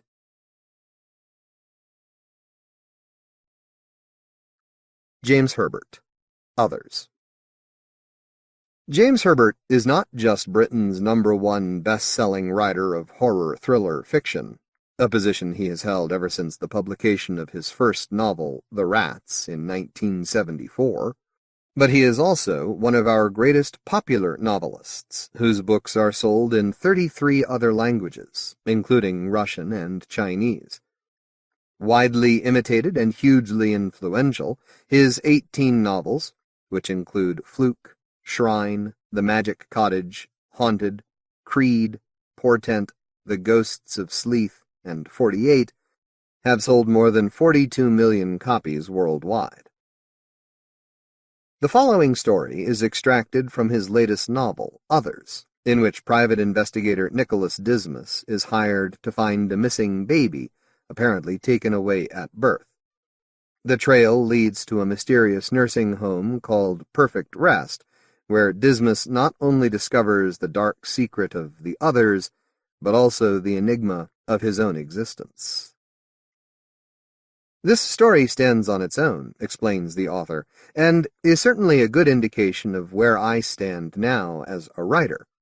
It also has a lot to say about prejudice in society, particularly from the victim's point of view. In fact, it has a whole lot of things to say. The twist, of course, is who the attackers turn out to be. It was around 10:30 that night that I stepped outside the pub in a side street near the seafront, the steady drizzle that had mauled the day over with for the moment, but the streets still shiny damp. The noise from the saloon bar behind me died with the closing of the door, and I took in great lungfuls of almost pure sea air, exhaling long and hard to rid my lungs of the residue cigarette fumes they'd been collecting over the past couple of hours. I felt only a little better now, the irritating sense of dissatisfaction that had been dogging me for most of the day dulled by booze and company. A burst of laughter behind me was raucous enough to pass through the thick wood and glass of the pub door, and I was pretty sure it wasn't at my expense. I knew nearly all the regulars, who were mainly of the, how shall I put it, of the exotic variety, young and not-so-young gay men, pensioned-off chorus boys of untold age but with fabulous stories to tell, cultured antique dealers who'd had other careers in their prime, but who now saw this last profession as a means of genteel employment for themselves and their invariably younger partners. There were shammers and schemers, duckers and divers, women who love women, the lonely and the disparate. A good bunch. And whenever I entered that bar, I was greeted with friendly calls rather than odd stares. The air may have been moist, but it was warm and scented with the aroma of sea and salt. As I began to walk towards the front, depression settled over me like a well-worn cloak, and even the bright promenade lights at the end of the long, narrow street failed to offer any cheer. Moving along the glistening pavement, I wondered why this mood of... what? I couldn't focus on it. Inadequacy, perhaps? Had pursued me all day. Since I'd first opened my eye that morning, in fact. Since my conclusion that there really was nothing more I could do for Shelley Ripstone. When I'd rung her earlier, she'd pleaded with me to stay on the case, even phoned me back seconds after I'd broken off the call. She'd offered to double my fee if only I would agree to continue the search for her lost son, and nothing I said would convince her that it would be pointless, that the child, and now I was beginning to doubt there ever was a child, had died only minutes or seconds after being born. Doctors didn't lie. The authorities might, but then why should they, in such a case? Shelley had become more distressed. Didn't I understand that a mother intuitively, instinctively knew these things? And besides, the clairvoyant Louise Broomfield also had no doubts that her son was still alive. The evidence, or lack of it, said otherwise, I told her, but that had made her more aggressive. Pleadings became insults. But fine, I'd had plenty of those in my time. Firmly and quite politely, I said my goodbyes and replaced the receiver. This time she didn't ring back. I could, of course, have mentioned the fact that she had not been entirely open with me, that maybe, well, quite likely, her motivation had more to do with her late husband's money than maternal love, but that would have been rude of me, and unnecessary. Even so, this night I reviewed the case in my mind as I shuffled on towards the sea, yet still I could make no sense of her claim. Even if Shelley Ripstone, née Tisdale, had given birth 18 years ago, and the hospital had been razed to the ground some time afterwards, the baby's short existence would still have been noted by the General Registrar Office. But it seemed nothing at all had been documented, neither at the London office nor the one at Southport, where all such records were kept after the close-down of Somerset House in the capital. Also, in adult tracing, the method is relatively simple, even if the disappearance is intentional. I rule out murder and dismemberment here. Credit card purchases, the electoral roll, national insurance number, bank statements, car registration, friends and associates, all conspire to track down an absconder. But when there is no life history, when there isn't even any evidence that the subject of the trace was even born in the first place, except for the word of a bereaved widow of dubious, although understandable, motivation, and possibly of distracted mind, then finding that person is next to impossible. There was nothing I could do. I'd only waste time and the client's money, and I'd never been into that kind of scam. No, I'd made the right decision. The assignment was a dodo, a dead duck. The agency had done all it could. So what was nagging at me? Why couldn't I let it go? "Spare some change, Chief?" I'd almost passed by the figure huddled in a doorway before his voice, both plaintive and cheerful at the same time, brought me to a halt. I peered closer, searching for a face among the darkness and rags, but only when the headlights of a car crawling down the narrow street lit us both up did I find one. Wide, friendly eyes looked up at me, and I realized the beggar was a kid, somewhere between 17 and 20, with spiky hair and a ring through his nose, and grime on his skin that looked more than a week old. The sleeves of his ragged jumper were pulled over his hands, even though there was no coolness to the night, and his well-worn boots were metal-tipped and too hardy for the season. "Just for a bit of food, like," he said, working for whatever I was prepared to give him. He seemed uncomfortable under my scrutiny, perhaps with my features. What he couldn't appreciate, though, was that I was only doing my job. Even half-drunk, I did what I always did when I came upon vagrants or beggars, not necessarily the same thing. I gave them the once-over. All of us at the agency did, trying to catch any resemblance to photographs on our files, old images of persons gone astray, missing youths, absent husbands, absconded wives, even mothers or fathers who'd decided normal society wasn't all it was cracked up to be. You never knew when you might strike it lucky. He became uncertain, having had a good look at me as the glare from the headlights had peaked before moving on. He appeared very uncomfortable now that we were in the shadows again. He drew up his boots and curled up in the doorway, his body seeming to shrink. "It's okay," I said quietly, soothingly, I hoped. "When did you last eat?" It was important for me to know. He didn't answer straight away. His neck craned from the untidy bundle of clothes, and he looked around the doorway's corners, up and down the street, as if searching out other company. This was a lonely little side road, though. "This morning," he answered at last, his face featureless in the gloom. He cleared his throat, a nervous rasp. I sighed and rummaged through my pockets, finding only a pound coin and a few odd pence. "Fuck it," I grumbled to myself, and reached inside my jacket for my wallet. Pulling out a 10-pound note, I sensed a fresh, a more trusting alertness about the boy. "Promise me you'll get yourself something to eat, okay?" I thrust the note towards him, and he accepted it with both hands. "Bloody hell," he said in a low breath. "Thanks, man. I mean, really. Thanks. Sure. I stepped away from him. Remember, food, right? I could just make out the nodding of his head before I turned away, already wondering if he'd stick to the handout's condition or if he'd head straight for his regular supplier. A tenner wouldn't buy him much, so maybe he'd just drink it away. I let it go. I could only make the offer. The rest was up to him. I'd learned a long time ago it was all you could do. As I neared the seafront, there was more activity. Tourists strolled arm in arm along the broad pavements that edged the wide King's Road, many of them still in shorts and T-shirts, despite the earlier drizzle and the lateness of the hour.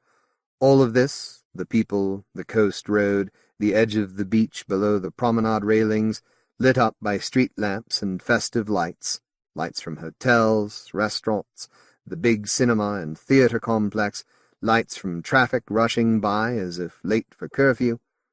And noise came from all directions, the jabber of crowds and their laughter, and muted music from bars and clubs, the conversations of diners drifting from open doorways.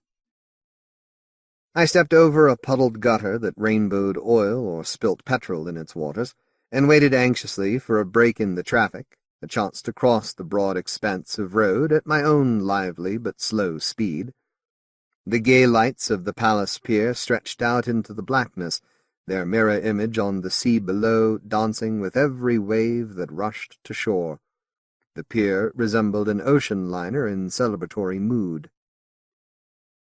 Taking my chance, I made it to the center of the road, then waited for a gap in the opposite lane's flow.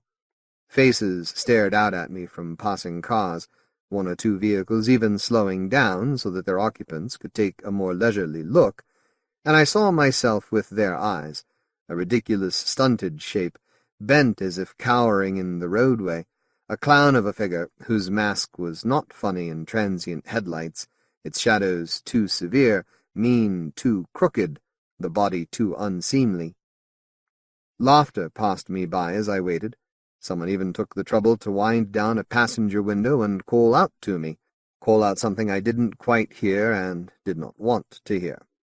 I seized the moment to hobble the rest of the way, my bad leg dragging across tarmac as it does when I'm tired or inebriated, my left arm waving in the air ahead for balance. I arrived safely, but a little dead in heart. A group, a horde of language students, Brighton is always full of language students, paused to allow me through, the hush in their voices as I avoided touching any of them, making their alien whispers easy to comprehend. I lowered my head even more, ashamed, vulnerable, naked under their gaze, not even my alcohol haze dimming the ocular assault, and I kept moving until I reached the ornate rail overlooking the lower promenade and beach. There I leaned, my chest pressed against hard metal, my only eye watching the blackness of the sea's horizon, a barely visible dark against dark, and I concentrated on that alone so that self-pity would not overwhelm me. My breath came in short heaves, and my hands clenched the rail tightly until my thoughts, my feelings began to settle, not calm, I didn't feel calm at all, but to quieten down, become absorbed into me, so that my hands on that rail no longer trembled, so that my gasps steadied, my breathing became deeper, more even. With the quietening, there soon came the question, why had I panicked so quickly, so easily? Ridicule was something I'd borne for as long as I could remember, and pity for the same length of time, but I'd learned to cope, hadn't accepted, could never accept either insult, but I'd learned to endure. So why this abrupt, overpowering fright? Why had my mental equilibrium, that hard-earned stability gained only after a lifetime of abuse and sniggers and curious glances, if not downright ogling, and well-meaning but so often demeaning patronization, why had it so swiftly deserted me? Had I only kidded myself that I'd adapted to all those jibes and kindnesses? Well, no, because I knew I'd only ever placed a barrier between myself and the prejudices and good intentions of others. I suppose my surprise tonight was that the shield was gossamer thin instead of cast iron thick. Even the whiskey and beer I'd consumed that night had failed to dull the senses, to thicken that self-preserving defense even more. An urge to be nearer the sea overcame me, because the sea was clean and as far away from people as I could get, and I lurched from the railings, heading towards the ramp that led to the boulevard below. I was aware that my shambling walk was exaggerated by weariness, and yes, no excuses, by alcohol, too, the limp now a parody of my normal gait, my hump even more rounded. Crouched and shuffling, I hastened down towards the beach, momentum increased by the slope's angle. The ramp was wide enough for wheelchairs and delivery vans alike, but not user-friendly for hunchbacks of awkward stride, and I steered myself to one side so that I could slide my hand along its rail, steadying myself, occasionally gripping to control the descent. Near the bottom, customers were overflowing from the Zap Club, milling around its door, spilling out onto the level boulevard, getting in my way. Now I deliberately kept my head bowed, my one eye watching other people's feet as the noise from the club's open door became horrendous, the chatter of voices around me intimidating. I could tell by the shifting of legs that some of the crowd were anxious not to become an obstacle in my way. Others failed to notice me, though, only becoming aware when I tried desperately, solicitously, to nudge by without giving offense. A girl's shriek was followed by laughter, a male's derision followed by embarrassed shushes.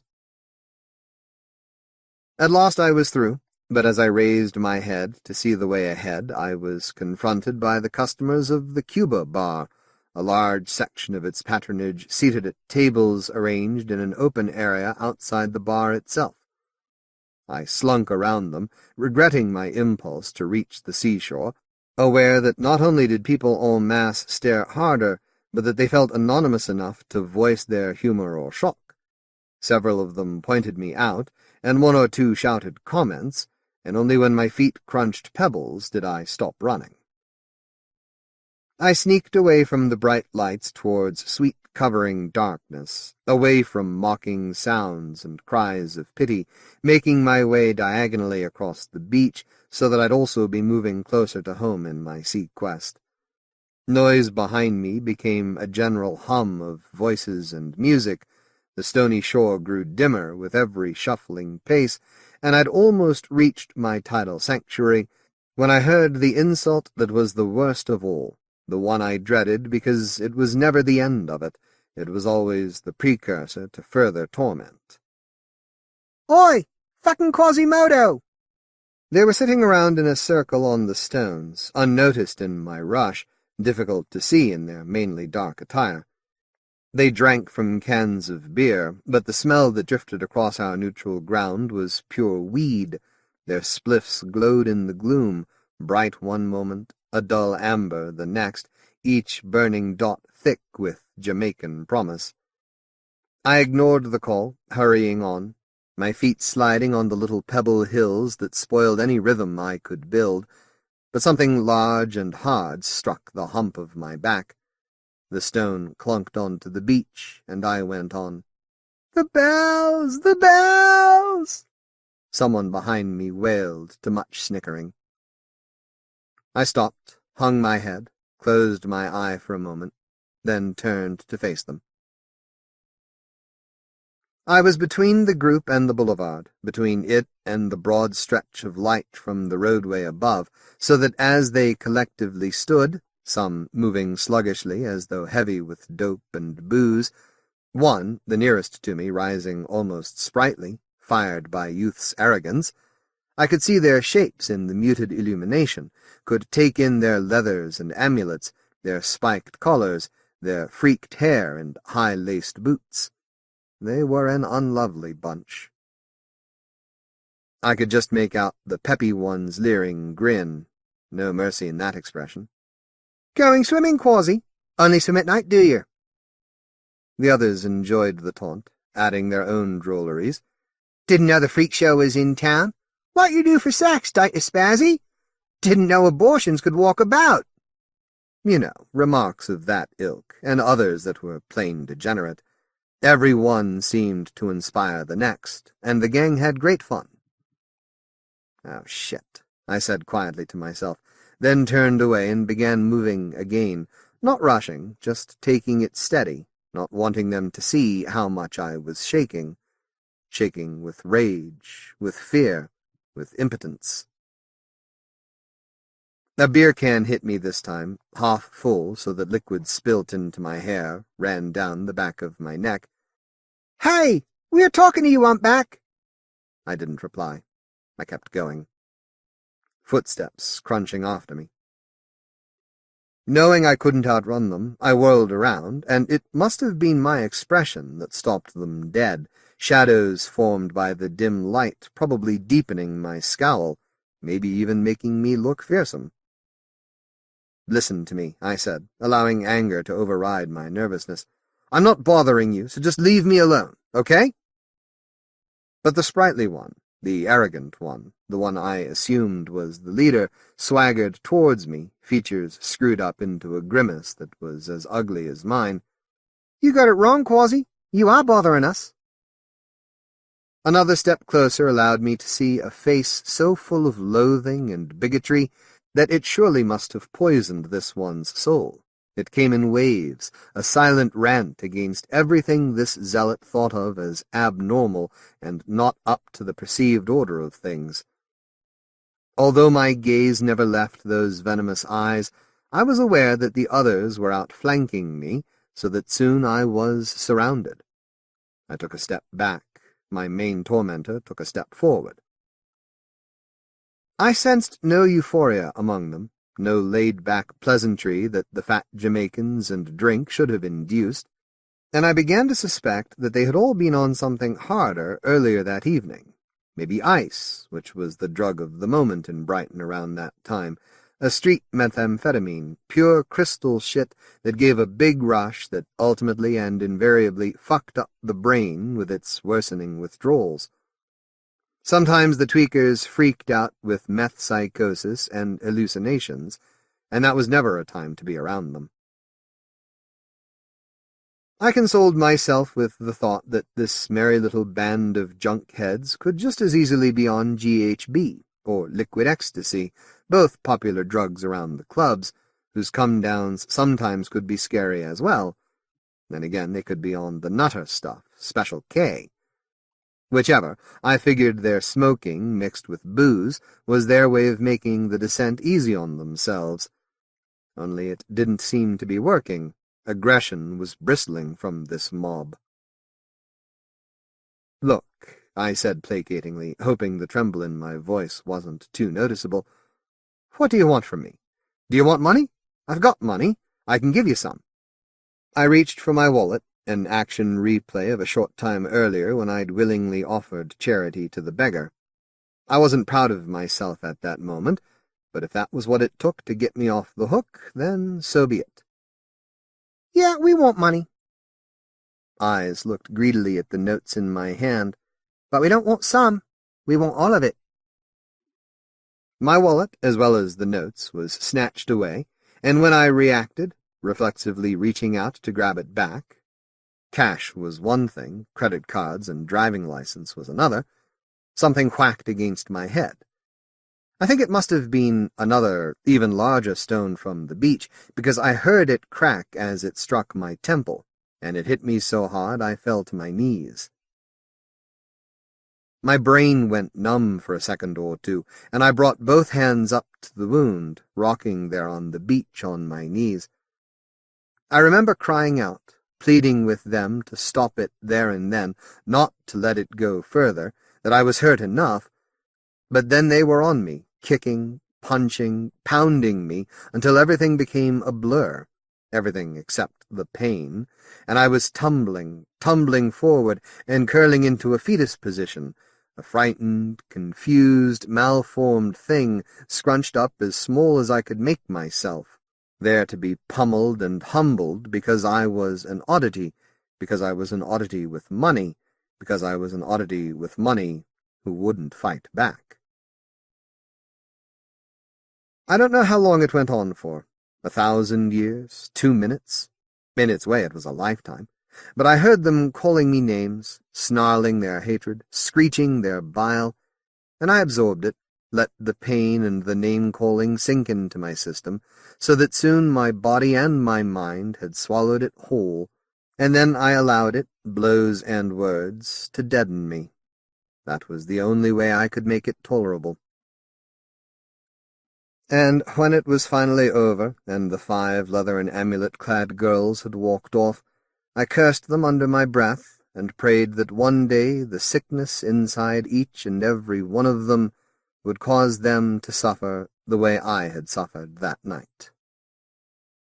It began to spit with rain again. T.E.D. Klein. Growing Things. T.E.D. Klein lives most of the time in New York City. In addition to Rod Serling's The Twilight Zone magazine, he also edited a true crime monthly, Crime Beat. He scripted the Dario Argento movie Trauma, which he describes as unwatchable.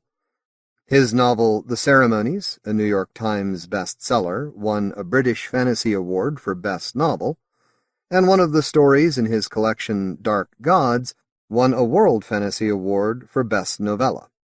He sometimes reviews genre books pseudonymously.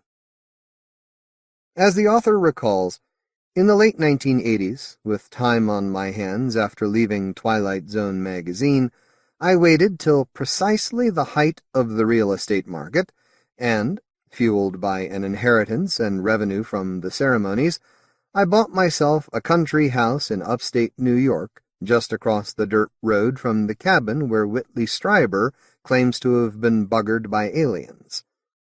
Although the house in Growing Things is, thank God, considerably different from my own, the story was inspired by that purchase, and by my lifelong addiction to advice columns in Yankee and various how-to magazines. "Hey, honey, listen to this one. It's downright scary." The magazine, drawn from near the middle of the pile, was yellowed, musty-smelling. Herb licked his lips with a fat tongue and squinted at the page with the corner turned down. "Dear Mr. Fixit, early this spring a peculiar roundish bulge appeared under the linoleum in my bathroom, and now with the warm weather it's beginning to get larger, as if something is sprouting under there. My husband, who is not well, almost tripped over it yesterday. What is it, some sort of fungus? How can I get rid of it without having to rip up the linoleum? As we cannot afford expensive new flooring, we are relying on you. Signed, Anxious." "I shouldn't wonder she was anxious," said Iris from her cloud of lemon oil and beeswax. She'd been giving the old end table a vigorous polishing and was slightly out of breath. "Who wants to share their bathroom with a bunch of toadstools?" "Don't worry, Fixit's got it under control. Dear Anxious, sounds as if you have a pocket of moisture trapped between the floorboards and the linoleum. Often a damp basement is the culprit. Simply drill a hole up from the basement to release the moisture buildup, then seal the area with flash patch or creosote." Herb rubbed his chin. "Sounds simple enough to me." "Not in this house." "What do you mean? We don't have a basement, remember? You'd have to get down on your belly and slither beneath the house, with all that muck down there." "Ha! You're right. Certainly wouldn't want to do that." Herb's stomach shook as he laughed. "Thank God the damned bathroom's new." In fact, the bathroom, clean and professionally tiled, was one of the things that had sold them on the house. Herb liked long showers, and Iris, who, unlike Herb's first wife, had never had to make time for children, was given to leisurely soaks in the tub. The rest of the place was in, at best, an indifferent state of repair. The rain gutters sagged, the windows needed caulking, and if the house were to serve as anything more than a summer retreat from the city, the ancient coal-burning furnace in an alcove behind the kitchen would have to be replaced. Eventually, too, they'd have to add more rooms. At present, the house was just a bungalow, a single floor of living space crowned by a not-too-well-insulated attic littered with rolls of cotton wadding, damaged furniture, and other bric-a-brac abandoned by the former owners. Who these owners were was uncertain. Clearly the place hadn't been lived in for years, and, though the real estate lady had denied it, it had probably been on the market for most of that time. The two of them, of course, had hoped for something better. They were, in their way, a pair of midlife romantics. But Herb's alimony payments and an unexpected drubbing from the IRS this April had forced them to be practical. Besides, they had 3 acres worth of woods, and stars they could never have seen from the city, and bullfrogs chanting feverishly in the marsh behind the house. They had an old woodshed, a sway-backed garage that had once been a barn, and a sunken area near the forest's edge, overgrown with mushrooms and moss that the real estate lady assured them had been a garden. They had each other. Did the house itself need work? As Herb had said airily when a skeptical friend asked if he knew anything about home repair, "Well, I know how to write a check." Secretly, he nourished the ambition of doing the work himself. Though he had barely picked up a hammer since he'd knocked together bookends for his parents in a high school shop class, he felt certain that a few carefully selected repair manuals and a short course of This Old House would see him through. If fate had steered him and Iris toward that creature of jest, the handyman special, well, so be it. He would simply learn to be a handyman. And fate, for once, had seemed to agree, for among the artifacts left by the previous owners was a bookshelf stacked high with old magazines. Actually, not all that old, from the late 1970s, in fact, but the humidity had aged them, so that they had taken on the fragile, jaundiced look of magazines from decades earlier. Iris had wanted to throw them away. "Those moldy old things," she'd said, curling her lip. "They smell of mildew. We'll fill up the shelves with books from local yard sales." But Herb refused to hear of it. "They're perfect for a country house," he had said. "I mean, just look at this. Home handyman, practical gardener, growing things organically, modern health. Perfect rainy day reading." Luckily for Herb, there were lots of rainy days in this part of the world, because after 3 months of home owning, it had become clear that reading do-it-yourself columns such as Mr. Fix-It, a regular feature in Home Handyman magazine, was a good deal more fun than actually fixing anything. He'd enjoyed shopping for tools and had turned a corner of the garage into a rudimentary workshop, but now that the tools gleamed from their hooks on the wall and the necessary workspace had been cleared, his enthusiasm had waned. In fact, a certain lassitude had settled upon them both. Maybe it was the dampness. This was, by all accounts, one of the wettest summers on record. Each week the local penny saver sagged in their hands as they pulled it from the mailbox, and a book of stamps that Iris bought had long since stuck together. Dollars had grown limp in Herb's wallet. Today, with the summer sky once more threatening storms, he lay aside the handyman and spent the afternoon with his nose buried in a back issue of Country Kitchen, while Iris, unable to transform an end table from the attic into something that passed for an antique, put away her beeswax and retreated to the bedroom for a nap. It was growing dark by the time she awoke. Clouds covered the sky, but the rain had not come.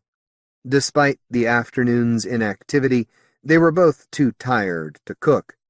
Instead, they had dinner by candlelight at a roadside inn along a desolate stretch of highway several miles beyond the town. They toasted one another's health and wished that they were just a few years younger. The house felt chilly when they returned. The air seemed thick with moisture.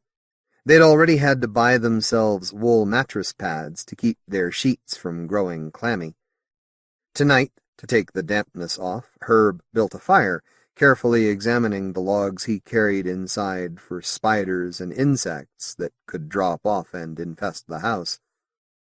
He remembered a line he'd seen in Practical Gardener, something about being constantly on watch for the blight on the peach and the worm in the rosebud. This evening, though, it was Home Handyman that drew him back. He'd started weeks before with the older issues at the bottom of the pile, and had steadily been working his way up. While on the couch Iris yawned over a contemporary romance, he engrossed himself in articles on wood stove safety, building a patio, and, something he was glad he'd never have to worry about, pumping out a flooded basement. The issue he'd just pulled out from the top half of the pile was less yellowed than the ones before.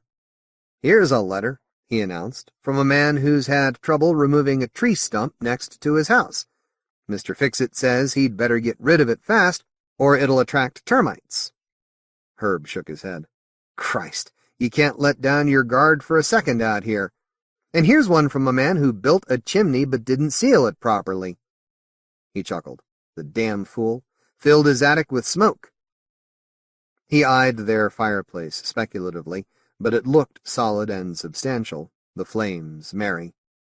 He turned back to the magazine. The next page had the corner folded down. "Some guy asks about oil stains on a concrete floor. Mr. Fixit recommends a mixture of cream of tartar and something called oxalic acid. How the hell are you supposed to find— Hey, listen to this. Here's another one from that same woman who wrote in before. Dear Mr. Fixit, the advice you gave me previously on getting rid of bulges under the linoleum in my bathroom by drilling up from the basement was of little use, as we have no basement, and due to an incapacity, my husband and I are unable to make our way beneath the house. The bulges— Iris looked up from her book. Before it was just one bulge. "Well, hon," he said, thinking of her in the tub, "you know how it is with bulges." He made sure he saw her smile before turning back to the column. "The bulges have grown larger, and there's a definite odor coming from them. What should we do? Signed, Still Anxious." "That poor woman," said Iris. She stretched and settled back into the cushions. "You don't suppose it could be radon, do you?" "No, he says they may have something called wood bloat." Herb shuddered, savoring the phrase. "Forget about preserving the linoleum," he says. "Drill 2 holes deep into the center of the bulges and carefully pour in a solution of equal parts baking soda, mineral spirits, and vanilla extract. If that doesn't do the trick, I'd advise you to seek professional help." "She should have done that in the first place," said Iris. "I'd love to know how she made out." "Me too," said Herb. "Let's see if the story's continued." He flipped through the next few months of Home Handyman. There were leaky stovepipes, backed-up drains, and decaying roofs, but no mention of the bulges. From the couch came a soft bump as Iris lay back and let the book drop to the rug. Her eyes closed, her mouth went slack. Watching her stomach rise and fall in the firelight, he felt suddenly and peculiarly alone. From outside came the whisper of rain, normally a peaceful sound, but tonight a troubling one. He could picture the land around the house, and beneath it, becoming a place of marsh and stagnant water, where God knows what might grow. The important thing, he knew, was to keep the bottom of the house raised above the ground, or else dampness would rot the timbers. Surely the crawl space under his feet was ample protection from the wetness. Still, he wished that the house had a basement.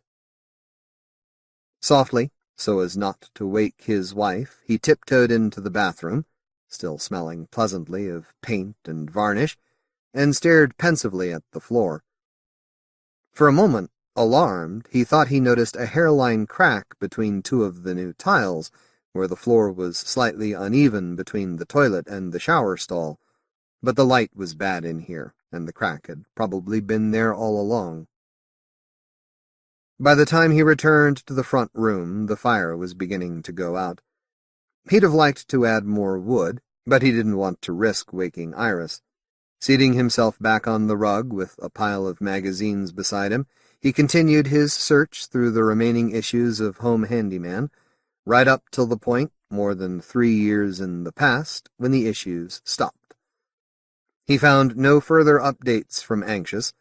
He wasn't sure whether he was disappointed or relieved. The latter, he supposed. Things must have come out okay. The issues of Handyman were replaced by a pile, only slightly less yellowed and slightly less substantial, of Modern Health, with predictably its own advice column, this one conducted by a Dr. Carewell. Shingles on roofs were succeeded by shingles on faces and legs. The cracked plaster and rotting baseboards gave way to hay fever and thinning hair. "I have an enormous bunion on my right foot," one letter began, with a trace of pride. "I have a hernia that was left untreated," said another. Readers complained of planter's warts, aching backs, and coughs that wouldn't quit. It was like owning a home, Herb thought. You had to be constantly vigilant.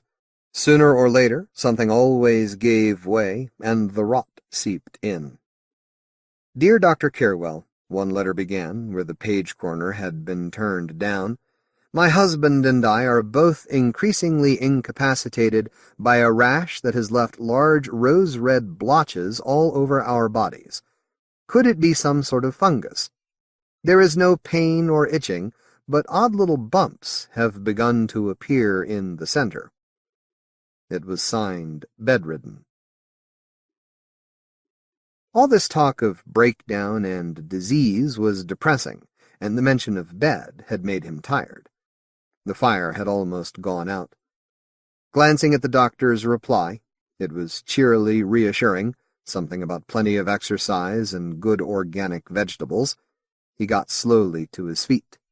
From another room came the creak of wood as the old house settled in for the night. Iris snored softly on the couch. She looked so peaceful that he hated to wake her, but he knew she'd fall asleep again soon. The two of them always slept well out here in the country. "Come on, hon," he whispered. "Bedtime." The sound of the rain no longer troubled him as he bent toward her, brushed back her hair, and tenderly planted a kiss on her cheek, rosy in the dying light. David J. Schow, Unhasped. David J. Schow works as a screenwriter and author from his home in the Hollywood Hills. Some of his recent book releases include Wild Hares, a collection of his non-fiction columns from Fangoria magazine, and a new edition of his 1990 short story collection Lost Angels. As an editor, The Lost Block Volume 2, Hell on Earth, is published by Subterranean Press. He also turns up in his namesake David J. Scholl's documentary, which appears on Universal's DVD release of Creature from the Black Lagoon. Lists of blown-out, stale, or out-of-date relationships. Everybody has one, reveals the author, and each list charts the peaks and valleys of a lifetime of looking for love. The trick with Unhasped, figure the title out for yourself, was to structure the telling of the tale as a classic stairway of teases. Writing is sexy when it works correctly. Reading is a matter of seduction. It was all about closure, Ethan told himself. The women in the box were past. They were history, the only challenge they represented now being that of their disposition. Bodies from the past. Ethan closed the lid and secured its tiny brass hasp. The box had originally been made to house torpedo cigars hand-rolled in Honduras, and a faint tang of tobacco still clung. A non-smoker, he despised cigars above cigarettes, which he disliked more as a matter of social responsibility.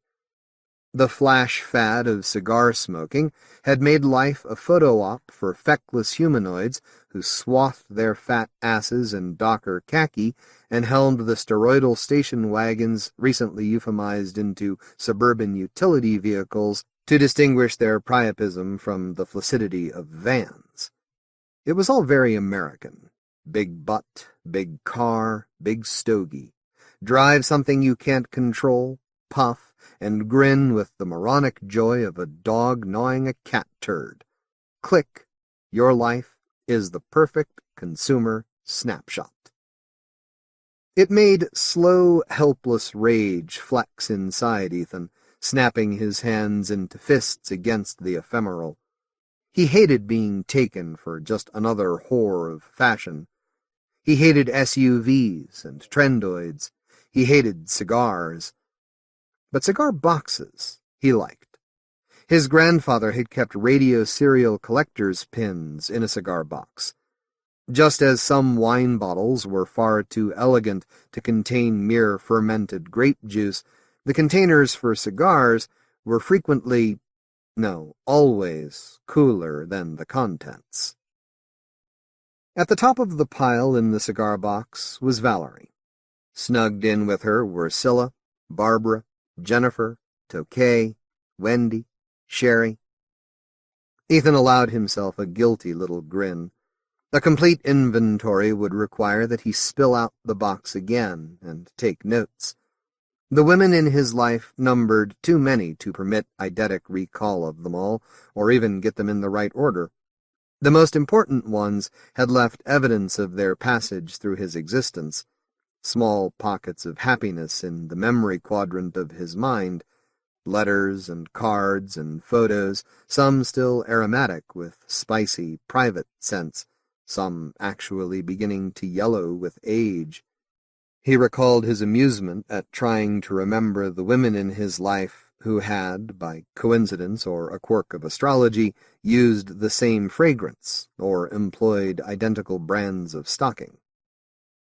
Valerie was best thumbnailed as ebullient, long of leg and stout of breast, and ready to party. She wrote fatuous notes with a lot of exclamation points and deployed the word love easily, too easily, with no weight to it, which had always struck Ethan as somehow shallow. Valerie burned fast and climaxed easily, her signature sent like honey dust. She aerobicized, logged wage hours at a savings and loan, and idealized a future in a condo. Once she got married, her life targets would essentially have been obliterated with sharpshooter precision.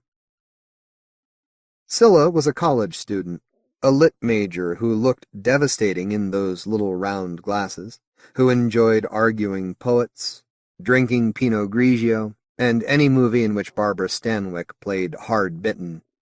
Their first kiss had been the night of a party which Scylla's boyfriend had also attended. Everyone shotgunned a lot of alcohol and respirated loads of dope. Ethan crashed on the sofa, half expecting Scylla's roommate, a tawny and flirtatious lass named Iris, to drag him into her waterbed just to drown out the noise of Scylla and the boyfriend fucking. Apparently the boyfriend pumped Scylla quickly and crudely, executed a half roll, and lapsed into unconsciousness. Scylla emerged an hour later, seeking fruit juice from the fridge during the darkest part of the night. Her conversation with Ethan was whispered, hushed, risky, and fun. They were all over each other in no time, there in the complete darkness. It was like fantasy sex with a ghost. Barbara was a paralegal who smelled like night-blooming jasmine, and later admitted that the first thing she looked at was Ethan's butt in an elevator. She loved to touch you while she talked, pointed things out, or illuminated. Her earnestness and need for physical contact radiated off her and convinced you to play, too. She liked to laugh during sex for all the right reasons, and made it a life mission to utterly destroy any bed in which she slept. Her apartment was a disaster, Ethan remembered.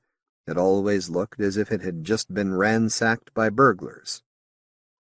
Tokay was the offspring of 60s parents whose racial collaboration had gifted her with outstanding bone structure and perfectly leavened café au lait skin, and by the time she met Ethan, she had actually broken into modeling.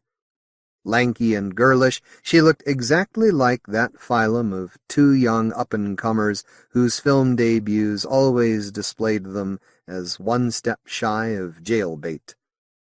Even asleep she was photogenic, even with drool dotting the pillow. She had a bladder the size of a grape and had to dash to the bathroom 6 times a night. Ethan wondered how anyone could get any useful sleep with so many interruptions. Since she virtually never had to pay for her own clothes, she had skillful tastes in addition to a discerning eye, to which Ethan learned to defer. She was so attractive that strangers assumed she was an idiot. Ethan had been privileged to know better. Wendy was one of Ethan's thunderbolt women, a memory that still had the power to move him. The first time he had ever seen her, he had thought, "This is a woman who is everything you desire, and she will never have anything to do with you." He first saw her 2 years before they ever spoke. Their first contact was embarrassingly accidental. Ethan stammered and fumbled and totally blew it, Mr. Uncool. Later, they fell into the habit of talking on the phone when Ethan had no phone. He'd sortie out to a post office in the dead of night and commandeer a payphone for hours. They cultivated a non-physical intimacy that was deeper than her maintenance relationships with a bland menu of hopeful marriage candidates. She joked to Ethan that her suitables all looked so alike they had begun to blur in her mind, like microwave entrees. She came to his apartment to celebrate their mutual birthdays, on a date precisely between the two, and played him the way Hendrix played a Strat. And although she did not pour lighter fluid on him, it could be said that she had indeed set him on fire after the solo. It was only then, years after his first lamentable sighting of her, that Wendy admitted her long-standing crush, a thing she had kept secret and dear to her heart all that time, hoping for a turn of events like the one that led to them naked and delirious together, and this was the very first time Ethan had thought to himself, "This is a woman I could marry." There was no room in this box for Annie, the already married woman with whom Ethan had conducted a brief and not entirely guilt-free affair, or Mary Beth, who had dunned him with phone calls until he had changed his number, or Kristen, the drama psycho, or Marjorie, the medically certified madwoman. Sometimes you have to get involved with people to understand that there are some people with whom you should never get involved. There in the box, the corpses of relationships gone by. Valerie, Barbara, and Sherry had all gotten married and reproduced, and by doing so they were no longer attractive to Ethan. He acknowledged that while this view might seem totalitarian, it was at least honest. The photos and memorabilia of them recalled a time when they were unburdened by parenthood and unspoiled by the ravages of birth. They did not glow. Scylla moved away to become a teacher, and Ethan had never heard from her again. Tokay had also gotten married. Having broken into modeling, modeling had in turn broken her. The last conversation she'd had with Ethan involved too many details about how her recreational use of chemicals had literally caused her skeleton to start dissolving. Her new husband was a producer type, who happily paid all her medical bills. She counted herself lucky, like a war vet who'd only lost one leg. The light in her eyes had been cruelly doused, and everyone had hugged everyone else and moved on. Wendy had tired of Ethan and likewise moved on. She tired easily of everything.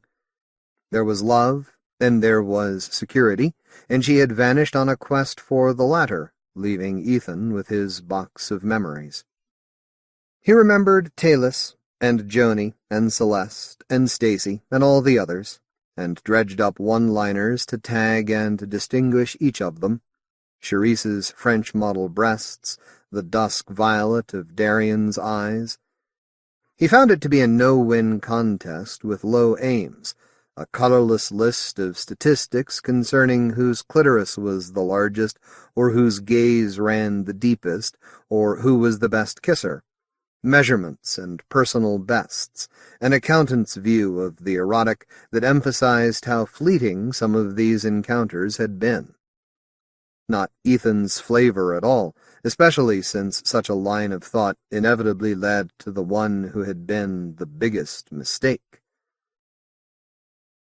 Still Marjorie, the delusional parasite who had learned the trick of successfully mimicking human behavior, the one who would get away with murder as long as blonde hair and blue eyes were commodities. All's fair, Ethan begrudged, but a city ordinance should disallow cutie pie names like Margie to such creatures. The cigar box came equipped with a keyed lock on the hasp that was strictly for show. The key matched the hasp and was as tiny as a jeweler's tool. Ethan smiled and placed the key on the topmost photo in the box, Valerie doing a panty flash in a restaurant. It would have classified as porn in Japan, but it was a keeper for Ethan, and placed the box inside of a fireproof document locker he'd bought at some office megastore. It was warranted to withstand all manner of life-rending catastrophes, and featured a somewhat burlier lock. Victoria would soon be homeward bound, so it was time for Ethan to wrap his ritualistic stroll through the memory maze. He locked the document box and stashed it among the gone-to-seed jogging shoes and old tax records that inhabited his end of the big walk-in closet. It was like insurance confirming that his marriage to Victoria would prevail. He sustained the irrational fear that to completely erase all evidence of the women of his past would doom, in some arcane fashion beyond his cognizance, the relationship that had matured into the most important of his life. The box represented a piece of his past that he felt compelled to keep. Dark of hair, dark of gaze, Victoria had blindsided his obsessive control over his romantic life. When the powder burns of the Mad Margie had ceased to bleed on contact, Ethan saw to it that his next few liaisons were pure matters of technical efficiency, the no-strings, no-promises, I'll-call-you bullshit of the 90s. Catherine, Natasha, Becky, and 2 different Cynthias, one of them British. Then came the notorious Barney meeting, or non-meeting.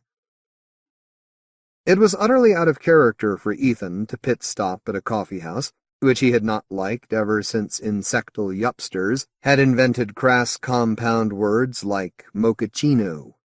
But a confab with his friend Barney was running an hour late. Barney had thoughtfully run excuses via cell phone, and Ethan craved an espresso jolt, so he immediately regretted walking through the door. He could smell cigars. The air was fogged. Posers packed away on laptops in the dark. Idiots with an entirely manufactured nostalgia for the 1970s disported themselves in styles of attire so sickening that they transcended time. They sucked when they were new, and they sucked even more now. The place stank of rich brats on the slum and callow freeloaders wasting time. Before Ethan could flee, a guy with a lot of facial piercings was asking him about his poison, which was when he heard Victoria reading aloud. There was a postage stamp-sized stage for struggling artists and musicians of ill practice.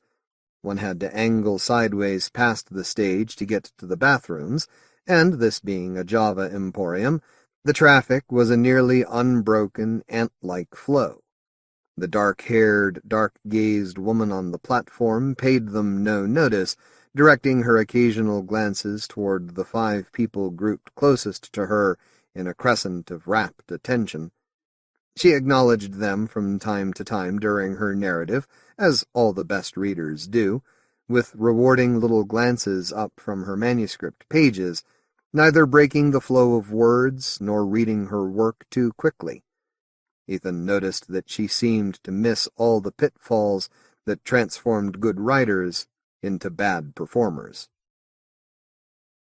Her story had to do with a protagonist mourning a long-dead love. Straight out of Poe, except that this main character got what she wanted, the return of the hyper-idealized love, which turned out to be many things she had not wanted, although the fiction was not limited to the hidden baggage of wish-making. At least, this was as much as Ethan could glean, having walked in on the middle. He joined the semicircle of listeners, so nothing else would be missed. He sipped his espresso very quietly and forgot about everyone else in the room.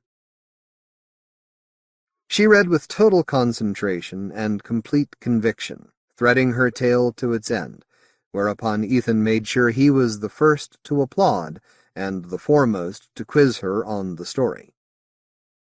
He amused her by guessing correctly about the section of the story he had missed, and when she asked about his deductions, he told her that, given the characters and circumstance, it was the only beginning that fit the rest of the story, or made sense. "It's like the difference between blank verse that flows so well it seems to rhyme," he began. She finished for him, "and poetry that rhymes but sounds clunky." Exactly. Years later, they still kidded each other about that night, and poor Barney, who had been forgotten entirely, blown off by Ethan, who had fallen in love. Barney postponed forgiving Ethan until he met Victoria. Then he congratulated him. Past that, it was all pretty academic. "So, does this mean, like, Larissa is available for, dating?" Barney was a card. "You can have Margie." Barney screeched, then made a facehugger motion, then a vampire cross with his fingers. "Sooner would I chug a barium martini, a double." It's a rare value in life to have that friend who understands without explanation or argument. Barney and Ethan had once compared high school archetypes. The theory ran that whomever one found attractive during that pubescent pheromonal waterfall that delineated secondary school formed the template for one's attractions for the rest of one's earthly life. While Barney to this day lamented many of his candidates as lost, which meant he still fantasized about them, Ethan realized that not only had he picked off every archetype that had made his teenage heart flutter, he had actually nailed some of them before graduation. There was no flavor he had not tasted. Ethan checked the kitchen clock. Victoria was on her way home, and it was time to bury the loves of his past for reasons that made sense to Ethan and needed to make sense to no one else. His only remaining problem was where to hide the key. Most sinks have narrow tuck areas excellent for concealing currency, the odd dope stash, or keys. The problem with sinks, even the areas the most anal retentive never cleaned, was the moisture that could attract bugs, which could eat and thus destroy documents and money and weed. No way to secure a key there. Even wrapped in plastic, it might rust. Another big black hole where special keys were concerned was that people tended to store them in places they were sure to remember and promptly forgot. Nor was this the sort of key that could be effectively hidden in plain sight. Ethan decided in favor of the wormwood. The east wall of the home he shared with Victoria had been an addition to the original house, and was the only section of the whole structure with a fascia of wormwood, an incredibly fragile, earth-toned grain full of natural holes. Ethan guessed it had been stylish sometime around 1961 for dens and such. Behind those boards waited a library of unused, hidden space. Pry marks would show on the delicate wood, so he inserted a rubber-coated hook, originally for hanging bicycles, through one of the knot-like holes, and loosened the plank by metered jerks. He tapped in a finishing nail so it could hang on the backside of the secret panel board. Sneaky guy, so sly, should be a spy. He thought of wrapping the key in black paper, so it would not reflect errant light through a purely by chance knothole at a rare 1 in 1,000 angle, and was about to hang it and reposition the plank when he looked between the wall joists and found another key. It was dotted with rust, hanging on a twist of old picture frame wire. Otherwise, it looked very much like the newly wrapped key in his hand. His mind built a story in the spark of a synapse, sideswiping odd plot bumps and flash-forwarding to the Act 3 whammy. His eyes were seeking another document box before his brain caught up. 15 minutes, tops, and Victoria would be barging through the front door, asking if he was home, if he was naked or decent, and he'd hear the crackle of bags full of whatever store-bought booty the day had brought. Best to just fix the wall and get on with life. Sally had been a close-cropped natural redhead with mint-green eyes, whose big sexual talent was for arching her spine the way a cat did when grabbing the carpet with splayed claws. It was her brazen choice for optimum penetration. Ethan liked it because there were times you didn't want to look into the eyes of the person with whom you were fucking. Sally was another one that had gotten cornered. Marry now, reproduce now, your life has meaning now. And several years afterward, when she recontacted him without warning, Ethan had to explain to her that in seeking him, she was seeking a past that no longer existed. No, he would not have an affair. No, he would not fuck her once for old times' sake. She tried to restoke the embers of their passion, coming onto him heavily, her breath stinking of loss and bad choices. She told him she understood about his not wanting to have intercourse with her because of the babies, and offered to suck him off.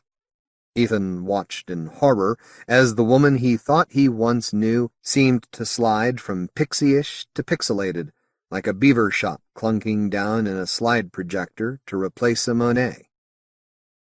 Sally was one of the bad ones who had not made it into the box, a memory too uncomfortable to hold. The batteries in his metal detector had burst and leaked some months back. Ethan sanded the contacts down with one of Victoria's emery boards, and fortunately the device still worked when loaded with fresh power cells. It had been bought on a whim from a catalog, used once on El Capitan Beach on a blustery, overcast day, and stashed in the garage forevermore. Victoria and Ethan had raked in $18 in loose change, plus about 250,000 bottle caps, and actually discovered an ancient royal typewriter buried in the sand. Ethan remembered joking about pirate treasure when he saw the needle swing over past the noon spot on the gauge. It was exciting, if only for a moment. It meant the dreaming part of your brain hadn't given up or died when you weren't looking.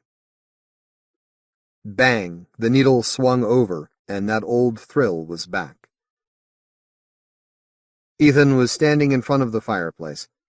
Because of the hearth, the carpet was only loosely anchored on this end of the room by 2 strips of tack runner. It peeled up easily. Between floorboards, Ethan caught the glint of the metal the scanner had already assured him was there. The mystery key was a perfect fit. The house creaked, and Ethan's heart seemed to stumble over a hurdle. Victoria. Any minute now. If this was her box of the past, safely interred and locked for God's sake, wasn't that enough reason to leave it alone? He thought of claiming he'd found it by accident, realized how lame that was, and blushed. She probably had old love letters in there. What was that old saying about love letters being the only correspondence anyone should keep? Maybe there was something about him. Maybe poetry. The prospects were pretty scary. Maybe photographs. He just wanted to see one secret photo, one glimpse of her when she wasn't looking. Because he loved her. The topmost items in the box were photographs, but they had nothing to do with Victoria. This was not her box. It was Ethan's. Becca had told Ethan before they ever went to bed together that she had a bifurcated uterus. It seemed an oddly intimate admission. Then again, what better way to get to know someone in a hurry? While copulating, Ethan realized this was not a transient matter of tit size or vaginal elasticity. This was a woman who was built differently from the other women he'd known. She worked publicity gigs for a small music label. He'd first spotted her sheathed snakeskin tight into a leather dress at a screening where free copies of the soundtrack CD were handed out as perks. She was confident and imperious. She knew she turned heads. She was another who wore glasses, but wore them well, and knew they were part of her power persona. Another one who, in a cruel world, would never bother with Ethan, so he called her up for lunch, and within a week she had told him about her uterus. Liz was Ethan's first married woman, years prior to the mistake that had been Annie, and the first who had ever told him he was beautiful with his clothes off. Wed out of high school, her marriage was like an expired library card, a pointless and outmoded thing. Her husband Richard, Ethan always referred to him as Dick, was more sanguine with maintaining a show wife than actually loving her or taking the time to talk to her. He would have deemed life copacetic if Liz had insisted on having her own room in the house, no prob. What Richard the Dick did not like was the concept of divorce in a community property state. Their actual bedroom, which Ethan had seen a grand total of once, contained a canopy bed the size of Ethan's first studio apartment, and when he called it the Tundra, Liz had laughed, then confided that she rarely laughed in this room. Liz and Ethan never fucked on that bed. It was like a rule. So Ethan fucked Liz in the sink where Richard the Dick prepared his coffee every morning, hoisted her ass right into the stainless steel, and had even used the little rinsing hose to cool off her back. Now that he was looking at the photographs, Ethan could remember the people in them. But they had not occurred to him, not even in passing, not for years, as though they had been surgically subtracted from his memory center. Corey, to cite another example. Chinese, her eyes slightly anock, which made her unbearably cute, lithe, with a lush furl of the thickest, blackest hair on earth. A photographer who was rarely photographed herself. Here she was, right in Ethan's grasp, right now, one side of her mouth turned up in an evil smile, her eyes, not crossed, glaring straight at the camera in an underexposure that blew all the background details to inky darkness. Since she was wearing dark garments, she appeared to be a head and hands floating in a void. Then, of course, there was all that luscious hair to account for.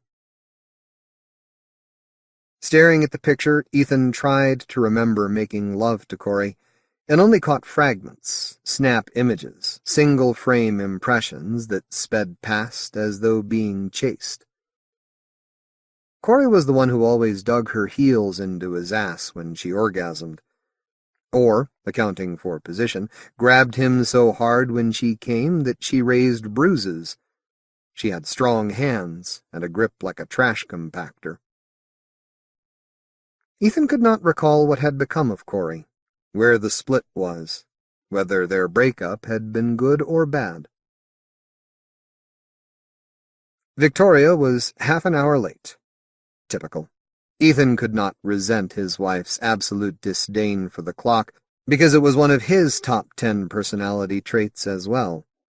He sorted through the remaining data in the box. Here a vague impression, there a twinge of remembrance, all of it wispy and insubstantial. Ghosts playing him for an idiot. Jackie, Amanda, Marielle. He tried to boot up their faces from the log of his life. Their faces, scents, and voices, their distinguishing details, their bodies. Emma and Megan and Julia. At the bottom of the box, Ethan found another key. The third box was literally entombed in the west wall downstairs, in a room that served multiple duty as a library, a study for Victoria, and guest bedroom. It was full of mismatched furniture. Anything that got superseded in the living room wound up in retirement down here. A panel of gypsum board had been cut out of the wall with a keyhole saw, then replaced and repainted. It was not a cache intended for easy access. It was a telltale heart abyss of frightening possibilities for Ethan, who had shuffled through the pack of women in the second box again, straining to remember them and dredging up only lees and dust.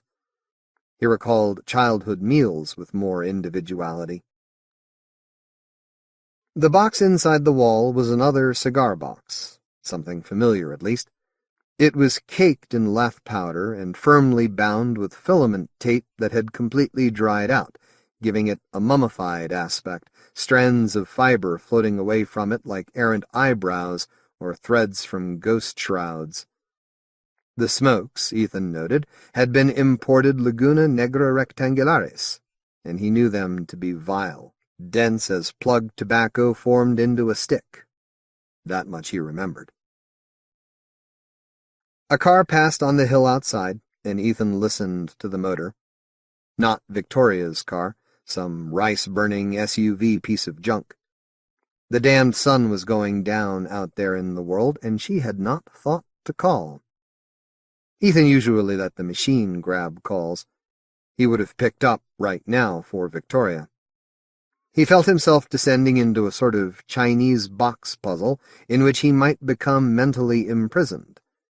Deep inside the inmost box within all the larger boxes was a timeless place where he might slowly lose his mind, years thieved in the pursuit of madness, while outside perhaps a minute had elapsed since he'd sealed the first box in the chain. Enough stalling. Open it already. The tape was dry and useless, but many of the filaments held fast, absurdly, and Ethan thought of battling the clutch of a hand in rigor mortis. It shredded, loosing a cloud of sneezy, dried adhesive. More pictures, more women, some naked, some not. The first one's name was Ashley, that was it. Ashley of the burgundy pubic hair and the southern accent.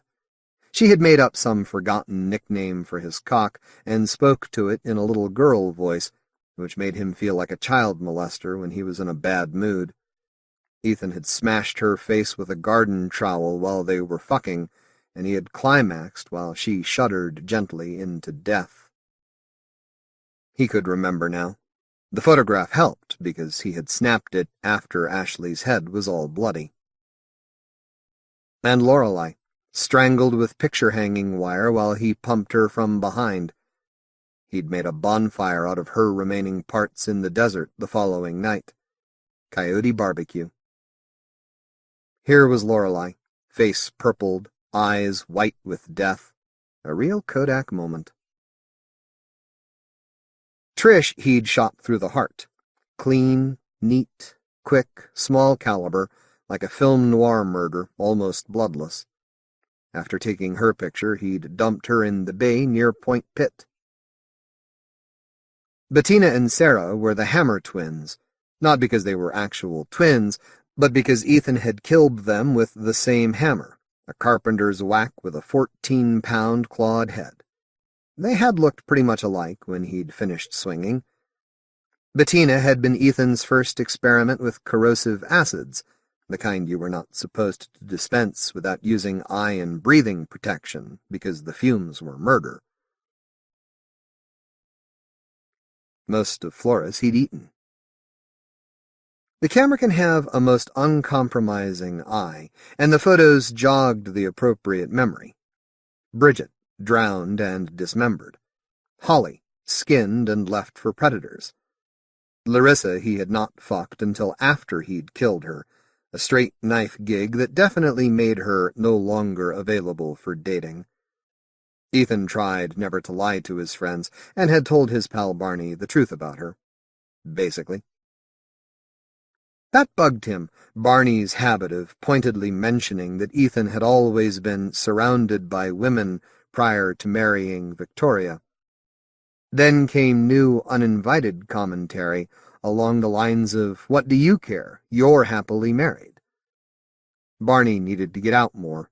Specifically, he needed to hang around women more, women who were adults and not relatives, women who could socialize him and terminate his enduring state of girlfriendlessness.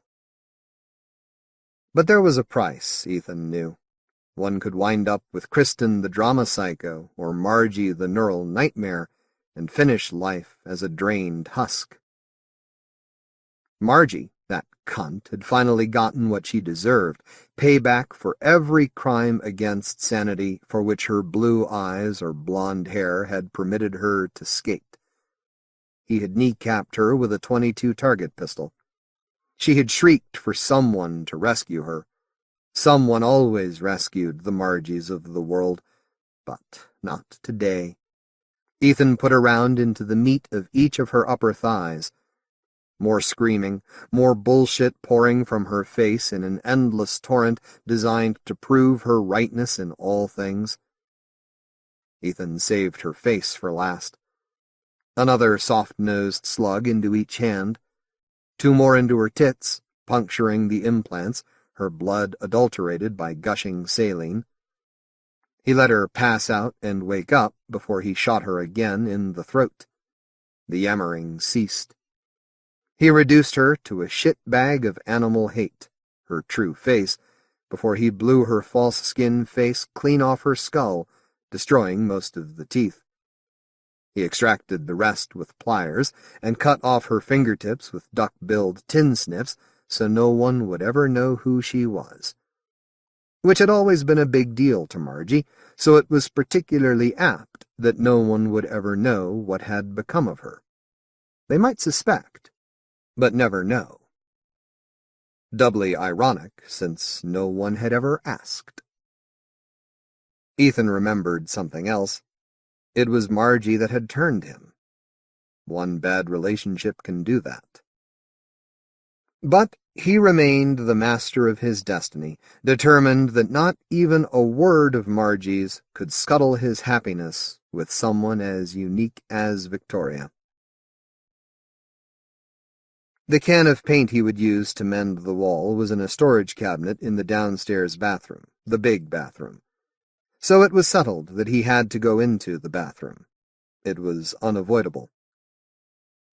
Whether he'd find the clawfoot tub empty or full, he could not recall.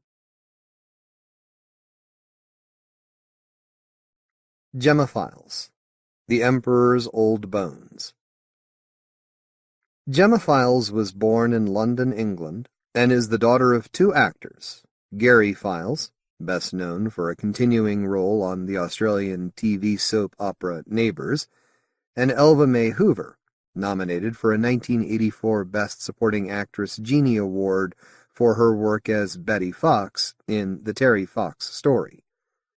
She has a BAA in magazine journalism from Ryerson University, and has spent the last 7 years writing freelance film criticism for a popular local news and culture review in Toronto, Canada. She also teaches screenwriting at the Trebas Institute. In 1998, as part of the 3rd annual On the Fly Festival of Video Shorts, she wrote and directed her first short film, Say Thanks. Her first professional fiction sale was to Northern Frights 2, since when her stories have appeared in such magazines and anthologies as Grew, Transversions, Palace Corby, Seductive Spectres, and Demon Sex, and since 1993, her work has received an honorable mention in every issue of Ellen Datlow's The Year's Best Fantasy and Horror anthology. In 1997, Files's short stories Fly By Night and Hidebound were optioned by The Hunger, a half-hour anthology TV series produced by Telescene for Showtime and TMN, under the aegis of Tony and Ridley Scott's Scott-Free production company. More recently, she was contracted to adapt her own stories Bottle of Smoke and The Diarist for the series' 1999 season. She is now working on a non-horror feature film script for Toronto's Hungry Eyes Film Food Production Company. The Emperor's Old Bones won the International Horror Writers Guild Award for short fiction, and, as the author recalls, I first saw The Emperor's Old Bones cooked on a Discovery Channel special, and immediately thought, say, wait a sec, what if that carp was a person? Who would do that to anybody else? And why? Thus, Tim Darbersmere and Ellis Iceland were born. Yet more proof that I should watch less TV and possibly get my head examined again. Oh, buying and selling. You know, life. Tom Stoppard, after J.G. Ballard. One day in 1941, not long after the fall of Shanghai, my ama, our live-in Chinese maid of all work, who often doubled as my nurse, left me sleeping alone in the abandoned hulk of what had once been my family's home, went out, and never came back, a turn of events which didn't actually surprise me all that much, since my parents had done something rather similar only a few brief weeks before. I woke up without light or food, surrounded by useless luxury, the discarded detritus of empire and family alike. And 15 more days of boredom and starvation were to pass before I saw another living soul. I was 10 years old. After the war was over, I learned that my parents had managed to bribe their way as far as the harbor, where they became separated in the crush while trying to board a ship back home. My mother died of dysentery in a camp outside of Hankow. The ship went down halfway to Hong Kong, taking my father with it. What happened to my ama I honestly don't know, though I do feel it only fair to mention that I never really tried to find out either. The house and I, meanwhile, stayed right where we were, uncared for, unclaimed, until Ellis Iceland broke in and took everything she could carry, including me. "So what's your handle, Taipan?" she asked back at the dockside garage she'd been squatting in as she went through the pockets of my school uniform. It would be 20 more years before I realized that her own endlessly evocative name was just another bad joke, one some immigration official had played on her family, perhaps. "Timothy Darbersmere," I replied weakly. Over her shoulder I could see the frying pan still sitting on the table, steaming slightly, clogged with burnt rice. At that moment in time I would have gladly drunk my own urine in order to be allowed to lick it out, no matter how badly I might hurt my tongue and fingers in doing so. Her eyes followed mine, a calm flick of a glance, contemptuously knowing, arched eyebrows barely sketched in cinnamon. "Not yet, kid," she said. "I'm really very hungry, Ellis." "I really believe you, Tim, but not yet." She took a pack of cigarettes from her sleeve, tapped one out, lit it, sat back, looked at me again, eyes narrowing contemplatively. The plume of smoke she blew was exactly the same non-color as her slant, level, heavy-lidded gaze.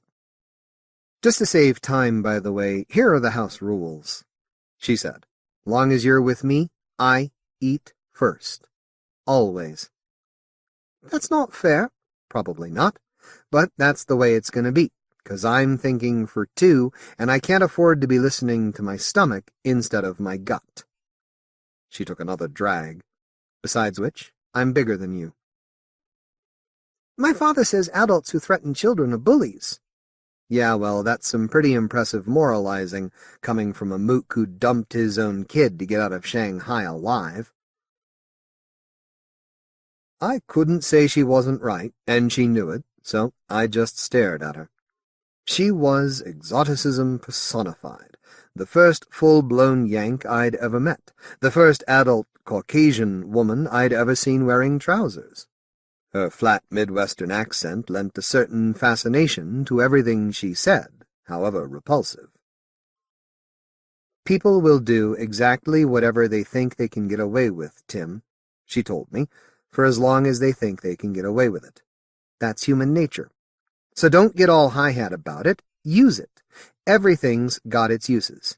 Everything and everybody. Even you, Ellis? Especially me, Tim. As you will see.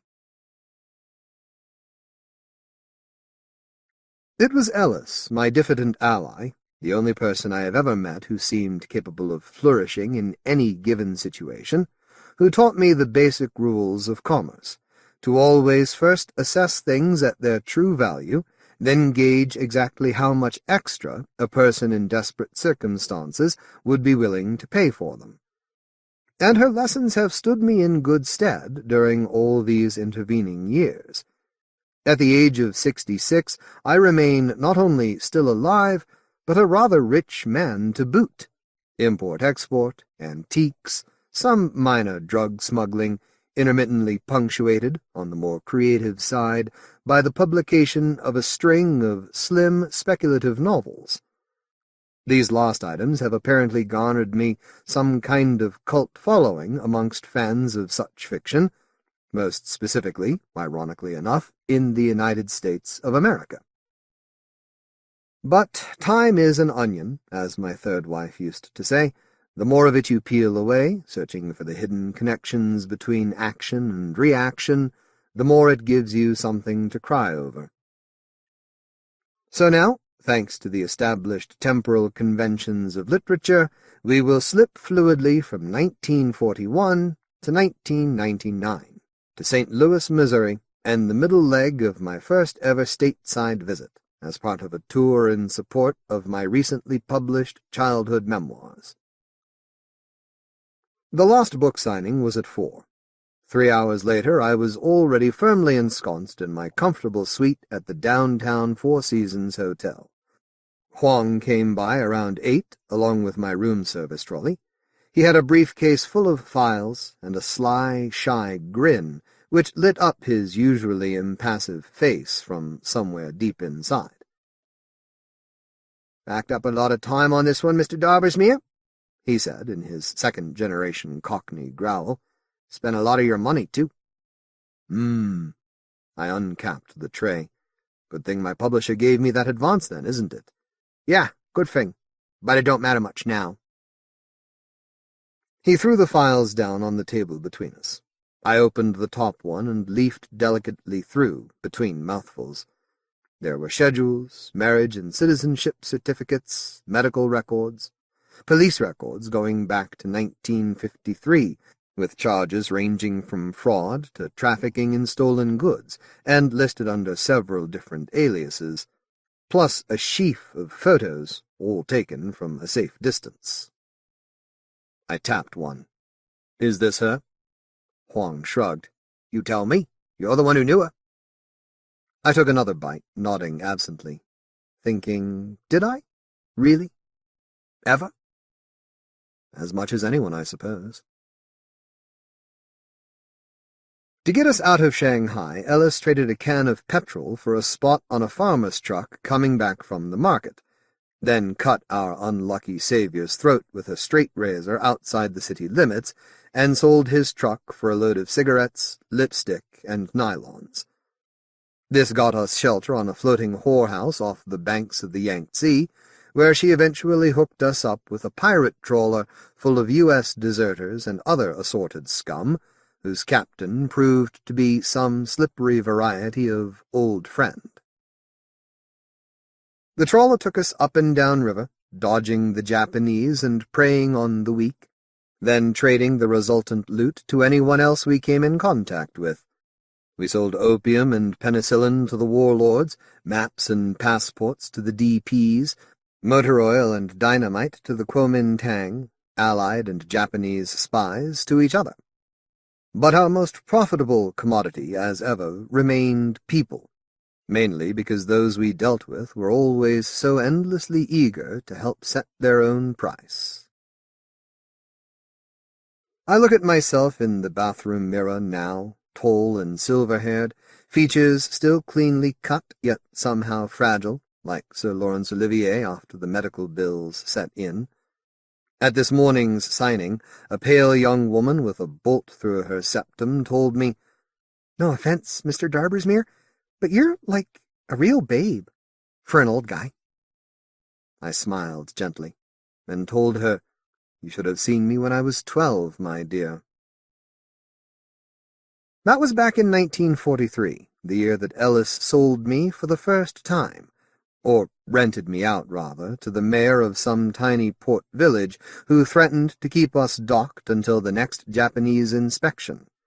Ellis had done her best to convince him that we were just another boatload of Brits fleeing internment, even chucking her habitual male drag to reveal a surprisingly lush female figure and donning one of my mother's old dresses instead, much as it obviously disgusted her to do so. But all to no avail. "You know I'd do it, Tim," she told me, impatiently pacing the trawler's deck as a passing group of her crewmates whistled appreciatively from shore. "Christ knows I've tried, but the fact is he doesn't want me. He wants you." I frowned. "Wants me?" "To go with him, Tim. You know, grown-up stuff." "Like you and Hutsang last week after the dance at Sister Chin's?" "Yeah, sort of like that." She plumped herself down on a tarpaulined crate full of dynamite, clearly labeled in Cantonese as dried fruit, and kicked off one of her borrowed high-heeled shoes, rubbing her foot morosely. Her cinnamon hair hung loose in the stinking wind, backlit to a fine fever. I felt her appraising stare play up and down me like a fine grey mist, and shivered. "If I do this, will you owe me, Ellis?" "You bet I will, kid." "Always take me with you?" There had been some brief talk of replacing me with Brian Thompson Greenaway, another refugee, after I had mishandled a particularly choice assignment, protecting Ellis's private stash of American currency from fellow scavengers, while she recuperated from a beating inflicted by an irate Japanese officer into whom she'd accidentally bumped while ashore. Though she wisely put up no resistance, one of Ellis's more admirable skills involved her always knowing when it was in her best interest not to defend herself. The damage left her pissing blood for a week, and she had not been happy to discover her money gone once she was recovered enough to look for it. She lit a new cigarette, shading her eyes against the flame of her Ronson. "Course," she said, sucking in smoke. "Never leave me?" "Sure, kid, why not?" I learned to love duplicity from Ellis, to distrust everyone except those who have no loyalty and play no favorites. Lie to me, however badly, and you are virtually guaranteed my fullest attention. I don't remember if I really believed her promises even then, but I did what she asked anyway, without qualm or regret. She must have understood that I would do anything for her, no matter how morally suspect, if she only asked me politely enough. In this one way, at least, I was still definitively British. Afterward, I was ill for a long time, some sort of psychosomatic reaction to the visceral shock of my deflowering, I suppose. I lay in a bath of sweat on Ellis's hammock, under the trawler's one intact mosquito net. Sometimes I felt her sponge me with a rag dipped in rice wine while singing to me, softly, along with the radio, a faded postcard from exotic places, a cigarette that's marked with lipstick traces. Oh, how the ghost of you clings. And did I merely dream that once, at the very height of my sickness, she held me on her hip and hugged me close, that she actually slipped her jacket open and offered me her breast, so paradoxically soft and firm, its nipple almost as pale as the rest of her night-dweller's flesh? That sweet swoon of ecstasy, that first hot stab of infantile desire, that unwitting link between recent childish violation and a desperate longing for adult consummation. I was far too young to know what I was doing, but she did. She had to. And since it served her purposes, she simply chose not to care. Such complete amorality. It fascinates me. Looking back, I see it always has. Like everything else about her, fetishized over the years into an inescapable pattern of hopeless attraction and inevitable abandonment. My first wife's family fled the former Yugoslavia shortly before the end of the war. She had high cheekbones and pale eyes set at a Baltic slant. My second wife had a wealth of long, slightly coarse hair, the color of unground cloves. My third wife told stories, ineptly, compulsively. All of them were, on average, at least 5 years my elder. And sooner or later, all of them left me. Oh, Ellis, I sometimes wonder whether anyone else alive remembers you as I do, or remembers you at all, given your well-cultivated talent for blending in, for getting by, for rendering yourself unremarkable. And I really don't know what I'll do if this woman Huang has found for me turns out not to be you. There's not much time left in which to start over, after all. For either of us. Last night I called the number Huang's father gave me before I left London. The man on the other end of the line identified himself as the master chef of the Precious Dragon Shrine restaurant. "Oh, yes, Taipan Darbersmere," he said when I mentioned my name. "I was indeed informed, that respected personage who we both know, that you might honor my unworthiest of businesses with the request for some small service." "One such as only your estimable self could provide." "The Taipan flatters, as is his right. Which is the dish he wishes to order?" "The Emperor's old bones." A pause ensued, fairly long as such things go. I could hear a canto-pop ballad filtering in, perhaps from somewhere in the kitchen, dueling for precedence with the more classical strains of a wailing erhu. The Precious Dragon Shrine's master chef drew a single, long, low breath. "Taipan," he said finally. "For such a meal, one must provide the meat oneself." "Believe me, grandfather, I am well aware of such considerations. You may be assured that the meat will be available whenever you are ready to begin its cooking." Another breath, shorter this time, calmer.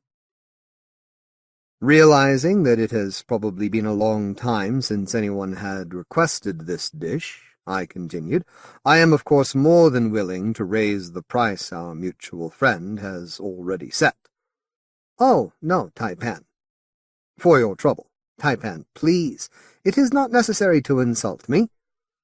"I must assure you, grandfather, that no such insult was intended." A burst of scolding rose from the kitchen, silencing the ballad in mid-ecstatic lament. The master chef paused again, then said, "I will need at least 3 days' notice to prepare my staff." I smiled, replying with a confidence which I hoped at least sounded genuine. 3 days should be more than sufficient. The very old woman, 89 at least, who may or may not have once called herself Ellis Iceland, now lives quietly in a genteelly shabby area of St. Louis, officially registered under the far less interesting name of Mrs. Monroe. Huang's pictures show a figure held carefully erect, yet helplessly shrunken in on itself, its once straight spine softened by the onslaught of osteoporosis. Her face has gone loose around the jawline, skin powdery, hair a short, stiff, grey crown of marcelled waves. She dresses drably, shapeless feminine weeds, widow black. Her arthritic feet are wedged into Chinese slippers, a small touch of nostalgic irony. Both her snubbed cat's nose and the half-sneering set of her wrinkled mouth seem familiar, but her slanted eyes, the most important giveaway, their original non-color perhaps dimmed even further with age, from light smoke grey to bone, ecru white, are kept hidden beneath a thick-lensed pair of bifocal sunglasses, essential protection for someone whose sight may not last the rest of the year. And though her medical files indicate that she is in the preliminary stages of lung and throat cancer, her trip a day to the local corner store always includes the purchase of at least one pack of cigarettes, the brand apparently unimportant as long as it contains a sufficient portion of nicotine. She lights one right outside the front door, and has almost finished it by the time she rounds the corner of her block. Her neighbors seem to think well of her. Their children wave as she goes by, cane in one hand, cigarette in the other. She nods acknowledgment, but does not wave back. This familiar arrogance, seeping up unchecked through her lost, most perfect disguise, the mask of age which bestows a kind of retroactive innocence on even its most experienced victims. I have recently begun to take advantage of its charms myself, whenever it suits my fancy to do so.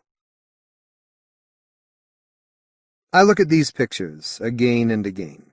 I study her face, searching in vain for even the ruin of that cool, smooth, inventively untrustworthy operator who once held both my fortune and my heart in the palm of her mannishly large hand. It was Ellis who first told me about the Emperor's old bones, and she is still the only person in the world with whom I would ever care to share that terrible meal, no matter what by doing so it might cost me. If, indeed, I ever end up eating it at all. Yeah, I saw it done down in Hong Kong, Ellis told us, gesturing with her chopsticks. We sat behind a lacquered screen at the back of Sister Chin's 2 nights before our scheduled rendezvous with the warlord Wao Ru Yen, from whom Ellis had already accepted some mysteriously unspecified commission. I watched her eat, waiting my turn as ever, while Brian Thompson Greenaway, also present much to my annoyance, sat in the corner and watched us both, openly ravenous. They take a carp, right?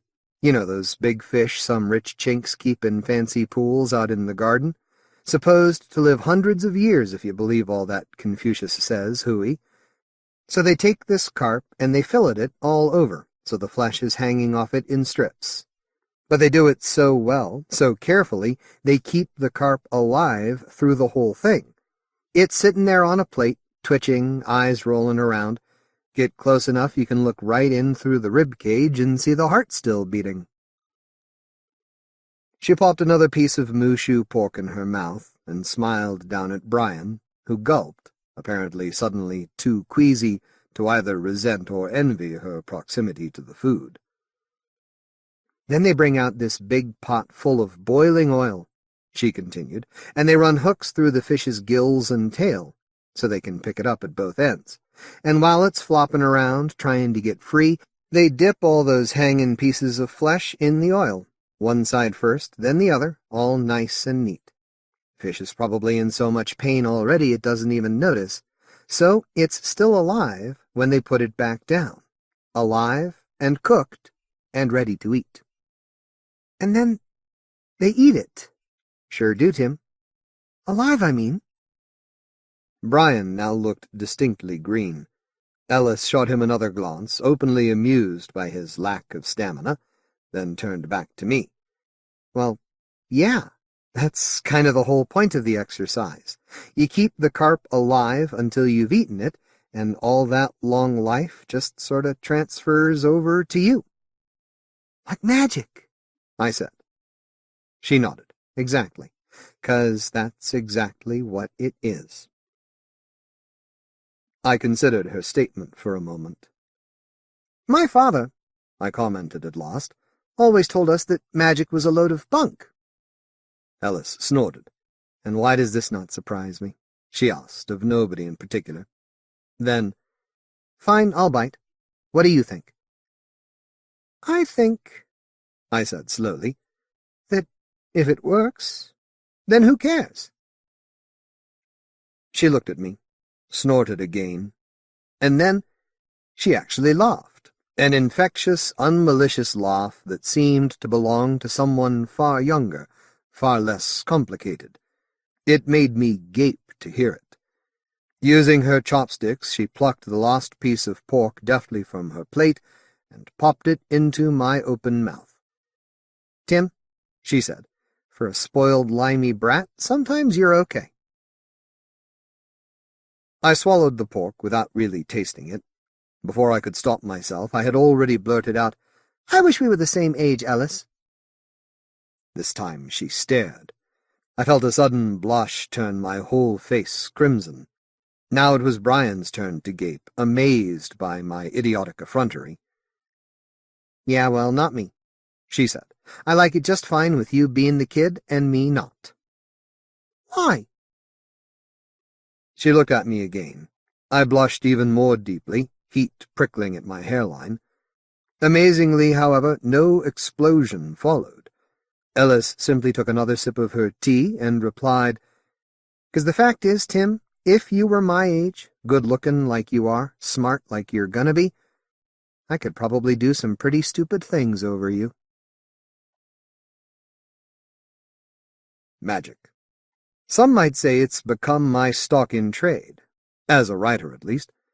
Though the humble craft of buying and selling also involves a kind of legerdemain, as Ellis knew so well, sleight of hand, or price, depending on your product, and your clientele. But true magic? Here, now, at the end of the 20th century, in this brave new world of 100-slot CD players and incessant afternoon talk shows? I have seen so many things in my long life, most of which I would have thought impossible had they not taken place right in front of me. From the bank of the Yangtze River, I saw the bright white smoke of an atomic bomb go up over Nagasaki, like a tear in the fabric of the horizon. In Chungking Harbor, I saw two grown men stab each other to death over the corpse of a dog because one wanted to bury it while the other wanted to eat it. And just beyond the Shanghai city limits, I saw Ellis cut that farmer's throat with one quick twist of her wrist, so close to me that the spurt of his severed jugular misted my cheek with red. But as I grow ever closer to my own personal twilight, the thing I remember most vividly is watching, through the window of a Franco-Vietnamese arms dealer's car, on my way to a cool white house in Saigon, where I would wait out the final days of the war in relative comfort and safety, as a pair of barefoot coolies pulled the denuded skeleton of Brian Thompson Greenaway from a culvert full of malaria-laden water. I knew it was him, because even after Wao Ru Yen's quart had consumed the rest of his pathetic little body, they had left his face nearly untouched, there not being quite enough flesh on a child's skull, apparently, to be worth the extra effort of filleting, let alone of cooking.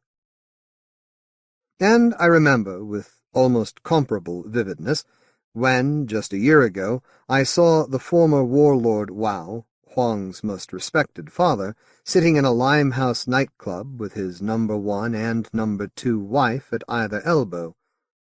looking half the age he did when I first met him, in that endless last July of 1945, before black science altered our world forever. Before Ellis sold him Brian instead of me, and then fled for the Manchurian border, leaving me to fend for myself in the wake of her departure. After all this, should the idea of true magic seem so very difficult to swallow? I think not.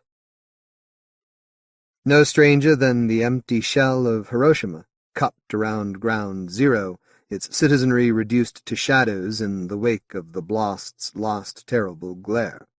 And certainly no stranger than the fact that I should think a woman so palpably incapable of loving anyone might nevertheless be capable of loving me, simply because, at the last moment, she suddenly decided not to let a rich criminal regain his youth and prolong his days by eating me alive, in accordance with the ancient and terrible ritual of the Emperor's old bones.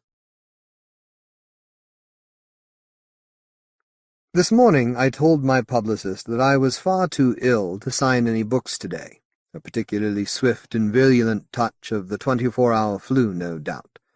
She said she understood completely. An hour later I sat in Huang's car across the street from the corner store, watching Mrs. Monroe make her slow way down the street to pick up her daily dose of slow, coughing death. On her way back, I rolled down the car window and yelled, "Lai gen wo ma, wai guai!"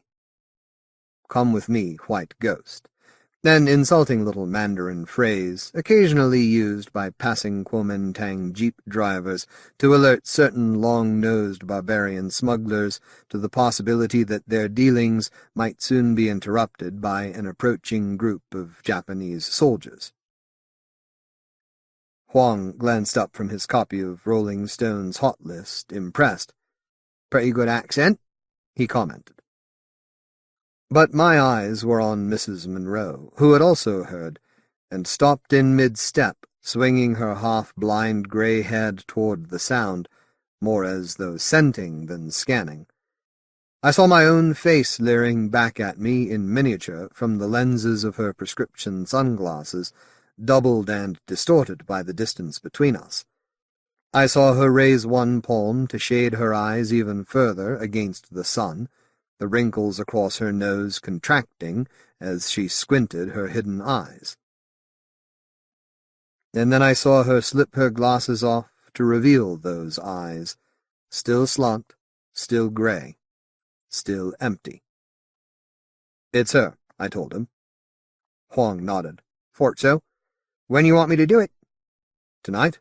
Whatever you say, Mr. D." Very early on the morning before Ellis left me behind, I woke to find her sitting next to me in the red half-darkness of the ship's hold. "Kid," she said, "I got a little job lined up for you today." I felt myself go cold. "What kind of job, Ellis?" I asked, faintly, though I already had a fairly good idea. Quietly, she replied, "The grown-up kind." "Who?" "French guy, up from Saigon, with enough jade and rifles to buy us over the border. He's rich, educated, not bad company either, for a fruit." "That's reassuring," I muttered, and turned on my side, studying the wall. Behind me I heard her lighter click open, then catch and spark, felt the faint lick of her breath as she exhaled, transmuting nicotine into smoke and ash. The steady pressure of her attention itched like an insect crawling on my skin, fiercely concentrated, alien almost to the point of vague disgust, infinitely patient. "War's on its last legs," she told me. "That's what I keep hearing. You got the communists coming up on one side, with maybe the Russians slipping in behind them, and the good old US of A everywhere else. Philippines are already down for the count, now Tokyo's in bombing range. Pretty soon our little outfit is going to be so long gone we won't even remember what it looked like. My educated opinion? It's sink or swim, and we need all the life jackets that money can buy." She paused. "You listening to me?" kid?" I shut my eyes again, marshalling my heart rate. "Kid?" Ellis repeated. Still without answering or opening my eyes, I pulled the mosquito net aside and let gravity roll me free of the hammock's sweaty clasp. I was 14 years old now, white blonde and deeply tanned from the river-reflected sun, almost her height even in my permanently bare feet. Looking up, I found I could finally meet her grey gaze head-on. "Us," I said. "We. As in you and I." "Yeah, sure. You and me."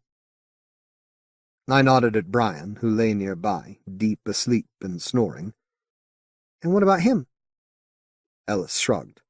"I don't know, Tim," she said. "What about him?" I looked back down at Brian, who hadn't shifted position, not even when my shadow fell over his face.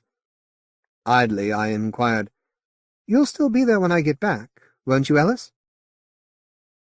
Outside, through the porthole, I could see that the rising sun had just cracked the horizon. She turned, haloed against it, blew some more smoke, asking, "Why the hell wouldn't I be?" "I don't know. But you wouldn't use my being away on this job as a good excuse to leave me behind, though, would you?" She looked at me, exhaled again, and said evenly, "You know, Tim, I'm getting pretty goddamn sick of you asking me that question. So give me one good reason not to, or let it lie." Lightly, quickly, too quickly even for my own well-honed sense of self-preservation to prevent me, I laid my hands on either side of her face and pulled her to me hard. Our breath met, mingled in sudden intimacy. Hers tasted of equal parts tobacco and surprise. My daring had brought me just close enough to smell her own personal scent under the shell of everyday decay we all stank of, a cool, intoxicating rush of non-fragrance, firm and acrid as an unearthed tuber. It burned my nose. "We should always stay together," I said, "because I love you, Ellis." I crushed my mouth down on hers, forcing it open. I stuck my tongue inside her mouth as far as it would go and ran it around, just like the mayor of that first tiny port village had once done with me. I fastened my teeth deep into the inner flesh of her lower lip and bit down until I felt her knees give way with the shock of it, felt myself rear up, hard and jerking, against her soft underbelly, felt her feel it. It was the first and only time I ever saw her eyes widen in anything but anger. With barely a moment's pause, she punched me right in the face, so hard I felt my jaw crack. I fell at her feet, coughing blood. "Eh!" I began, amazed, but her eyes froze me in mid-syllable, so gray, so cold. "Get it straight, Tai-Pan," she said, "'cause I'm only gonna say it once. I don't buy. I sell."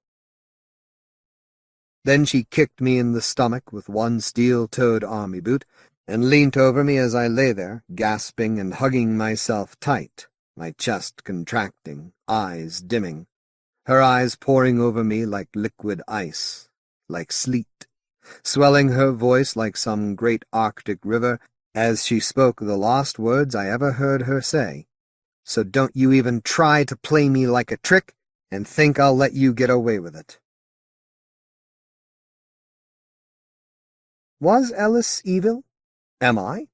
I've never thought so, though earlier this week I did give one of those legendary American welfare mothers $25,000 in cash to sell me her least-loved child. He's in the next room right now, playing Nintendo. Huang is watching him. I think he likes Huang. He probably likes me, for that matter. We are the first English people he has ever met, and our accents fascinate him. Last night we ordered in pizza. He ate until he was sick, then ate more, and fell asleep in front of an HBO basketball game. If I let him stay with me another week, he might become sated enough to convince himself he loves me. The master chef at the Precious Dragon Shrine tells me that the Emperor's old bones bestows upon its consumer as much life force as its consumee would have eventually gone through had he or she been permitted to live out the rest of their days unchecked. And since the child I bought claims to be roughly 10 years old, a highly significant age in retrospect, this translates to perhaps an additional 60 years of life for every person who participates, whether the dish is eaten alone or shared. Which only makes sense, really. It's an act of magic, after all. And this is good news for me, since the relative experiential gap between a man in his upper 20s and a woman in her upper 30s, especially compared to that between a boy of 14 and a woman of 28, is almost insignificant. Looking back, I don't know if I've ever loved anyone but Ellis, if I'm even capable of loving anyone else. But finally, after all these wasted years, I do know what I want, and who, and how to get them both. It's a terrible thing I'm doing, and an even worse thing I'm going to do. But when it's done, I'll have what I want, and everything else. All doubts, all fears, all piddling, queasy little notions of goodness and decency and basic human kinship, all that useless lot can just go hang and twist and rot in the wind while they're at it. I've lived much too long with my own unsatisfied desire to simply hold my aching parts, whatever best applies, be it stomach or otherwise, and congratulate myself on my forbearance any more. I'm not mad, or sick, or even yearning after a long-lost love that I can never regain, and never really had in the first place. I'm just hungry, and I want to eat. And morality has nothing to do with it. Because if there's one single thing you taught me, Ellis, one lesson I have retained throughout every twist and turn of this snaky thing I call my life, it's that hunger has no moral structure. Huang came back late this morning, limping and cursing, after a brief detour to the office of an understanding doctor who his father keeps on international retainer. I am obscurely pleased to discover that Ellis can still defend herself. Even after Huang's first roundhouse put her on the pavement, she still somehow managed to slip her razor open without him noticing, then slide it shallowly across the back of his Achilles tendon.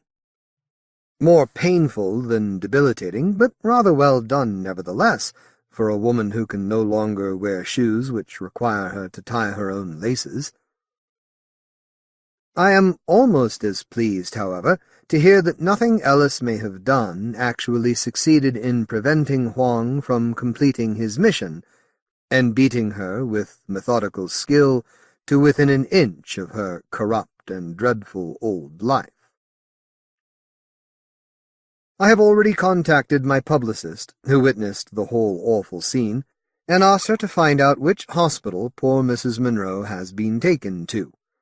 I myself, meanwhile, will drive the boy to the kitchen of the Precious Dragon Shrine restaurant, where I am sure the master chef and his staff will do their best to keep him entertained until later tonight. Huang has lent him his pocket Game Boy, which should help. Ah, that must be the phone now, ringing. The woman in bed 37 of the Morley Memorial Hospital's charity wing, one of the few left operating in St. Louis, in America possibly, opens her swollen left eye a crack, just far enough to reveal a slit of red-tinged white and a wandering, dilated pupil barely rimmed in gray. "Hello, Ellis," I say. I sit by her bedside, as I have done for the last 6 hours, the screens enshrouding us from the rest of the ward, with its rustling and moans, reduce all movement outside this tiny area to a play of flickering shadows, much like the visions one might glimpse in passing through a double haze of fever and mosquito net after suffering a violent shock to one's fragile sense of physical and moral integrity. And oh, how the ghost of you clings. She clears her throat wetly, tells me without even a flicker of hesitation, Alice, Miss Monroe. But she peers up at me, straining to lift her bruise-strung lids. I wait, patiently. That's a good start. I see her bare, broken teeth at my patronizing tone, perhaps reflexively. Pause. And then, after a long moment, Tim. Good show, Ellis. Got it in one. Movement at the bottom of the bed. Huang stepping through the gap between the screens. Ellis sees him and stiffens. I nod in his direction without turning. I believe you and Mr. Huang have already met, I say. Mr. Wao Huang, that is. You'll remember his father, the former warlord Wao Ru Yen. He certainly remembers you, and with some gratitude, or so he told me. Huang takes his customary place at my elbow. Ellis's eyes move with him helplessly, and I recall how my own eyes used to follow her about in a similarly fascinated manner, breathless and attentive on her briefest word, her smallest motion. I see you can still take quite a beating, Ellis, I observe lightly. Unfortunately for you, however, it's not going to be quite so easy to recover from this particular melee as it once was, is it? Old age and all that. To Huang, have the doctors reached any conclusion yet as regards Mrs. Monroe's long-term prognosis? Wouldn't say as how there was one, Taipan. Well, yes, quite. I glance back, only to find that Ellis's eyes have turned to me at last, and I can read them so clearly now, like clean black text through grey rice paper, lit from behind by a cold and colourless flame. No distance, no mystery at all.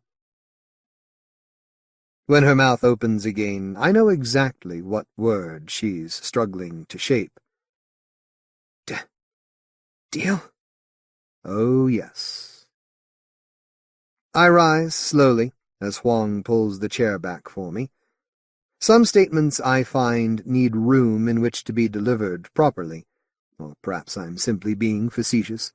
My writer's overdeveloped sense of the dramatic, working double time.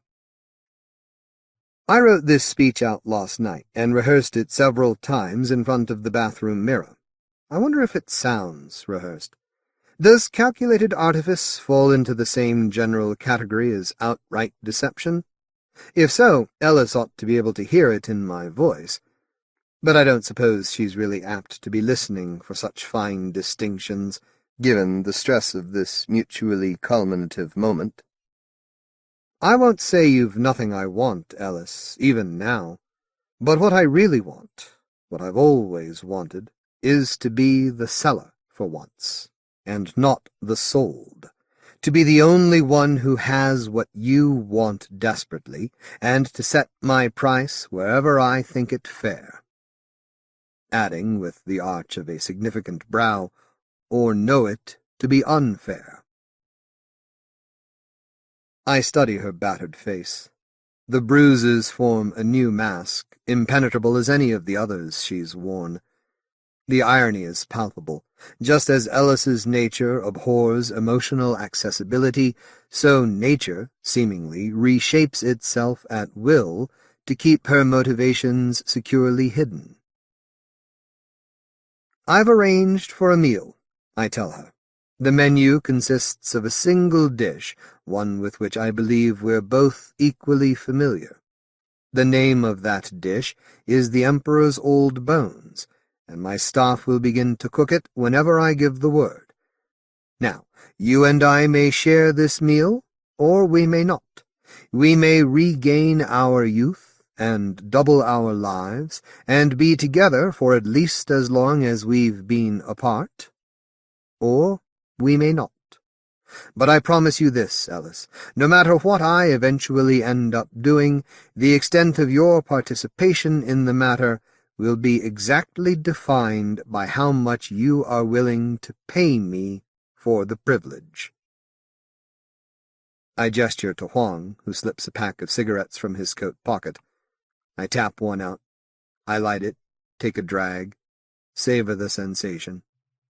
Ellis just watches. So here's the deal, then.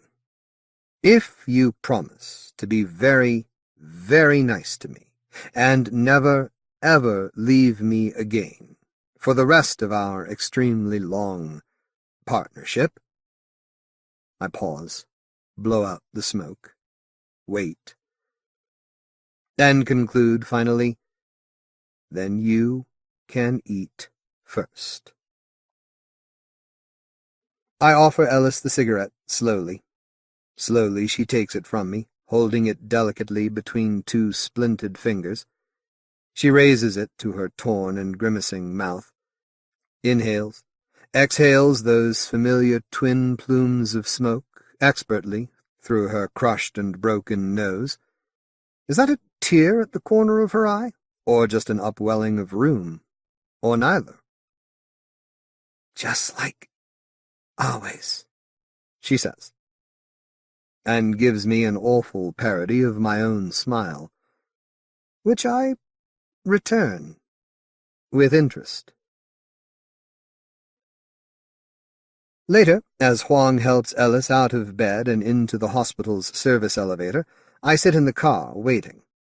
I take out my cellular phone. The master chef of the Precious Dragon Shrine restaurant answers on my first ring. "How is the boy?" I ask him. "Fine, Taipan." There is a pause, during which I once more hear music filtering in from the other end of the line, the tinny little song of a video game in progress, intermittently punctuated by the clatter of kitchen implement. Laughter, both adult and child. "Do you wish to cancel your order, Taipan Darbersmere?"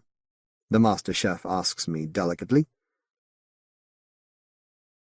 Through the hospital's back doors I can see the service elevator's lights crawling steadily downward, the floors reeling themselves off, numeral by numeral. 5th, 4th, 3rd. "Taipan?" 2nd, 1st. No, I do not. The elevator doors are opening. I can see Huang guiding Ellis out, puppeting her deftly along with her own crutches, those miraculously trained hands of his, able to open or salve wounds with equal expertise. "Then I may begin cooking," the master chef says, not really meaning it as a question. Huang holds the door open. Ellis steps through. I listen to the Game Boy's Idiot Song, and know that I have spent every minute of every day of my life preparing to make this decision, ever since that last morning on the Yangtze, that I have made it so many times already, in fact, that nothing I do or say now can ever stop it from being made, any more than I can bring back the child Brian Thompson Greenaway was before he went up the hill to Wauru Yen's fortress, hand in stupidly trusting hand with Ellis, or the child I was before Ellis broke into my parents' house and saved me from one particular fate worse than death, only to show me how many, many others there were to choose from. Or the child that Ellis must have been once upon a very distant time, before whatever happened to make her as she now is, then set her loose to move at will through an unsuspecting world, preying on other lost children. These foolish things remind me of you. Yes, I say, you may. Ramsey Campbell, The Entertainment. Ramsey Campbell was presented with both the World Horror Convention's Grand Master Award and the Horror Writer Association's Bram Stoker Award for Life Achievement in 1999. His recent novels included The One Safe Place, The Long Lost, Silent Children, The Pact of the Fathers, and The Darkest Part of the Woods. An earlier novel, The Nameless, has been filmed as Los Sin Nombre by Spanish director Jaume Balaguerro. Since the anthology 999 was meant to be a statement of the continuing vigor of our field, explains the author, I thought I'd attempt the kind of nightmare where the supernatural and the psychological meet that I especially enjoy writing. The notion of someone's ending up as a grotesque seaside entertainment had been in my notebooks long before it turned up in Simon Sprackling's really rather splendid film Funny Man. While writing the tale, I was aware of echoes of The Hospice by my old friend Robert Aikman, and so I tried to make my story not too much like it. I also think the influence of another master, Thomas Ligotti, is discernible. By the time Schow found himself back in Westingse, he was able to distinguish only snatches of the road as the wipers strove to fend off the downpour. The promenade where he'd seen pensioners wheeled out for an early dose of sunshine, and backpackers piling into coaches that would take them inland to the lakes, was waving isolated trees that looked too young to be out by themselves at a gray sea bearing hundreds of edges of foam. Through a mixture of static and the hiss on the windscreen, a local radio station advised drivers to stay off the roads, and he felt he was being offered a chance. Once he had a room, he could phone Ruth. At the end of the promenade, he swung the Cavalier around an old stone soldier drenched almost black, and coasted alongside the seafront hotels. There wasn't a welcome in sight. A sign in front of the largest and widest hotel said no, apparently having lost the patience to light up its second word. He turned along the first of the narrow streets of boarding houses, in an unidentifiable one of which he'd stayed with his parents nearly 50 years before, but the placards in the windows were just as uninviting. Some of the streets he remembered having been composed of small hotels had fewer buildings now, all of them care homes for the elderly. He had to lower his window to read the signs across the roads, and before he'd finished, his right side was soaked. He needed a room for the night. He hadn't the energy to drive back to London. Half an hour would take him to the motorway, near which he was bound to find a hotel. But he had only reached the edge of town, and was braking at a junction, when he saw hands adjusting a notice in the window of a broad 3-story house. He squinted in the mirror to confirm he wasn't in anyone's way, then inched his window down.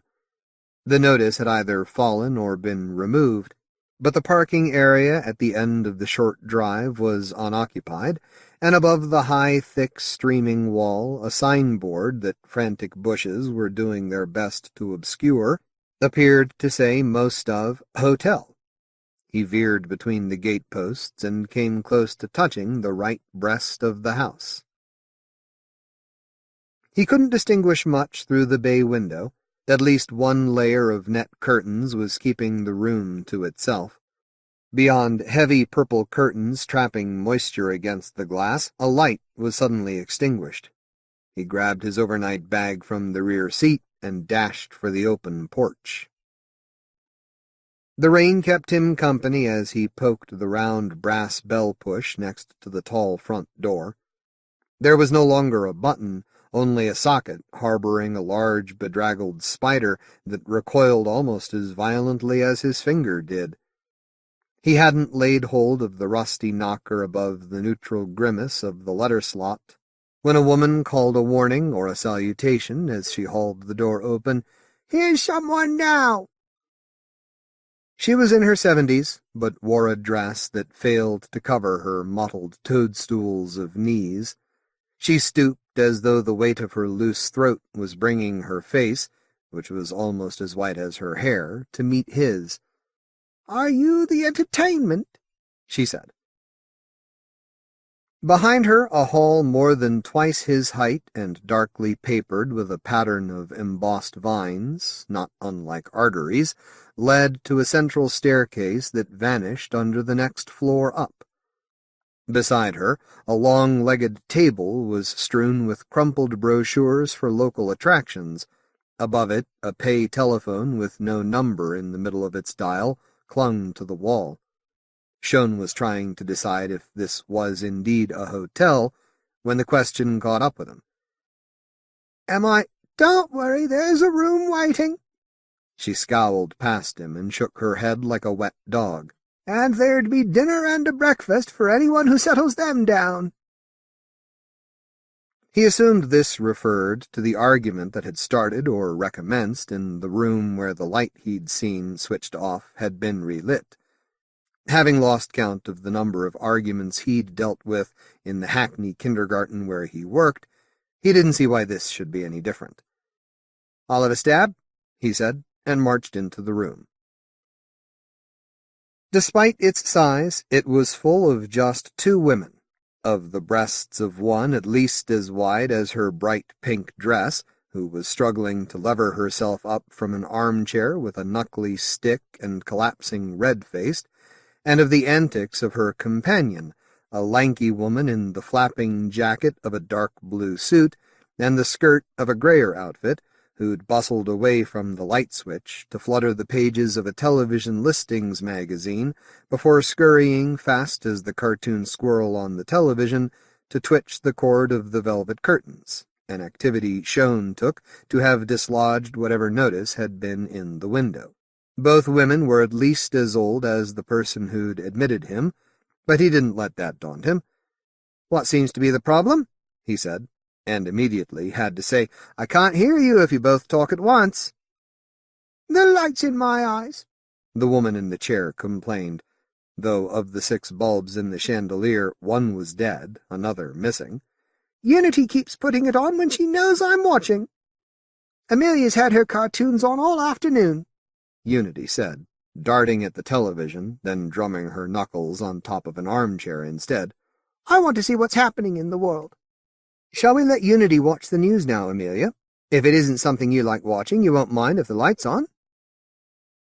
Amelia glowered before delving into her cleavage for an object that she flung at him. Just in time to field it, he identified it as the remote control. Unity ran to snatch it from him, and as a newsreader appeared with a war behind him, Schow withdrew. He was lingering over closing the door while he attempted to judge whether the mountainous landscapes on the walls were vague with mist or dust, when a man at his back murmured, "Come out quick and shut it." He was a little too thin for his suit that was gray as his sparse hair. Though his pinkish eyes looked harassed, and he kept shrugging his shoulders as though to displace a shiver, he succeeded in producing enough of a grateful smile to part his teeth. "My gum, Daff said you'd sort them out, and you have. You can stay," he said. Among the questions Schow was trying to resolve was why the man seemed familiar, but a gust of rain so fierce it strayed under the front door made the offer irresistible. "Overnight, you mean?" He thought it best to check. "That's the least," the manager presumably only began, and twisted round to find the stooped woman. "Daff, will you show up, Mr. Schow?" "Who is he?" Daff said, as if preparing to announce him. "Tom Schow," Schow told her. "Mr. Thompson?" "Tom Schow. First name Tom." "Mr. Tom Thompson." He might have suspected a joke if it hadn't been for her earnestness, and so he appealed to the manager. "Do you need my signature?" "Later, don't you fret," the manager assured him, receding along the hall. "And as for payment, just room and board. That's always the arrangement." "You mean you want me to enjoy yourself?" the manager called, and disappeared beyond the stairs into somewhere that smelled of an imminent dinner. Schow felt his overnight bag leave his shoulder. Daff had relieved him of the burden, and was striding upstairs, turning in a crouch to see that he followed. He's forever off somewhere, Mr. Snow, she said, and repeated, Mr. Snow. Schow wondered if he was being invited to reply with a joke, until she added, Don't worry, we know what it's like to forget your name. She was saying he, not she, had been confused about it. If she hadn't cantered out of sight, his response would have been as sharp as the rebukes he gave his pupils when they were too childish. Above, the middle floor of the staircase bent towards the front of the house, and he saw how unexpectedly far the place went back. Perhaps nobody was staying in that section, since the corridor was dark and smelled old. He grabbed the banister to speed himself up, only to discover it wasn't much less sticky than a sucked lollipop. By the time he arrived at the top of the house, he was furious to find himself panting. Daff had halted at the far end of a passage, lit, if that was the word, by infrequent bulbs and glass flowers sprouting from the walls. Around them, shadows fattened the veins of the paper. This'll be you, Daff said, and pushed open a door. Beside a small window under a yellowing light bulb, the ceiling angled almost to the carpet, brown as mud. A narrow bed stood in the angle, opposite a wardrobe and dressing table, and a sink beneath a dingy mirror. At least there was a phone on a shelf by the sink. Daff passed him his bag as he ventured into the room. You'll be fetched when it's time, she told him. Time? Time for dinner and all the fun, silly, she said, with a laugh so shrill his ears wanted to flinch. She was halfway to the stairs when he thought to call after her. Aren't I supposed to have a key? Mr. Snow will have it, Mr. Snow, she reminded him, and was gone. He had to phone Ruth as soon as he was dry and changed. There must be a bathroom somewhere near. He hooked his bag over his shoulder with a finger and stepped into the twilight of the corridor. He'd advanced only a few paces when Daff's head poked over the edge of the floor. You're never leaving us. He felt absurdly guilty. Just off to the bathroom. It's where you're going, she said, firmly enough to be commanding rather than advising him, and vanished down the hole that was the stairs. She couldn't have meant the room next to his. When he succeeded in coaxing the sticky plastic knob to turn, using the tips of a finger and thumb, he found a room much like his, except that the window was in the angled roof. Seated on the bed in the dimness on its way to dark was a figure in a toddler's blue overall, a teddy bear with large black ragged eyes, or perhaps none. The bed in the adjacent room was strewn with photographs so blurred that he could distinguish only the grin every one of them bore. Someone had been knitting in the next room, but had apparently lost concentration, since one arm of the mauve sweater was at least twice the size of the other. A knitting needle pinned each arm to the bed. Now Schow was at the stairs, beyond which the rear of the house was as dark as that section of the floor below. Surely Daff would have told him if he was on the wrong side of the corridor, and the area past the stairs wasn't as abandoned as it looked. He could hear a high-pitched muttering from the dark, a voice gabbling a plea almost too fast for words, praying with such urgency the speaker seemed to have no time to pause for breath. Schow hurried past the banisters that enclosed 3 sides of the top of the stairs and pushed open the door immediately beyond them. There was the bath, and inside the plastic curtains that someone had left closed would be a shower. He elbowed the door wide, and the shower curtains shifted to acknowledge him. Not only they had. As he tugged the frayed cord to kindle the bare bulb, he heard a muffled giggle from the region of the bath. He threw his bag onto the hook on the door and yanked the shower curtains apart. A naked woman, so scrawny he could see not just her ribs, but the hollow of her buttocks was crouching on all fours in the bath. She peered wide-eyed at him over one splayed, knobbly hand, then dropped the hand to reveal a nose half the width of her face and a gleeful mouth devoid of teeth as she sprang past him. She was out of the room before he could avoid seeing her shrunken, disused breasts and pendulous, gray-bearded stomach. He heard her run into a room at the dark end of the corridor, calling out, "For it now!" or perhaps, "You're it now." He didn't know if the words were intended for him. He was too busy noticing that the door was boltless. He wedged his shoes against the corner below the hinges and piled his sodden clothes on top, then padded across the sticky linoleum to the bath. It was cold as stone, and sank at least half an inch with a loud creak as he stepped into it under the blind brass eye of the shower. When he twisted the reluctant, squeaky taps, it felt at first as though the rain had got in, but swiftly grew so hot he backed into the clammy plastic. He had to press himself against the cold, tiled wall to reach the taps, and had just reduced the temperature to bearable when he heard the doorknob rattle.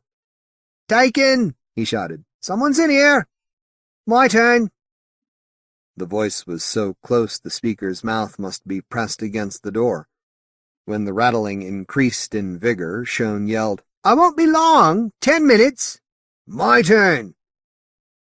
It wasn't the same voice. Either the speaker had deepened his pitch in an attempt to daunt Schow, or there was more than one person at the door. Schow reached for the sliver of soap in the dish protruding from the tiles, but contented himself with pivoting beneath the shower once he saw the soap was coated with gray hair.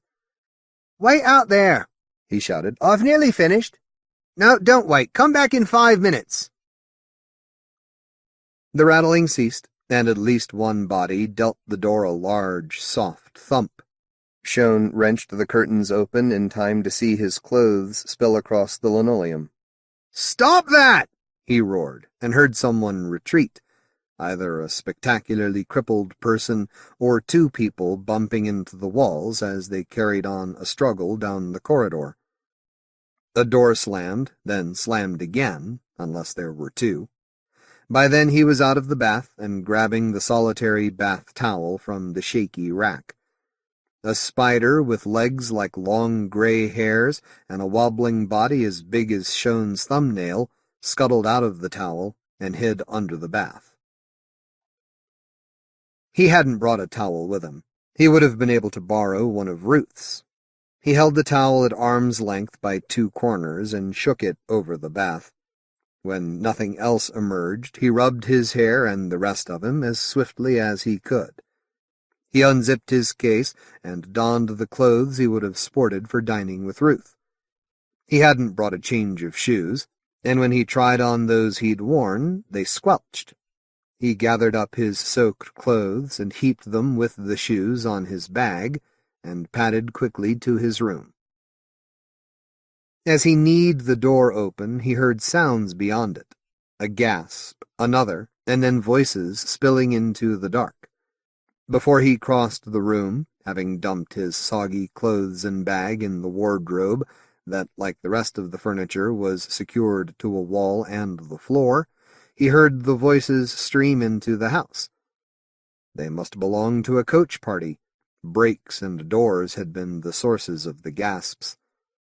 On the basis of his experiences so far, the influx of residents lacked appeal for him, and made him all the more anxious to speak to Ruth. Propping his shoes against the ribs of the tepid radiator, he sat on the underfed pillow and lifted the sticky receiver. As soon as he obtained a tone, he began to dial. He was more than halfway through Ruth's 11 digits when Snell's voice interrupted. "Who do you want?" "Long distance." "You can't get out from the rooms, I'm afraid. There's a phone down here in the hall. Everything else says you want it, Mr. Thompson. Only I've got people coming in." Schow heard some of them outside his room. They were silent, except for an unsteady shuffling and the hushed sounds of a number of doors. He could only assume they had been told not to disturb him. "There were people playing games up here," he said. "They'll be getting ready for tonight. They do work themselves up, some of them. Everything else satisfactory." "There's nobody hiding in my room, if that's what you mean." "Nobody but you." That struck Schow as well past enough, and he was about to make his feelings clear while asking for his key, when the manager said, "We'll see you down shortly, then." The line died at once, leaving Schow to attempt an incredulous grin at the events so far. He intended to share it with his reflection above the sink, but hadn't realized until now that the mirror was covered with cracks, or a cobweb. The lines appeared to pinch his face thin, to discolor his flesh and add wrinkles. When he leaned closer to persuade himself that was merely an illusion, he saw movement in the sink. An object he'd taken to be a long gray hair was snatched into the plug hole, and he glimpsed the body it belonged to squeezing itself out of sight down the pipe. He had to remind himself to transfer his wallet and loose coins and keys from his wet clothes to his current pockets before he hastened out of the room. The carpet in the passage was damp with footprints, more of which he would have avoided if he hadn't been distracted by sounds in the rooms. Where he'd seen the teddy bear, someone was murmuring, "Up you come to Mummy, gummy gum." Next door, a voice was crooning, "There you all are," presumably to the photographs, and Schow was glad to hear no words from the sight of the lopsided knitting, only a clicking so rapid it sounded mechanical. Rather than attempt to interpret any of the muffled noises from the rooms off the darker section of the corridor, he padded downstairs so fast he almost missed his footing twice. Nothing was moving in the hall except rain under the front door. Several conversations were ignoring one another in the television lounge. He picked up the receiver and thrust coins into the box, and his finger faltered over the 0 on the dial. Perhaps because he was distracted by the sudden hush, he couldn't remember Ruth's number. He dragged the whole of the 0 around the dial as far as it would go, in case that brought him the rest of the number, and as the whole whirred back to its starting point, it did. 10 more turns of the dial won him a ringing padded with static, and he felt as if the entire house was waiting for Ruth to answer. It took 6 pairs of rings, longer than she needed to cross her flat, to make her say, "Ruth Lawson." "It's me, Ruth." When there was silence, he tried reviving their joke. "Old Ruthless." "What now, Tom?" He'd let himself hope for at least a dutiful laugh, but its absence threw him less than the reaction from within the television lounge. A titter, then several. "I just wanted you to know you're mumbling again. I can't hear you." He was only seeking to be inaudible to anyone but her. "I say, I wanted you to know I really did get the day wrong," he said louder. "I really thought I was supposed to be coming up today. Since when has your memory been that bad?" "Since, I don't know, today it seems like." "No, fair enough. You'll be thinking of your birthday. I know I forgot that, too." A wave of mirth escaped past the door ajar across the hall. Surely, however many residents were in there, must be laughing at the television with the sound turned down, he told himself as Ruth retorted, "If you can forget that, you'll forget anything." I'm sorriest, he risked saying, and immediately wished he hadn't completed their routine, not only since it no longer earned him the least response from her, but because of the roars of laughter from the television lounge. "Look, I just wanted to be sure you knew I wasn't trying to catch you out, that's all. Tom." All at once her voice was sympathetic, the way it might have sounded at an aged relative's bedside. "Ruth," he said, and almost as stupidly, "What? You might as well have been." "I might—" "You mean I might—" "I mean you nearly did." Oh.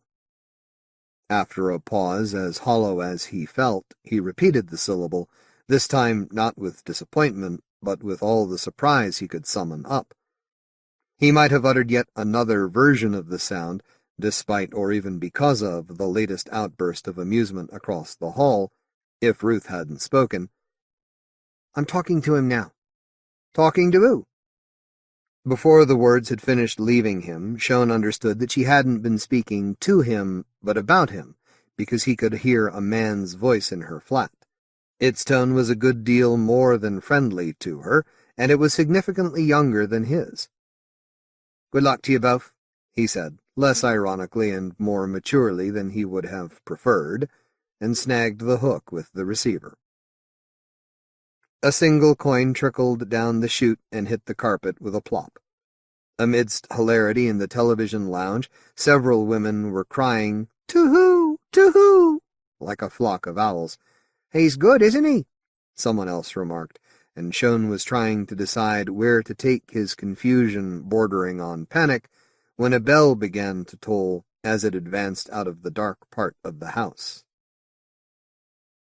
It was a small but resonant gong wielded by Mr. Snell. Schow heard an eager rumble of footsteps in the television lounge, and more of the same overhead. As he hesitated, Daff dodged around the manager towards him. "Let's get you shut down before they start their fuss," she said. "I'll just fetch my shoes from my room." "You don't want to bump into the old lot up there? They'll be wet, won't they?" "Who?" Schow demanded, then regained enough sense of himself to answer his own question with a weak laugh. "My shoes, you mean? They're the only ones I've brought with me." "I'll find you something once you're in your place," she said, opening the door opposite the television lounge, and stooped lower to hurry him.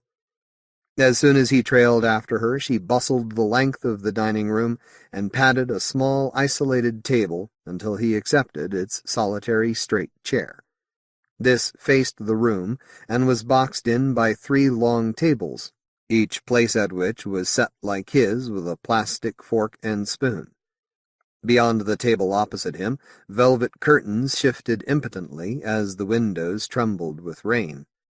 Signed photographs covered much of the walls, portraits of comedians he couldn't say he recognized, looking jolly or amusingly lugubrious. "We've had them all," Daff said. "They kept us going. It's having fun keeps the old lot alive." Some of this might have been addressed not just to him, because she was on her way out of the room. He barely had time to observe that the plates on the Welsh dresser to his left were painted on the wood, presumably to obviate breakage, before the residents crowded in. A disagreement over the order of entry ceased at the sight of him. Some of the diners were scarcely able to locate their places for gazing at him rather more intently than he cared to reciprocate. Several of them were so inflated that he was unable to determine their gender except by their clothes, and not even thus in the case of the most generously trousered of them, whose face appeared to be sinking into a nest of flesh. Contrast was provided by a man so emaciated his handless wristwatch kept sliding down to his knuckles. Unity and Amelia sat facing Schow, and then, to his dismay, the last of the 18 seats was occupied by the woman he'd found in the bath, presently covered from neck to ankles in a black sweater and slacks. When she regarded him with an expression of never having seen him before, and delight at doing so now, he tried to feel some relief, but was mostly experiencing how all the diners seemed to be awaiting some action from him. Their attention had started to paralyze him when Daff and Mr. Snell reappeared through a door beside the Welsh dresser that Schow hadn't noticed. The manager set about serving the left-hand table with bowls of soup, while Daff hurried over, brandishing an especially capacious pair of the white cloth slippers Schow saw all the residents were wearing. "We've only these," she said, dropping them at his feet. "They're dry, that's the main thing. See how they feel." Schow could almost have inserted both feet into either of them. "I'll feel a bit of a clown, to tell you the truth." "Never mind, you won't be going anywhere." Schow poked his feet into the slippers and lifted them to discover whether the footwear had any chance of staying on. At once all the residents burst out laughing. Some of them stamped as a form of applause, and even Snell produced a fleeting grateful smile as he and Daff retreated to the kitchen. Schow let his feet drop, which was apparently worth another round of merriment. It faded as Daff and Snell came out with more soup, a bowl of which the manager brought Schow, lowering it over the guest's shoulder before spreading his fingers on either side of him. "Here's Tommy Thompson for you," he announced, and leaned down to murmur in Show's ear, "That'll be all right, won't it? Sounds better." At that moment Show's name was among his lesser concerns. Instead, he gestured at the plastic cutlery. "Do you think I could—" Before he had time to ask for metal utensils with a knife among them, Snell moved away as though the applause and the coos of joy his announcement had drawn were propelling him. "Just be yourself," he mouthed at Schow. The spoon was the size Schow would have used to stir tea if the doctor hadn't recently forbidden him sugar. As he picked it up, there was instant silence. He lowered it into the thin broth, where he failed to find anything solid, and raised it to his lips. The brownish liquid tasted of some unidentifiable meat with a rusty undertaste. He was too old to be finicky about food that had been served to everyone. He swallowed, and when his body raised no protest, he set about spooning the broth into himself as fast as he could without spilling it, to finish the task. He'd barely signaled his intentions when the residents began to cheer and stamp. Some of them imitated his style with the broth, while others demonstrated how much more theatrically they could drink theirs. Those closest to the hall emitted so much noise that he could have thought part of the slurping came from outside the room. When he frowned in that direction, the residents chortled as though he'd made another of the jokes he couldn't avoid making. He dropped the spoon in the bowl at last, only to have Daff return it to the table with a briskness not far short of a rebuke.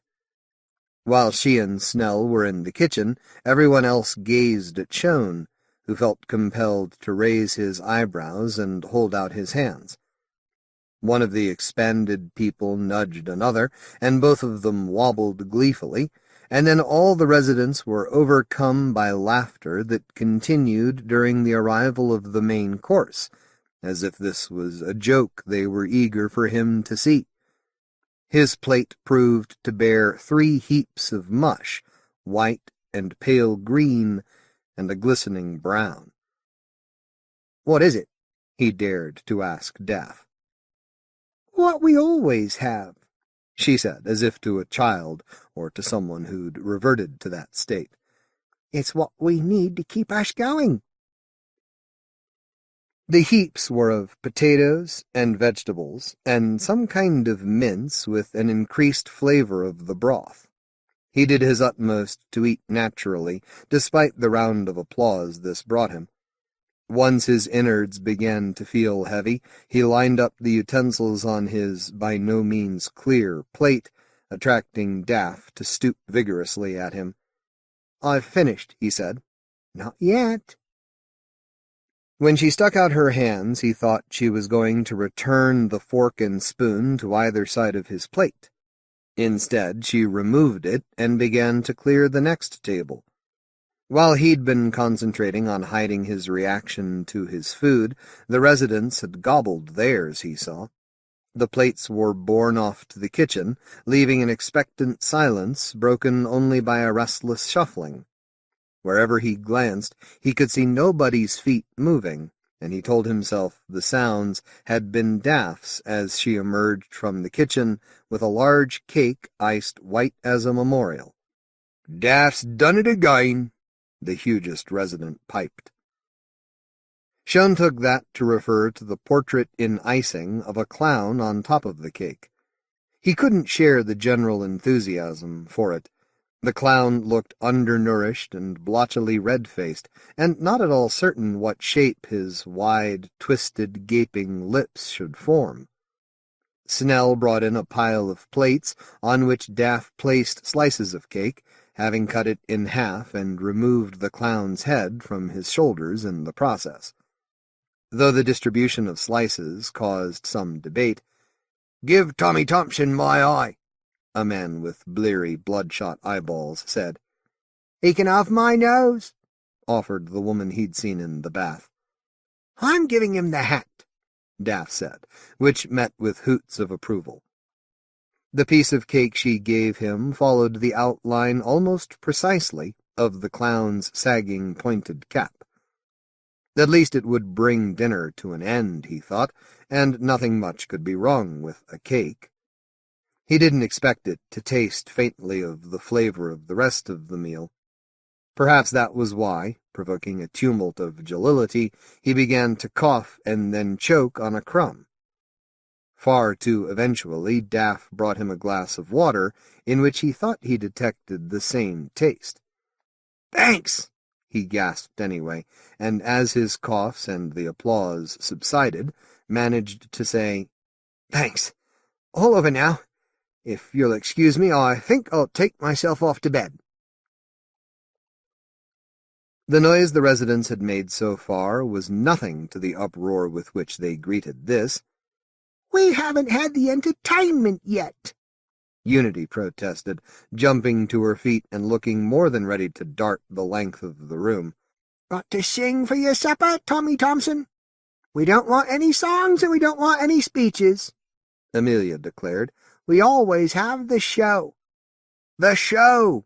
all the diners began to chant, and clapped and stamped in time with it, led by the thumping of Amelia's stick. "The show! The show!" The manager leaned across Schow's table. His eyes were pinker than ever, and blinking several times a second. "Better put it on for them or you'll get no rest," he muttered. "You won't need to be anything special."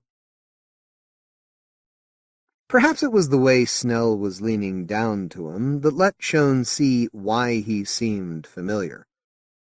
Could he really have run the hotel where Schow had stayed with his parents nearly 50 years ago?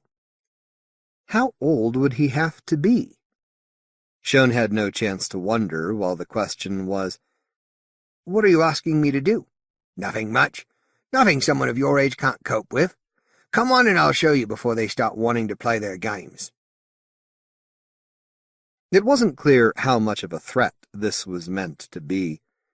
Just now Schow was mostly grateful to be ushered away from the stamping and the chant. Retreating upstairs had ceased to tempt him, and fleeing to his car made no sense when he could hardly shuffle across the carpet for trying to keep his feet in the slippers. Instead, he shambled after the manager to the doorway of the television lounge. "Go in there," Snell urged, and gave him a wincing smile. "Just stand in it. Here they come." The room had been more than rearranged. The number of seats had been increased to 18 by the addition of several folding chairs. All the seats faced the television, in front of which a small portable theater, not unlike the site of a Punch and Judy show, had been erected. Above the deserted ledge of a stage rose a tall, pointed roof that reminded Schow of the clown's hat.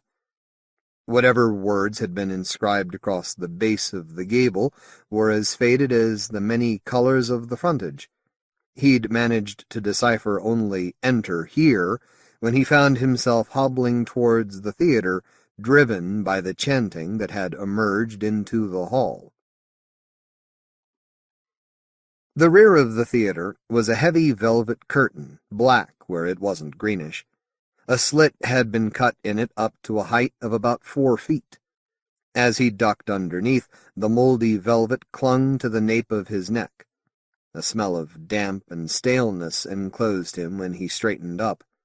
His elbows knocked against the sides of the box, disturbing the two figures that lay on a shelf under the stage, their empty bodies sprawling, their faces nestling together upside down, as though they had dragged themselves close for companionship. He turned the faces upwards and saw that the figures, whose fixed grins and eyes were almost too wide for amusement, were supposed to be a man and a woman, although only a few tufts of gray hair clung to each dusty skull.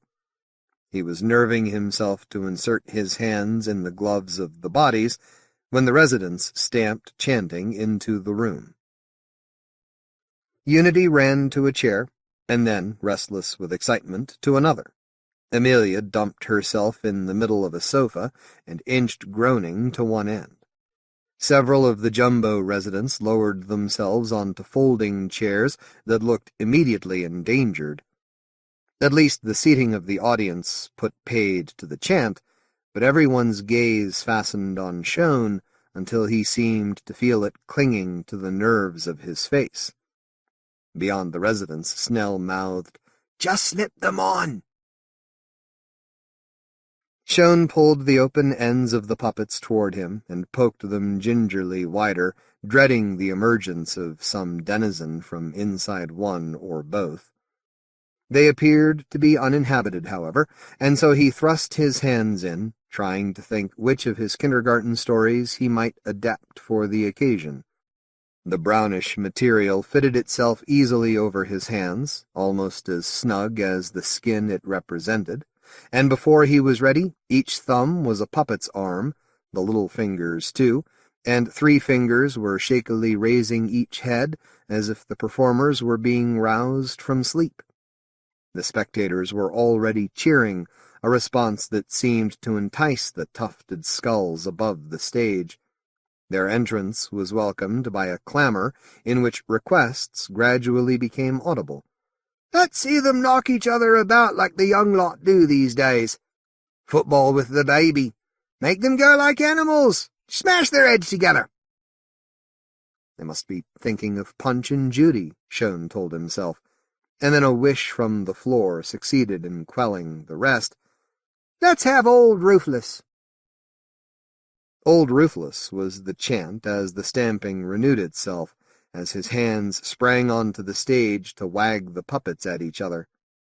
All at once, everything he'd been through that day seemed to have concentrated itself in his hands, and perhaps that was the only way he could be rid of it. He nodded the man that was his right hand at the balding female, and uttered a petulant croak. "What do you mean it's not my day?" He shook the woman and gave her a squeaky voice. "What day do you think it is?" "It's Wednesday, isn't it? Thursday, rather. Hang on, it's Friday, of course. Saturday, I mean." "It's Sunday. Can't you hear the bells?" "I thought they were for us to be married. Hey, what are you hiding there? I didn't know you had a baby yet." "That's no baby. That's my boyfriend." Schow twisted the figures to face the audience. The puppets might have been waiting for guffaws or even groans at the echo of an old joke. Certainly he was. The residents were staring at him with, at best, bemusement. Since he'd begun the performance, the only noise had been the sidling of the puppets along the stage and the voices that caught harshly in his throat.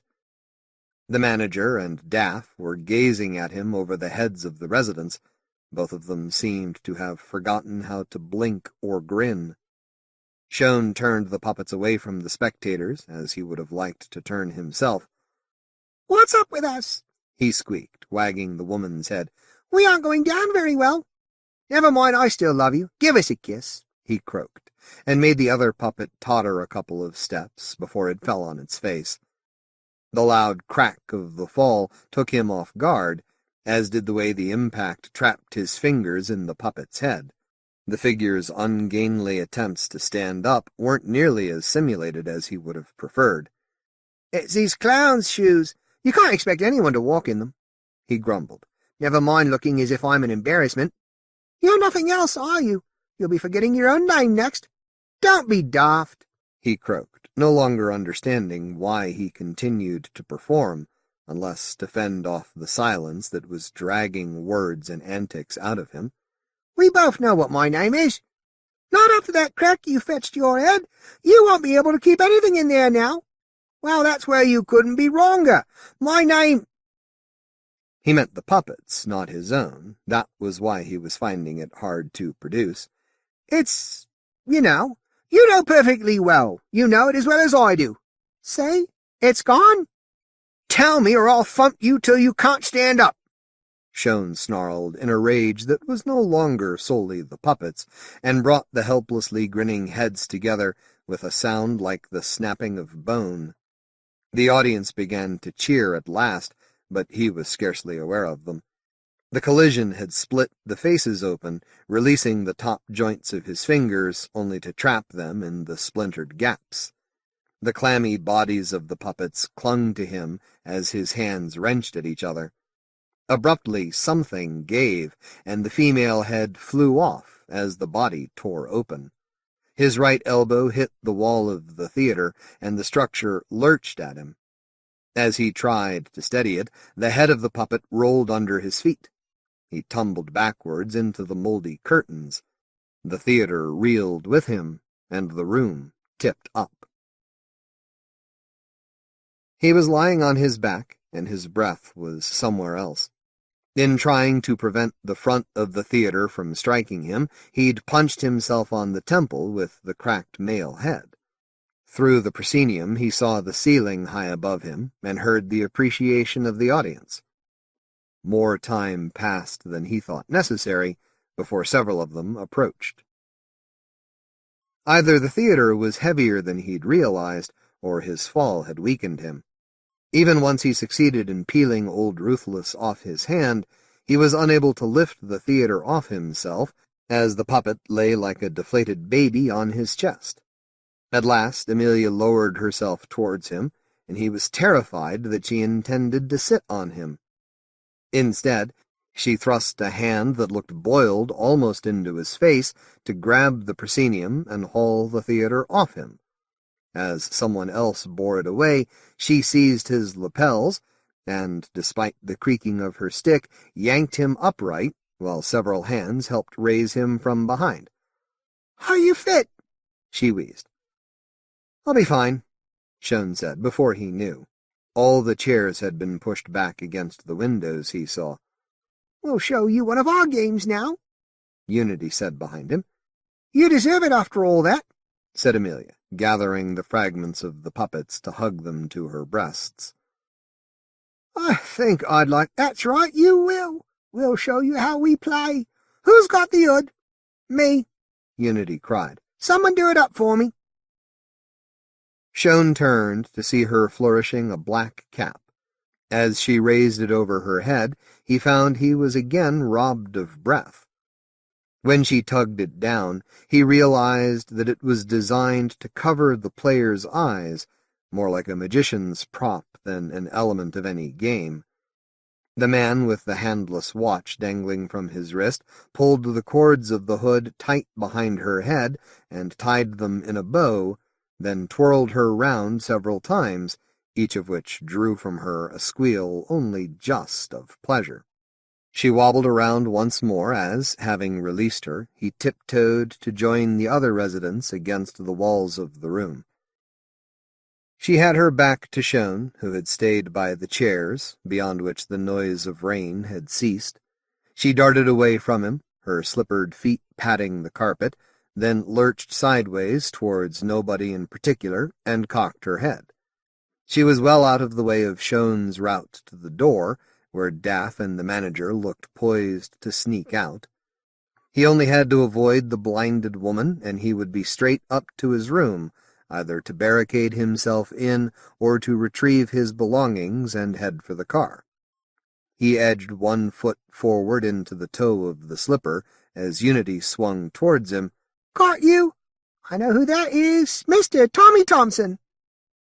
"No, you don't," Schow protested in a rage at everything that had led to the moment, but Unity swooped at him. She closed her bony hands around his cheeks and held on tight far longer than seemed reasonable, before undoing the bow of the hood with her right hand, while gripping and stroking his chin with the other. "Now it's your turn to go in the dark." "I think I've had enough for one day, if you'll excuse." This brought a commotion of protests not far short of outrage. "You aren't done yet, a young thing like you. She's older than you, and she didn't make a fuss. You've been caught. You have to play. If you don't, it won't be fair." The manager had retreated into the doorway and was pushing air at Schow with his outstretched hands as Daff mouthed, "It's supposed to be the old lot's time." Her words and the rising chant of "Be fair" infected Schow with guilt, aggravated when Unity uncovered her reproachful eyes and held out the hood. He'd disappointed Ruth. He didn't need to let these old folks down, too. "Fair enough, I'll play," he said. "Just don't twist me too hard." He hadn't finished speaking when Unity planted the hood on his scalp and drew the material over his brows. It felt like the clammy bodies of the puppets. Before he had a chance to shudder, it was dragging his eyelids down, and he could see nothing but darkness. The hood molded itself to his cheekbones as rapid fingers tied the cords behind his head. "Not to—" he gasped at whoever started twirling him around the room. He felt as if he'd been caught by a vortex of cheering and hooting, but it included murmurs, too. "He played with me in the bath. He wouldn't let us in there. He made me miss my cartoons. That's right, and he tried to take the control off us." He was being whirled so fast he no longer knew where he was. "Enough!" he cried, and was answered by an instant hush. Several hands shoved him staggering forward, and a door closed stealthily behind him. At first he thought the room had grown colder and damper. Then, as his giddiness steadied, he understood that he was in a different room, further towards the rear of the house. He felt the patchy lack of carpet through his slippers, though that seemed insufficient reason for the faint scraping of feet he could hear surrounding him to sound so harsh. He thought he heard a whisper or the rattling of some object within a hollow container level with his head. Suddenly, in a panic that flared like white blindness inside the hood, he knew Daff's last remark hadn't been addressed to him, nor had it referred to anyone he'd seen so far. His hands flew to untie the hood, not to see where he was and with whom, but to see which way to run. He was so terrified to find the cord immovably knotted that it took him seconds to locate the loose ends of the bow. A tug at them released it. He was forcing his fingertips under the edge of the hood when he heard light, dry footsteps scuttle towards him, and an article that he tried to think of as a hand groped at his face. He staggered backwards, blindly fending off whatever was there. His fingers encountered ribs barer than they ought to be, and poked between them to meet the twitching contents of the bony cage. The whole of him convulsed as he snatched off the hood and flung it away. The room was either too dark or not quite dark enough. It was at least the size of the one he'd left, and contained half a dozen sagging armchairs that glistened with moisture, and more than twice as many figures.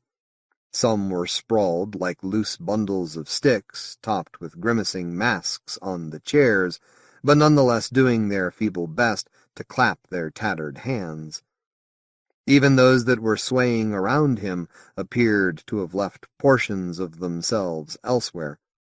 All of them were attached to strings or threads that glimmered in the murk and led his reluctant gaze to the darkest corner of the room.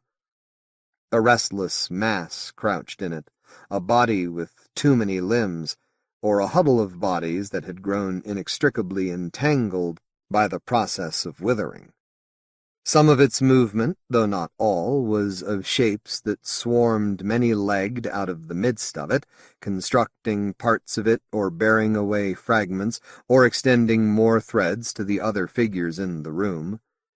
It took an effort that shriveled his mind before he was able to distinguish anything else.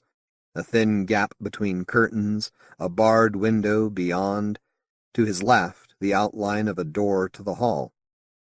As the figure nearest to him bowed so close he saw the very little it had in the way of eyes peering through the hair it had stretched coquettishly over its face, Schow bolted for the hall. The door veered aside as his dizziness swept it away.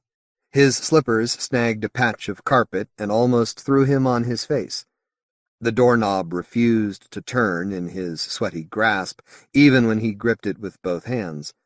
Then it yielded, and as the floor at his back resounded with a mass of uneven yet purposeful shuffling, the door juddered open. He hauled himself around it and fled awkwardly, slippers flapping, out of the dark part of the hall. Every room was shut. Other than the scratching of nails or of the ends of fingers at the door behind him, there was silence. He dashed along the hall, striving to keep the slippers on, not knowing why, knowing only that he had to reach the front door.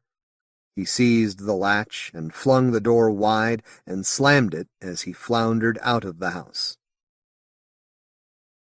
The rain had ceased, except for a dripping of foliage. The gravel glittered like the bottom of a stream. The coach he'd heard arriving, an old private coach spattered with mud, was parked across the rear of his car, so close it practically touched the bumper. He could never maneuver out of that trap. He almost knocked on the window of the television lounge, but instead limped over the gravel and into the street, towards the quiet hotels. He had no idea where he was going, except away from the house. He'd hobbled just a few paces, his slippers growing more sodden and his feet sorer at each step, when headlamps sped out of the town. They belonged to a police car. It halted beside him, its hazard lights twitching, and a uniformed policeman was out of the passenger seat before Schow could speak. The man's slightly chubby, concerned face was a wholesome pink beneath a street lamp. "Can you help me?" Schow pleaded. Don't get yourself in a state, old man. We saw where you came from." "They boxed me in. My car. Look, if you can just tell them to let me out." The driver moved to Schow's other side. He might have been trying to outdo his colleague's caring look. "Calm down now. We'll see to everything for you. What have you done to your head?" "Banged it. Hit it with—" You wouldn't believe me. It doesn't matter. I'll be fine, if I can just fetch my stuff. "What have you lost? Won't it be in the house?" "That's right. At the top. My shoes are." "Feet hurting, are they? No wonder with you wandering around like that on a night like this. Here, get his other arm." The driver had taken Schow's right elbow in a firm grip, and now he and his partner easily lifted Schow and bore him towards the house. "What's your name, sir?" the driver inquired. "Not Thompson, whatever anyone says. Not Tommy Thompson or Tom either. Or, rather, it's Tom all right, but Tom Schow. That doesn't sound like Thompson, does it? Schow as in shine. I used to know someone who said, 'I still shone for her. You still shine for me,' she'd say. Been to see her today, as a matter of fact." He was aware of talking too much as the policeman kept nodding at him, and the house with its 2 lit windows, the television lounges, and his, reared over him. "Anyway, the point is the name's Schow," he said. S-H, not H, as some youngsters won't be told it isn't. O-N-E. Schow. "We've got you." The driver reached for the empty bell push, then pounded on the front door. It swung inwards almost at once, revealing the manager. "Is this gentleman a guest of yours, Mr. Snow?" the driver's colleague said. "Mr. Thompson, we thought we'd lost you," Snell declared, and pushed the door wide. All the people from the television lounge were lining the hall like spectators at a parade. "Tommy Thompson," they chanted. "That's not me!" Schow protested, pedaling helplessly in the air until his slippers flew into the hall. "I told you!" "You did, sir," the driver murmured, and his partner said, even lower, "Where do you want us to take you?" "To the top, just to—" "We know," the driver said conspiratorially. The next moment Schow was sailing to the stairs and up them with the briefest pause as the policemen retrieved a slipper each.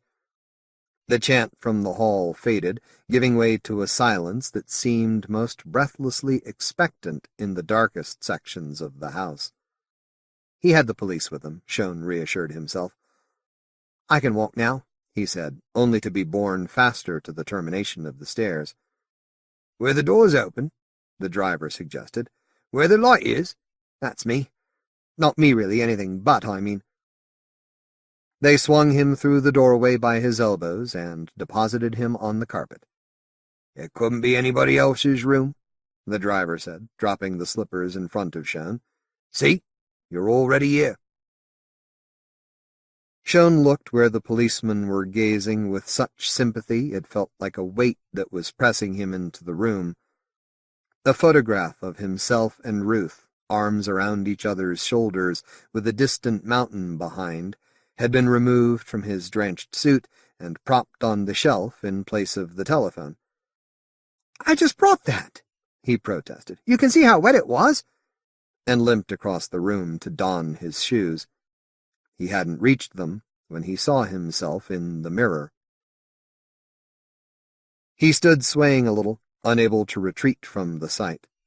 He heard the policemen murmur together and withdraw, and their descent of the stairs, and eventually the dual slam of car doors and the departure of the vehicle. His reflection still hadn't allowed him to move. It was no use his telling himself that some of the tangle of wrinkles might be cobwebs, not when his hair was no longer graying but white. "All right, I see it," he yelled. He had no idea at whom. I'm old. "Soon," said a whisper like an escape of gas in the corridor, along which darkness was approaching as the lamps failed one by one. "You'll be plenty of fun yet," the remains of another voice said somewhere in his room. Before he could bring himself to look for its source, an item at the end of most of an arm fumbled around the door and switched out the light. The dark felt as though his vision was abandoning him, but he knew it was the start of another game. Soon he would know if it was worse than hide-and-seek, worse than the first sticky, unseen touch of the web of the house on his face. Neil Gaiman, Harlequin Valentine. Neil Gaiman used to have a life, with 3 children, a house, and a pumpkin patch in the garden. Instead of a life, these days he just has a novel, a great big novel called American Gods, which just seems to get longer and longer the more he writes it. Nobody has seen him for months. The children are very understanding, and he hopes the novel will be done before they graduate, get jobs, and marry. He has also been keeping himself busy with a best-selling fairy tale for adults, Stardust, an acclaimed short story collection, Smoke and Mirrors, scripting the English-language version of Hayao Miyazaki's anime Princess Mononoke, and completing a scary book for children entitled Coraline. He recently won the Bram Stoker Award for his graphic novel Sandman the Dream Hunters, but the door fell off. Gaiman was master of ceremonies at the 1999 World Horror Convention, and here he explains the background to the following story, which was first published in the program book. Harlequin Valentine was inspired by Elisa Snelling's statue of a little jester Harlequin, and by drawings I saw as a child of Harlequinades. There always seemed to be something sinister about the character of Harlequin, sinister and innocent at the same time, and I've always loved the motifs and repeating conventions of Harlequinades. It is February the 14th, at that hour of the morning when all the children have been taken to school, and all the husbands have driven themselves to work, or been dropped, steam-breathing and great-coated, at the rail station at the edge of the town for the great commute, when I pin my heart to Missy's front door. The heart is a deep, dark red that is almost a brown, the color of liver. Then I knock on the door, sharply, rat-a-tat-tat, and I grasp my wand, my stick, my oh-so-thrustable and beribboned lance, and I vanish like cooling steam into the chilly air. Missy opens the door. She looks tired. "My Columbine," I breathe, but she hears not a word. She turns her head, so she takes in the view from one side of the street to the other, but nothing moves. A truck rumbles in the distance. She walks into the kitchen, and I dance, silent as a breeze, as a mouse, as a dream, into the kitchen beside her. Missy takes a plastic sandwich bag from a paper box in the kitchen drawer, and 2 sections of kitchen towel, and a bottle of cleaning spray. Then she walks back to the front door. She pulls the pin from the painted wood. It was my hat pin, which I had stumbled across. Where? I turn the matter over in my head. In Gascony, perhaps? Or Twickenham? Or Prague? The face on the end of the hat pin is that of a pale Pierrot. She pulls the heart from the pin and puts the heart into the plastic sandwich bag. She wipes the blood from the door with cleaning spray, and she inserts the pin into her lapel, where the little white-faced August face stares out at the cold world with its grave silver lips. Naples. Now it comes back to me. I purchased the hat pin in Naples from an old woman with one eye. She smoked a clay pipe. This was a long time ago. Missy puts the cleaning utensils down on the kitchen table. Then she thrusts her arms through the sleeves of her old blue coat, which was once her mother's, does up the buttons, 1, 2, 3.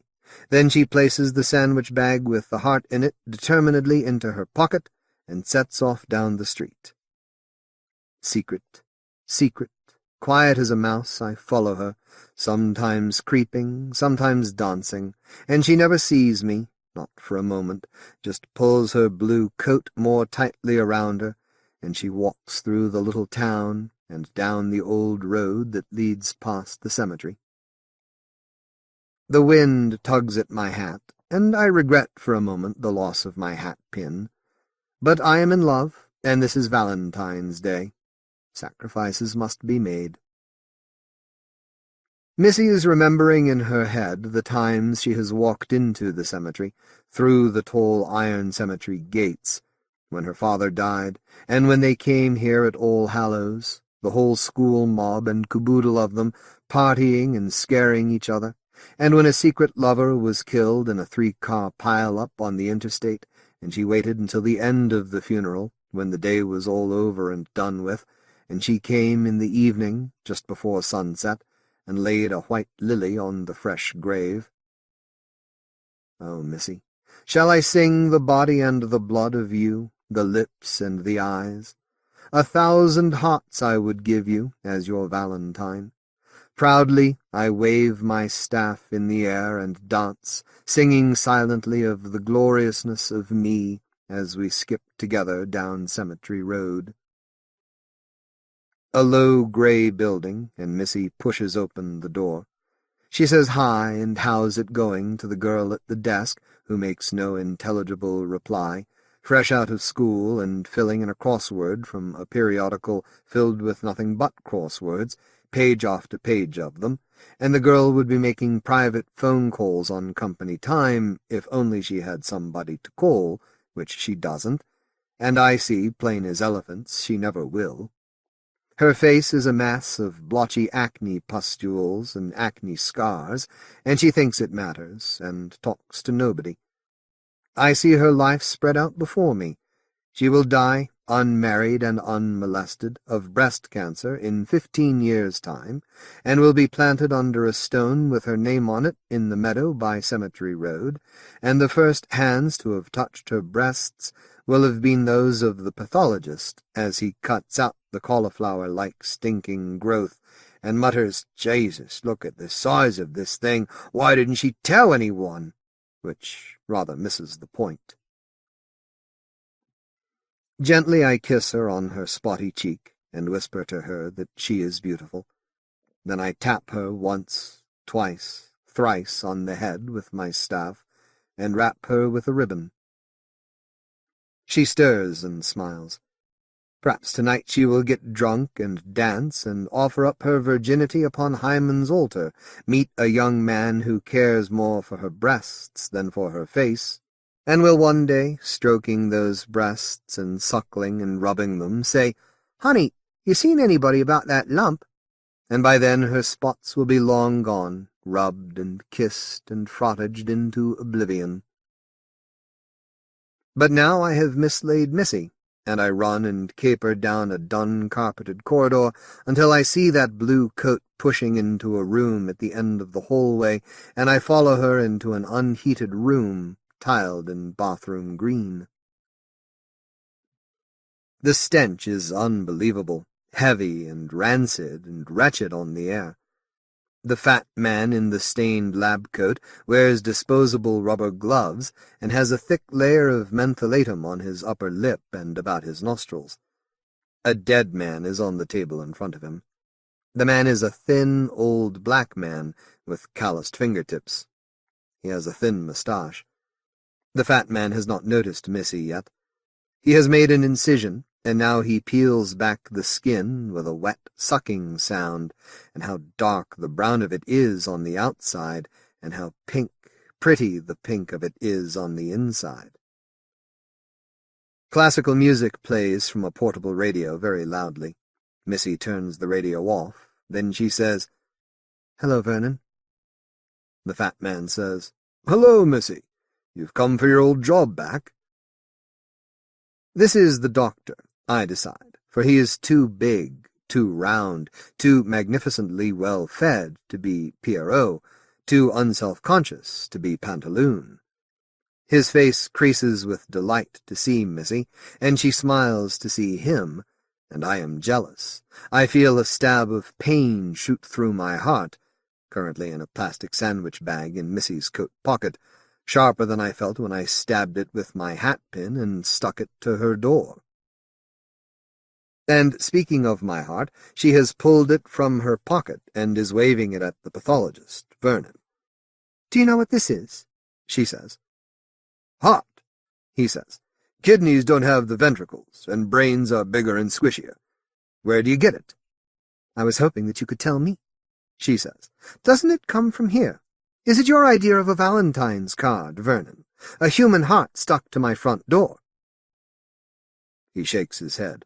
"Don't come from here," he says. "You want I should call the police?" She shakes her head. "With my luck," she says, "they'll decide I'm a serial killer and send me to the chair." The doctor opens the sandwich bag and prods at the heart with stubby fingers and latex gloves. "Adult, in pretty good shape, took care of his heart," he says. "Cut out by an expert." I smile proudly at this, and bend down to talk to the dead black man on the table, with his chest all open and string bass-picking fingers. "Go away, Harlequin," he mutters quietly, not to offend Missy and his doctor. "Don't you go causing trouble here." "Hush yourself. I will cause trouble wherever I wish," I tell him. "It is my function." But for a moment I feel a void about me. I am wistful, almost Pierrotish, which is a poor thing for a Harlequin to be. "Oh, Missy, I saw you yesterday in the street and followed you into Al's SuperValue Foods and more, elation and joy rising within me.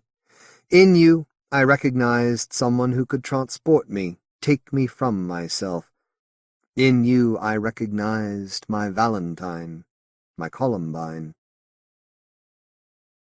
I did not sleep last night, and instead I turned the town topsy and turvy, befuddling the unfuddled, causing 3 sober bankers to make fools of themselves with drag queens from Madame Zora's Review and Bar, and slipping into the bedrooms of the sleeping, unseen and unimagined, slipping the evidence of mysterious and exotic trysts into pockets and under pillows and into crevices, able only to imagine the fun that would ignite the following day as soiled split-crotch fantasy panties would be found poorly hidden under sofa cushions and in the inner pockets of respectable suits. But my heart was not in it, and the only face I could see was Missy's. Oh, Harlequin in love is a sorry creature. I wonder what she will do with my gift. Some girls spurn my heart, others touch it, kiss it, caress it, punish it with all manner of endearments before they return it to my keeping. Some never even see it. Missy takes the heart back, puts it in the sandwich bag again, pushes the snap-shut top of it closed. "Shall I incinerate it?" she asks. "Might as well. You know where the incinerator is?" says the doctor, returning to the dead musician on the table. "And I meant what I said about your old job. I need a good lab assistant." I imagine my heart trickling up to the sky as ashes and smoke, covering the world. I do not know what I think of this, but, her jaw set, she shakes her head, and she bids good-bye to Vernon, the pathologist. She has thrust my heart into her pocket, and she is walking out of the building and up Cemetery Road, and back into town. I caper ahead of her. Interaction would be a fine thing, I decide, and, fitting word to deed, I disguise myself as a bent old woman on her way to the market, covering the red spangles of my costume with a tattered cloak, hiding my masked face with a voluminous hood, and at the top of Cemetery Road I step out and block her way. "Marvelous, marvelous, marvelous me," and I say to her, in the voice of the oldest of women, "Spare a copper coin for a bent old woman, dearie, and I'll tell you a fortune will make your eyes spin with joy." And she stops. Missy opens her purse and takes out $1 bill. "Here," says Missy. And I have it in my head to tell her all about the mysterious man she will meet, all dressed in red and yellow, with his domino mask, who will thrill her and love her and never, never leave her, for it is not a good thing to tell your Columbine the entire truth. But instead I find myself saying, in a cracked old voice, "Have you ever heard of Harlequin?" Missy looks thoughtful. Then she nods. "Yes," she says. "Character in the Commedia dell'arte. Costume covered in little diamond shapes. Wore a mask. I think he was a clown of some sort, wasn't he?" I shake my head beneath my hood. "No clown," I tell her. "He was—" And I find that I am about to tell her the truth, so I choke back the words and pretend that I am having the kind of coughing attack to which elderly women are particularly susceptible. I wonder if this could be the power of love. I do not remember it troubling me with other women I thought I had loved, other Columbines I have encountered over centuries now long gone. I squint through old woman eyes at Missy. She is in her early 20s, and she has lips like a mermaid's, full and well-defined and certain, and grey eyes, and a certain intensity to her gaze. "Are you all right?" she asks. I cough and splutter and cough some more and gasp. "Fine, my dearie duck, I'm just fine. Thank you kindly." "So," she said, "I thought you were going to tell me my fortune."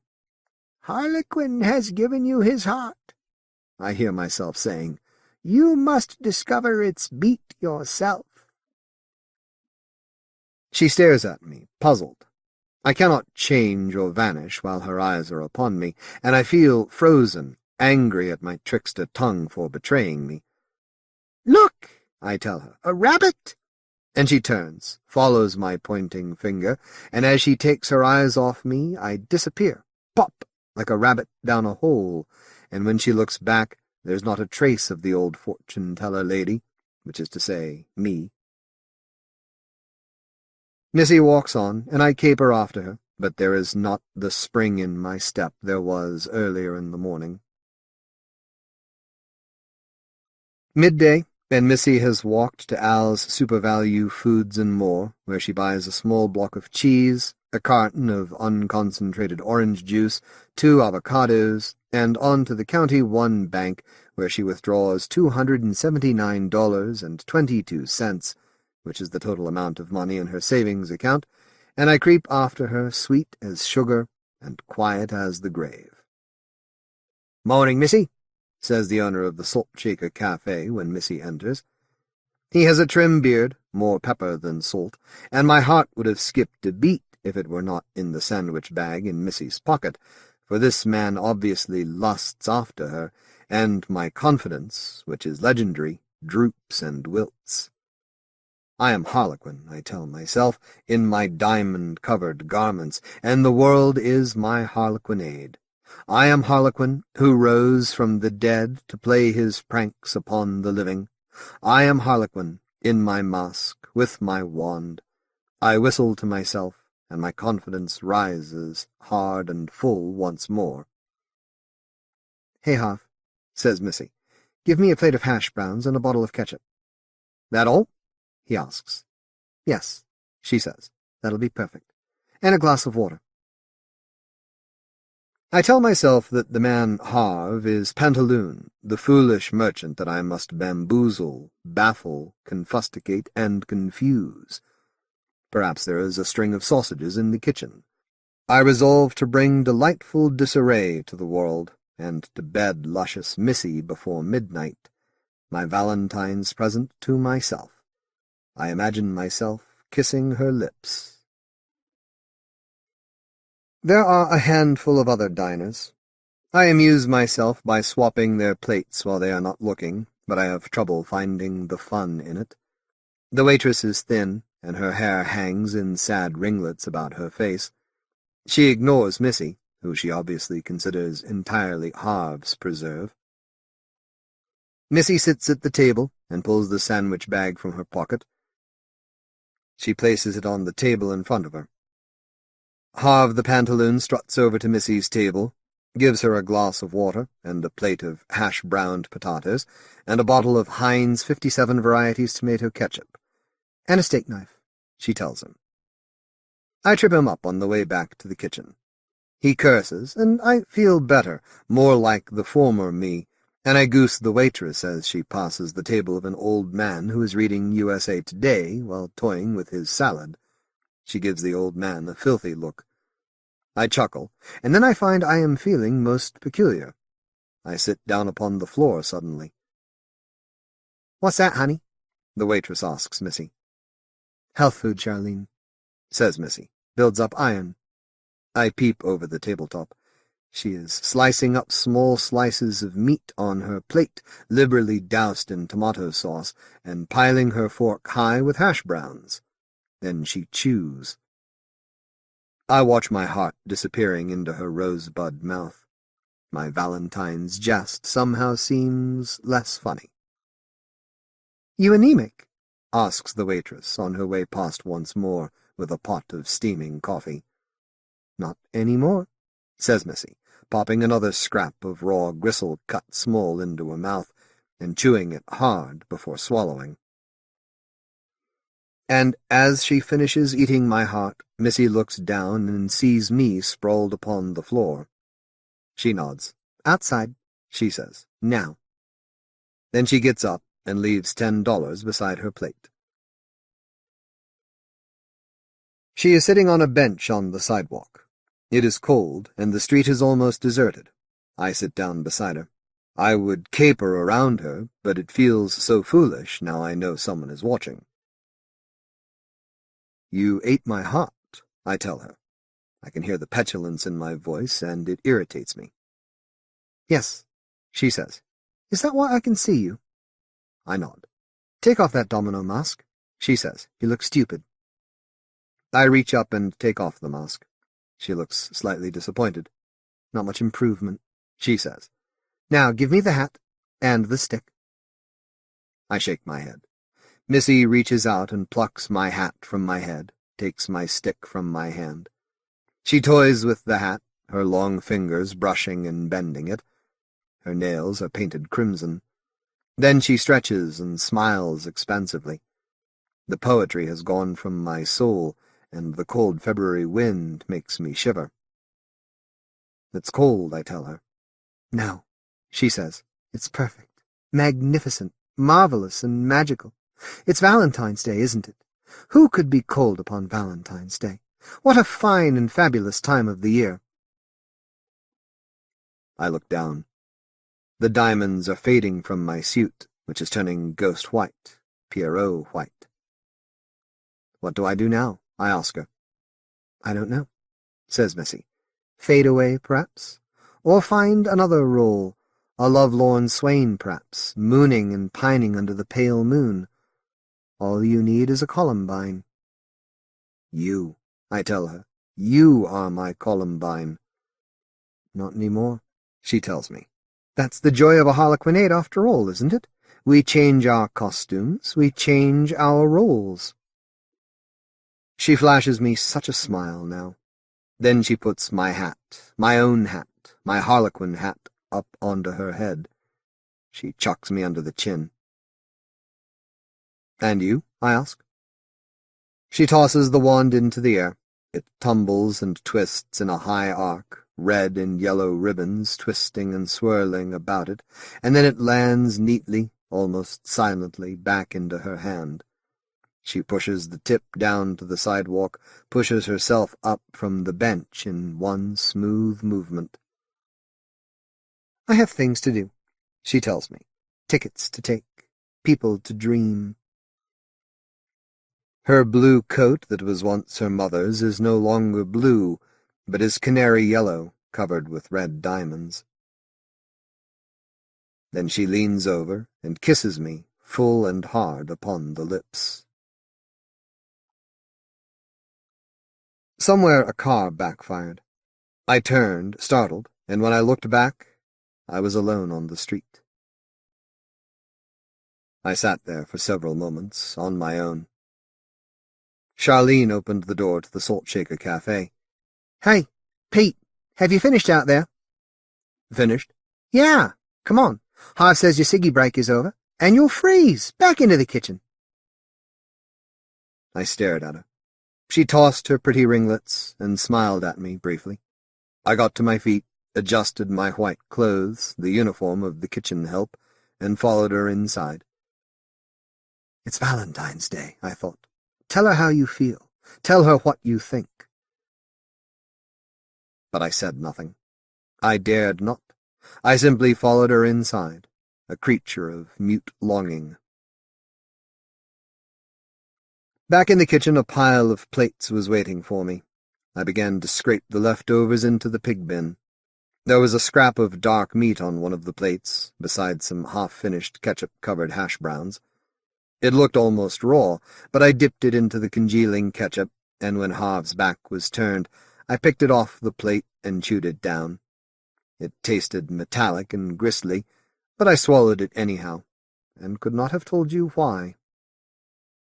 A blob of red ketchup dripped from the plate onto the sleeve of my white uniform, forming one perfect diamond. "Hey, Charlene," I called across the kitchen. "Happy Valentine's Day." And then I started to whistle. Terry Lamsley, The Stunted House. Terry Lamsley was born in the south of England, but has lived in the north for most of his life. He likes it there. A winner of both the World Fantasy Award and International Horror Critics Guild Award, the author lives in Buxton, in Derbyshire, a setting he has used in many of his stories. A hardcover reprint of his first collection, Under the Crust, appeared from Canada's Ash Tree Press in 1997, and it was followed by Conference with the Dead and Dark Matters from the same publisher. His acclaimed short stories have been included in such anthologies and magazines as The Best New Horror and the Year's Best Fantasy and Horror Series, Taps and Sighs, Dark Terrors 3 and 4, Subterranean Gallery, White of the Moon, Midnight Never Comes, The Mammoth Book of Dracula, Lethal Kisses, 100 Fiendish Little Frightmares, Ghost and Scholars, All Hallows, and Cemetery Dance. The only thing I can say about the Stunted House is that it was written in the dead of winter, Lamsley reveals.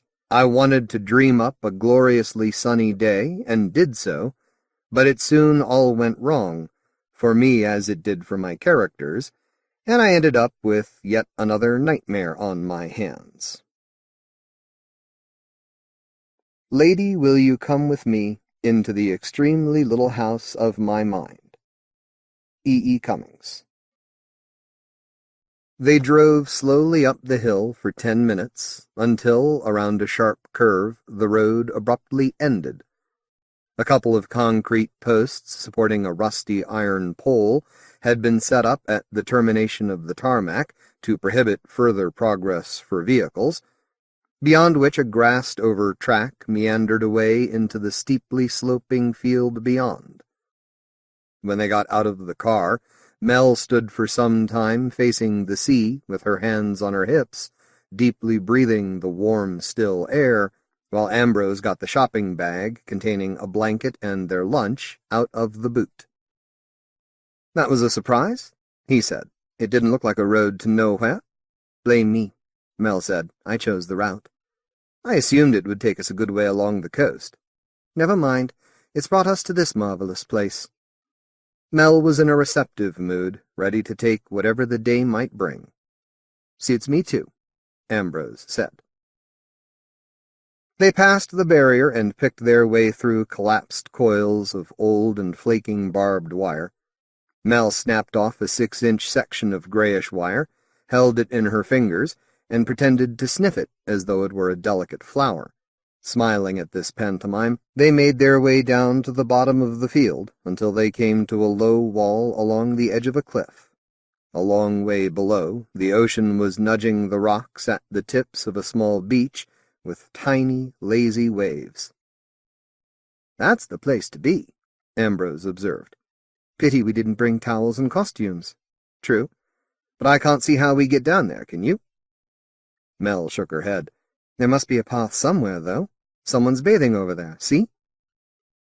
Ambrose looked where she pointed, and was just in time to see a white body slide off the edge of a large rock and sink into the water. It reappeared a good way out, and swam swiftly away from them, around the edge of the cliff. "Well, whoever that was isn't inhibited by the lack of a costume," he said. "Do you think it was a man or a woman?" "Couldn't tell. Didn't look as though they'd been out in the sun much, that very pale skin." "First day here, perhaps, like us. That's how we'd look naked in this strong sunlight." "Good swimmer, anyway," Mel said enviously. They waited a while, mistakenly expecting the bather to reappear, then ventured along the wall, searching for a way down. The wall curved up ahead of them along the cliff without a break, and they had no choice but to follow it until they were up level with the end of the road again, but on the other side of the field.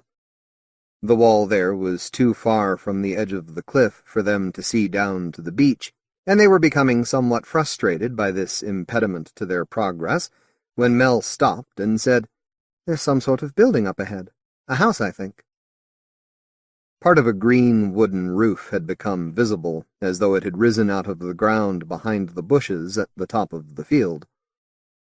"Odd we didn't notice it before," Ambrose said. "What a place to live, and what a view it must have."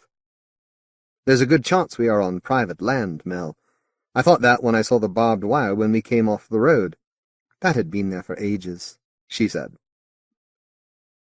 They moved away from the line of the wall to get a better look at the house as they ascended the hill. Mel kept her nose towards the building like a pointer dog on the scent, and had begun to walk more quickly. Ambrose dropped a few yards behind. The prospect that they could soon come across indignant strangers who might order him off their land made him wary. He would rather have skirted around the building somehow, but he knew the strength of Mel's curiosity, and understood that she would have to investigate her find. When they got close, they could see the place had a ramshackled, weather-worn appearance. It was made almost entirely of wooden boards painted pale green and yellow. Ambrose thought it bore some resemblance to a beached boat, and teased Mel with the thought that it may have been put together from the relics of wrecks, but she took this possibility seriously and seemed charmed by it. "I believe it's empty," she said when they reached the front gate. Ambrose was somewhat relieved, but he thought he knew what Mel would suggest next, and he was not wrong. "I wonder if we can get in," she said. Ambrose gave her a smile that was not quite good-humored. "We're out picnicking, remember, not house-hunting." "But it's such an unusual building," Mel protested. "It's worth taking a few shots of it, I think." She hauled her camera out of its case and snapped the building from both sides, then cursed because she only had 7 frames left on the reel of film in the camera and had forgotten to buy a replacement. "I bet the road we came up reached this far once," Ambrose suggested. Mel agreed. "I guess some people lived here all their lives and died when they were very old. The place went to pot. It went so far nobody wanted to take it over. No one will ever buy it. Not even for the view?" Mel had forgotten about the view. She turned to look back in the direction from which they had come and said, "Oh my God, that is amazing." "It's not bad," Ambrose admitted. "It's enchanting.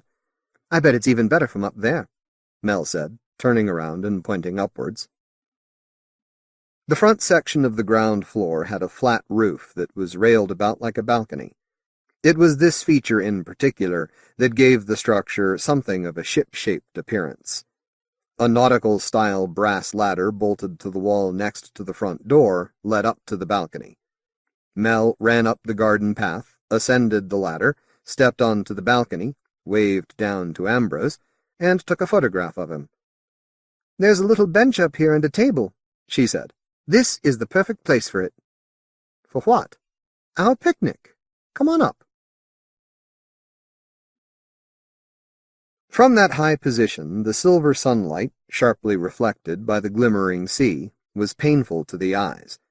When they had eaten their sandwiches, Ambrose moved the bench back into the slender shelter of the shadows from the first-floor section of the house at the rear of the balcony, and half-closed his eyes. It was past midday, and the sun had begun its slow glide towards the western horizon. The heat and food had oppressed Ambrose, but Mel's energetic enthusiasm was unabated. She chattered wildly on about how they should buy, rent, or squat in the house, grow their own vegetables, and live off fish from the sea and whatever they could find from beachcombing. They would spend most of their time just watching the view change with the hours and seasons. She was passionately in love with the place. She wanted it. She would have it, by fair means or foul. Her babble was such innocuous nonsense, Ambrose was not moved to make any comment. They had been getting on each other's nerves recently, and the holiday was a make-or-break affair between them. But the first day had started well, and he didn't want to spoil things. He just wished she would shut up. He wanted to bake quietly along with the landscape, and let his consciousness drift off and blend with the prevailing atmosphere of drowsy contentment. Maybe Mel sensed this, because she fell silent at last, then whispered something he didn't catch, and sneaked off to explore.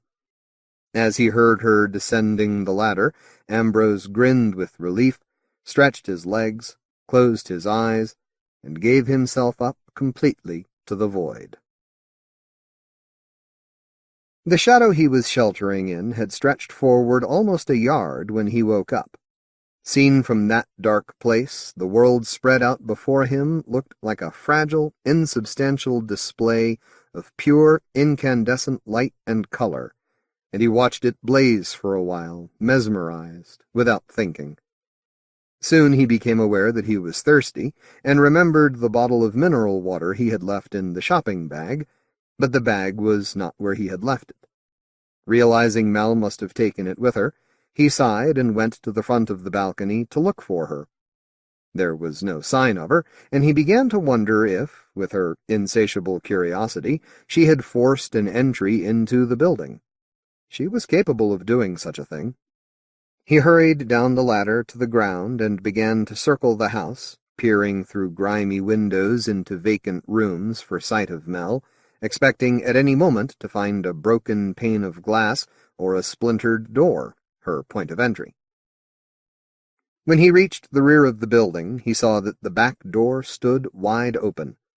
Closer inspection convinced him it had not been forced, and he stood some time gazing into the pastel gloom of the kitchen beyond.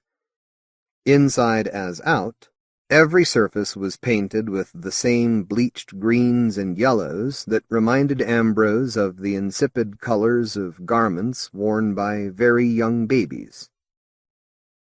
He had become increasingly uneasy about the house as he ventured around it, and now he understood why. The doorway was smaller than it should have been, the top about a foot lower than was normal. Everything about the house was slightly stunted. Ambrose, who was below average height, found, when he passed through the narrow entrance, that he had to stoop considerably. Once inside, his head almost touched the ceiling. The interior of the building smelled much more sharply of the sea than did the air outdoors. In the kitchen, that had a stone sink with no taps, there were cupboards on the walls, a couple of straight-backed chairs, and a crude table, all obviously homemade to basic and unimaginative designs that seemed to represent a simpleton's notion of furniture. Everything was a few sizes smaller than would have been comfortable for Ambrose's use. The question of how Mel had managed to get into the house was answered by the presence of a long, heavy key resting on the table. Ambrose could see beside it the marks of the tips of the fingers of the person who had put it there, in the layer of talcum-like dust on the surface of the table. He tried the key in the lock, which turned easily, though with a rusty snap. Presumably, Mel had found the key hidden somewhere outside, above the door perhaps, and had let herself in. It was not unusual for people to conceal a key like that, as a precaution against the possible loss of another in such an unfrequented place as this, and it was typical of Mel that she had been able to find it easily. She had an instinct for the discovery of lost, unseen things. The uncarpeted boards creaked peevishly every time he took a step, but Ambrose could hear no sound of Mel moving about elsewhere in the house. Perhaps she was hiding. If so, he was not amused. He called her name again sharply and got no reply. If she wants to hide, I suppose I must seek, he reasoned, but he was in no mood to enter into such a game. The house had 5 rooms, 2 up and 3 down, plus a tiny, stinking toilet, and it did not take Ambrose long to inspect them all. When, after awkwardly climbing the steep, narrow stairs, he entered the totally empty rooms on the first floor, he became certain that Mel was not in the building. He looked out of one of the windows behind the balcony in which they had eaten their lunch, half expecting to see Mel lying on the blanket he had left on the flat roof, but there was no sign of her at all. Her absence was beginning to annoy him now. He was hurt that she had deserted him, and he felt foolish creeping about alone in the diminutive house. It occurred to him that if Mel had herself explored the building, she would have had no trouble with the height of the doors, because she was so petite, hardly 5 feet tall. A single sharp sound from the floor below made Ambrose start, but he immediately felt relief because he was sure Mel had returned from wherever it was she had wandered to, and was probably now looking for him. He stumbled out down the tight tunnel of the staircase, pressing his hands against both walls for support, and returned to the kitchen. Mel was not there, and Ambrose noticed at once that the key was no longer where he had left it, in the lock. He crossed to the door and turned the handle, but the door would not open. He knelt down, peered through the keyhole, and saw the key was in place on the other side of the door. He was sure Mel would not knowingly have shut him in, but he felt a surge of anger towards her anyway. Where was she? What the hell did she think she was doing? It then occurred to Ambrose for the first time that there might be a third party involved in the events of the last 10 minutes. The owner of the building, perhaps? That was one possible explanation, but why hadn't this person shown their face? He, Ambrose, presented, he was well aware, a harmless enough figure who offered no threat to anyone, not even to the presumably undersized people the house had been built for. But there was another possible explanation, even more uncomfortable to contemplate, that someone had managed to separate himself and Mel, had lured her away, tricked him into entering the house, and locked him up there, in which case Mel could be in danger. In that remote place, anything could happen. Anything could be done. The lock kept the heavy door very securely in place when Ambrose pushed against it. He lifted one of the chairs, thinking to batter his way out, then noticed the window over the stone sink was held in place by a simple iron fastener turned against the frame. It opened easily, offering Ambrose a 3-foot square exit. He clambered onto the sink, wriggled headfirst out and down to freedom, and found himself on his hands and knees on the garden path. The garden was empty of signs of cultivation, apart from a row of woody gooseberry bushes and a couple of long unpruned and drooping apple trees. Some way from the house, the path wound around to the left, towards the sea. Ambrose, meandering speculatively along it, noticed that a few blades of grass that had grown up between the stone slabs from which it was made looked crushed, but had not yet withered, indicating that someone might have passed that way recently. Ambrose followed the path until he came to a continuation of the wall he and Mel had walked along earlier, and from beside which they had first had sight of the curiously stunted house. At this higher elevation, he found a gap in the wall that would have been invisible from below, and through it, he discovered, the path soon led to a flight of descending steps cut in the side of the cliffs, presumably giving access to the beach below. On the top step, Ambrose found the fragment of barbed wire Mel had snapped off, lying lengthwise along the path, as though it had been put there to point the way. Sure now he was on the right track, Ambrose trotted down the steps as fast as he could. When he had descended about halfway down the cliff, the steps ran out, and he found himself walking along a narrow, apparently natural ledge. Feeling slightly vertiginous, he stopped to rest briefly and gazed down at the beach for any sign of Mel. Once, in among the big rocks at the head of the beach, he thought he saw a flash of what could have been pale flesh, Mel's bare arms, perhaps. He stared hard at that point for some time, but saw no further movement. Nevertheless, he made sure he could find the spot when he reached the beach. The water in the bay was smooth and empty, but a little way out, a small boat had drifted into sight, a peculiar, dumpy little vessel with one square sail that gave it an old-fashioned or toy-like look. A couple of brief beams of sharp, fractured light from the boat made Ambrose wonder if someone out there was gazing landward through binoculars. Watching him, perhaps? Or someone else down on the beach? Mel? He continued on his way until, to his surprise and irritation, the ledge narrowed down to nothing when he was still a dozen feet above the beach. An almost smooth escarpment, partly coated with seaweed, fell away to his right, without, as far as he could see, offering any cracks or bumps that could act as footholds to assist his descent.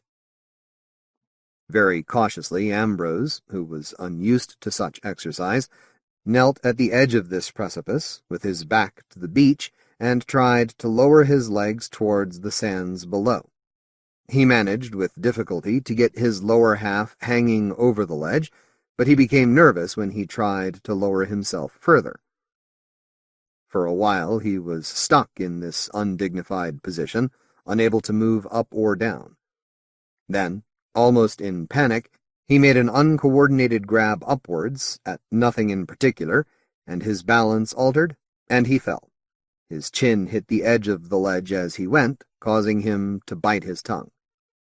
Then he was sprawling face down on the sand, with his mouth full of blood. But he was okay. Nothing felt broken. He got to his feet, dusted the sand from his face and hands, and spat blood against the cliff. The place where he had thought he had seen the flash of what could have been bare flesh was easily identifiable on the far side of the little cove, and he jogged across towards it, feeling bruised but triumphant, glad that he had at least managed to reach the beach. The large rocks close to the cliffs that he had used as a marker surrounded a couple of small but deep pools and concealed a tiny, quite separated stretch of beach beyond, at the very tip of the bay. Ambrose could see at once that the second beach was deserted, but there were many lines of small footprints and other less easily identifiable indentations crisscrossing the sand. Mel's feet were tiny. The prints could have been hers. Many of the individual footmarks were wide apart, as though Mel, if it had been she who had made them, had been running. Ambrose noted that the tide seemed to be coming in, so the prints could have been there for some time, depending on how far out the low tide line was. He turned his attention to the rocks, reasoning that she was probably nearby, sunbathing contentedly, and even perhaps asleep. He tried to shout to rouse her, but when he opened his mouth he realized his bitten tongue had swollen. The only noise he could make was a dry growl in the back of his throat. He extended his search along the beach, and almost at once found Mel's camera in its canvas case near the base of the cliffs.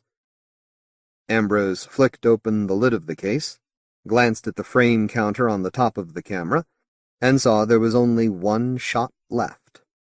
So, she had taken photos since he had last seen her. Of what, he wondered.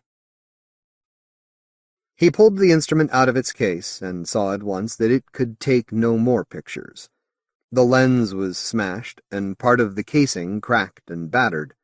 The reel of film inside had almost certainly been exposed, but Ambrose carefully repacked the camera and hung it around his neck, on the chance that some part of the film might be developable. Nearby, he found the plastic bag that had contained their lunch. There was no doubt it was the same bag, because it was emblazoned with the name of the shop over 100 miles away, where he and Mel had obtained it the previous day. Now it contained the empty mineral water bottle and nothing else. Ambrose kicked it away from him angrily. The possibility that Mel had taken a swim, gone out of her depth, and drowned now forced itself into his consciousness. He had a vision of her under the sea, possibly quite nearby, still half-conscious perhaps, but drifting down deeper and deeper into death.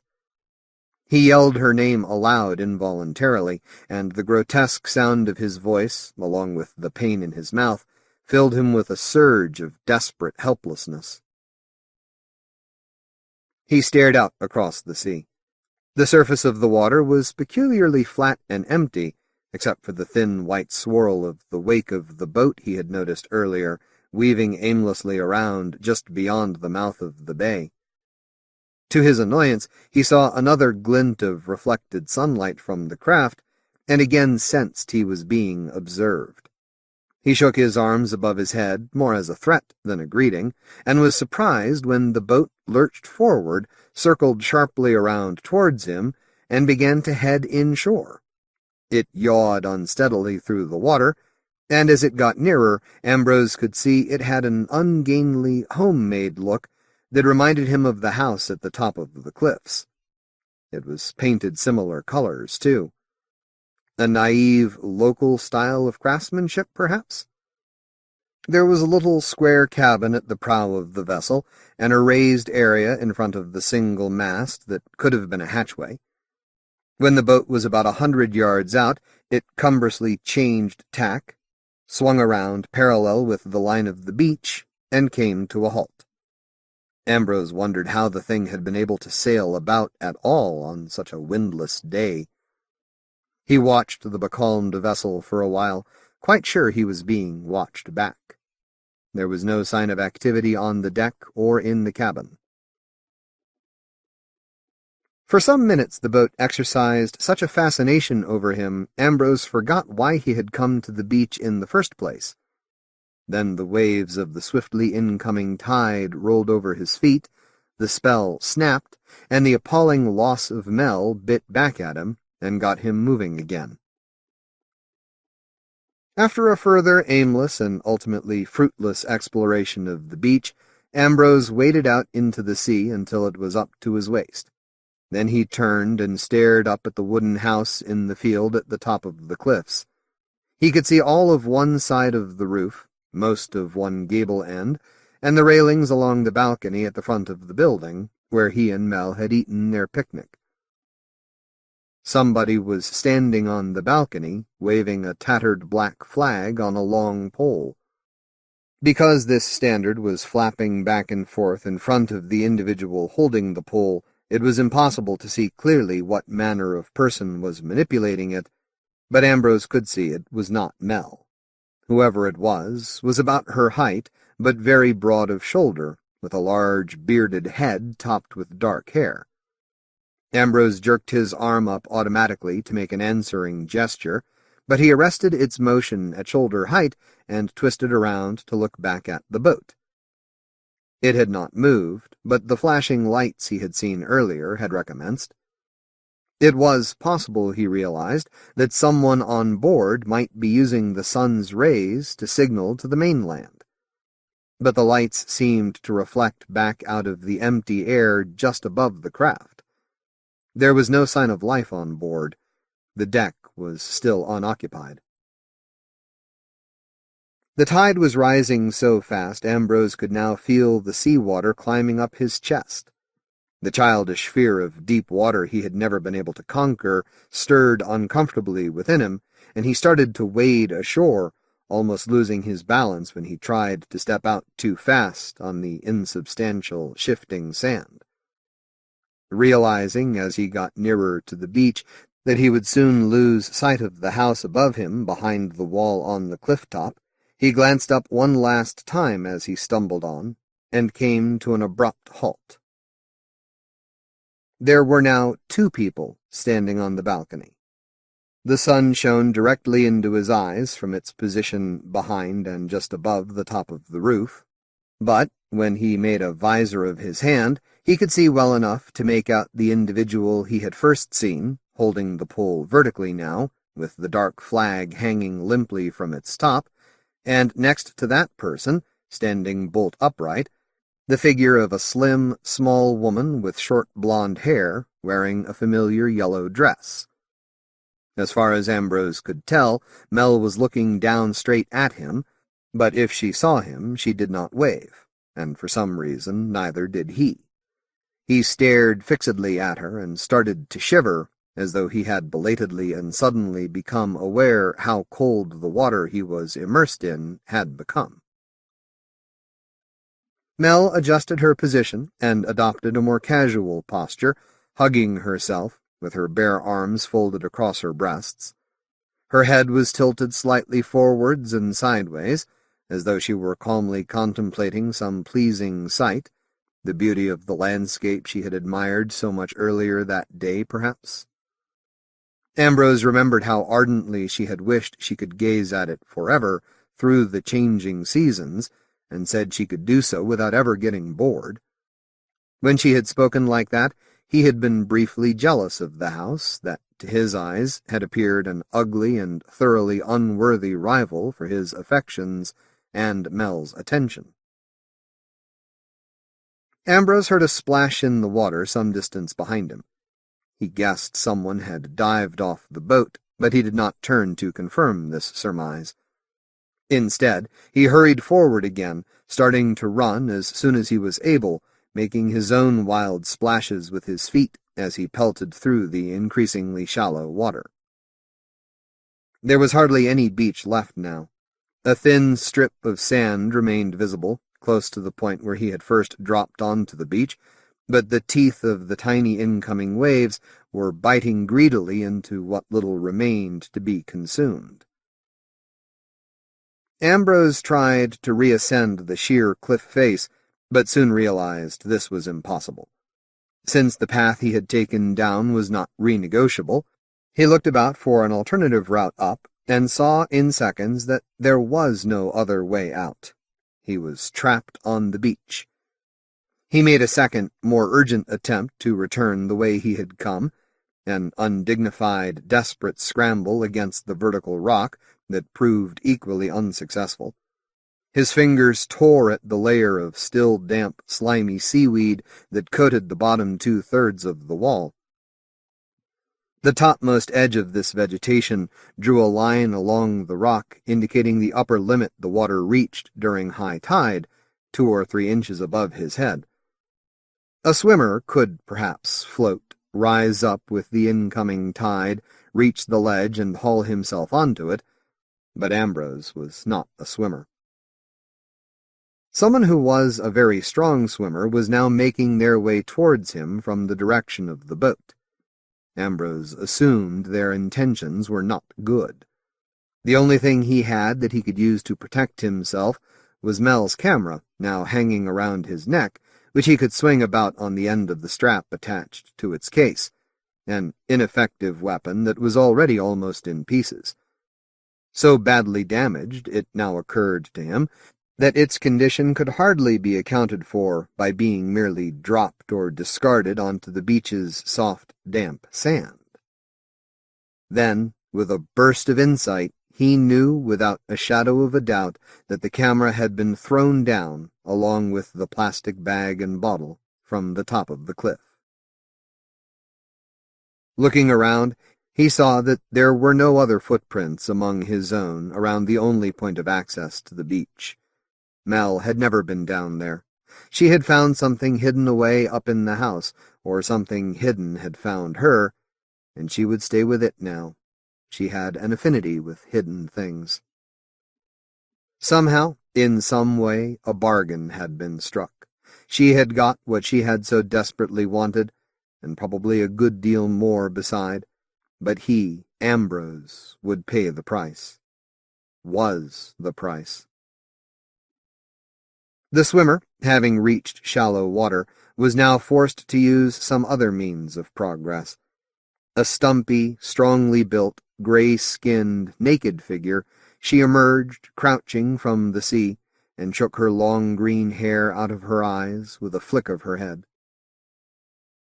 She stood for some time staring at Ambrose, or gloating as it seemed to him. Then, moving unsteadily and taking her time, she lumbered towards him, dropping on all fours occasionally and floundering clumsily in the shadows, like a creature more at home in the sea than on land. Her eyes were fixed on his, and his on hers, as she advanced. She seemed to approve of what she was looking at, as far as Ambrose could tell. Her unconventional features made her expression unreadable, but he definitely did not like what he was seeing. Clutching the strap of the smashed camera in his fist, he pressed back against the solid rock behind him as though he hoped he might escape by slipping away into the forest of hanging skeins of weed that encrusted it. When she was close enough for him to smell her breath on his face, he opened his wounded mouth and tried to howl, but only managed smaller, sadder sounds as the tide continued its swift, inexorable rise, and the last of the sand around his feet vanished beneath the advancing waves.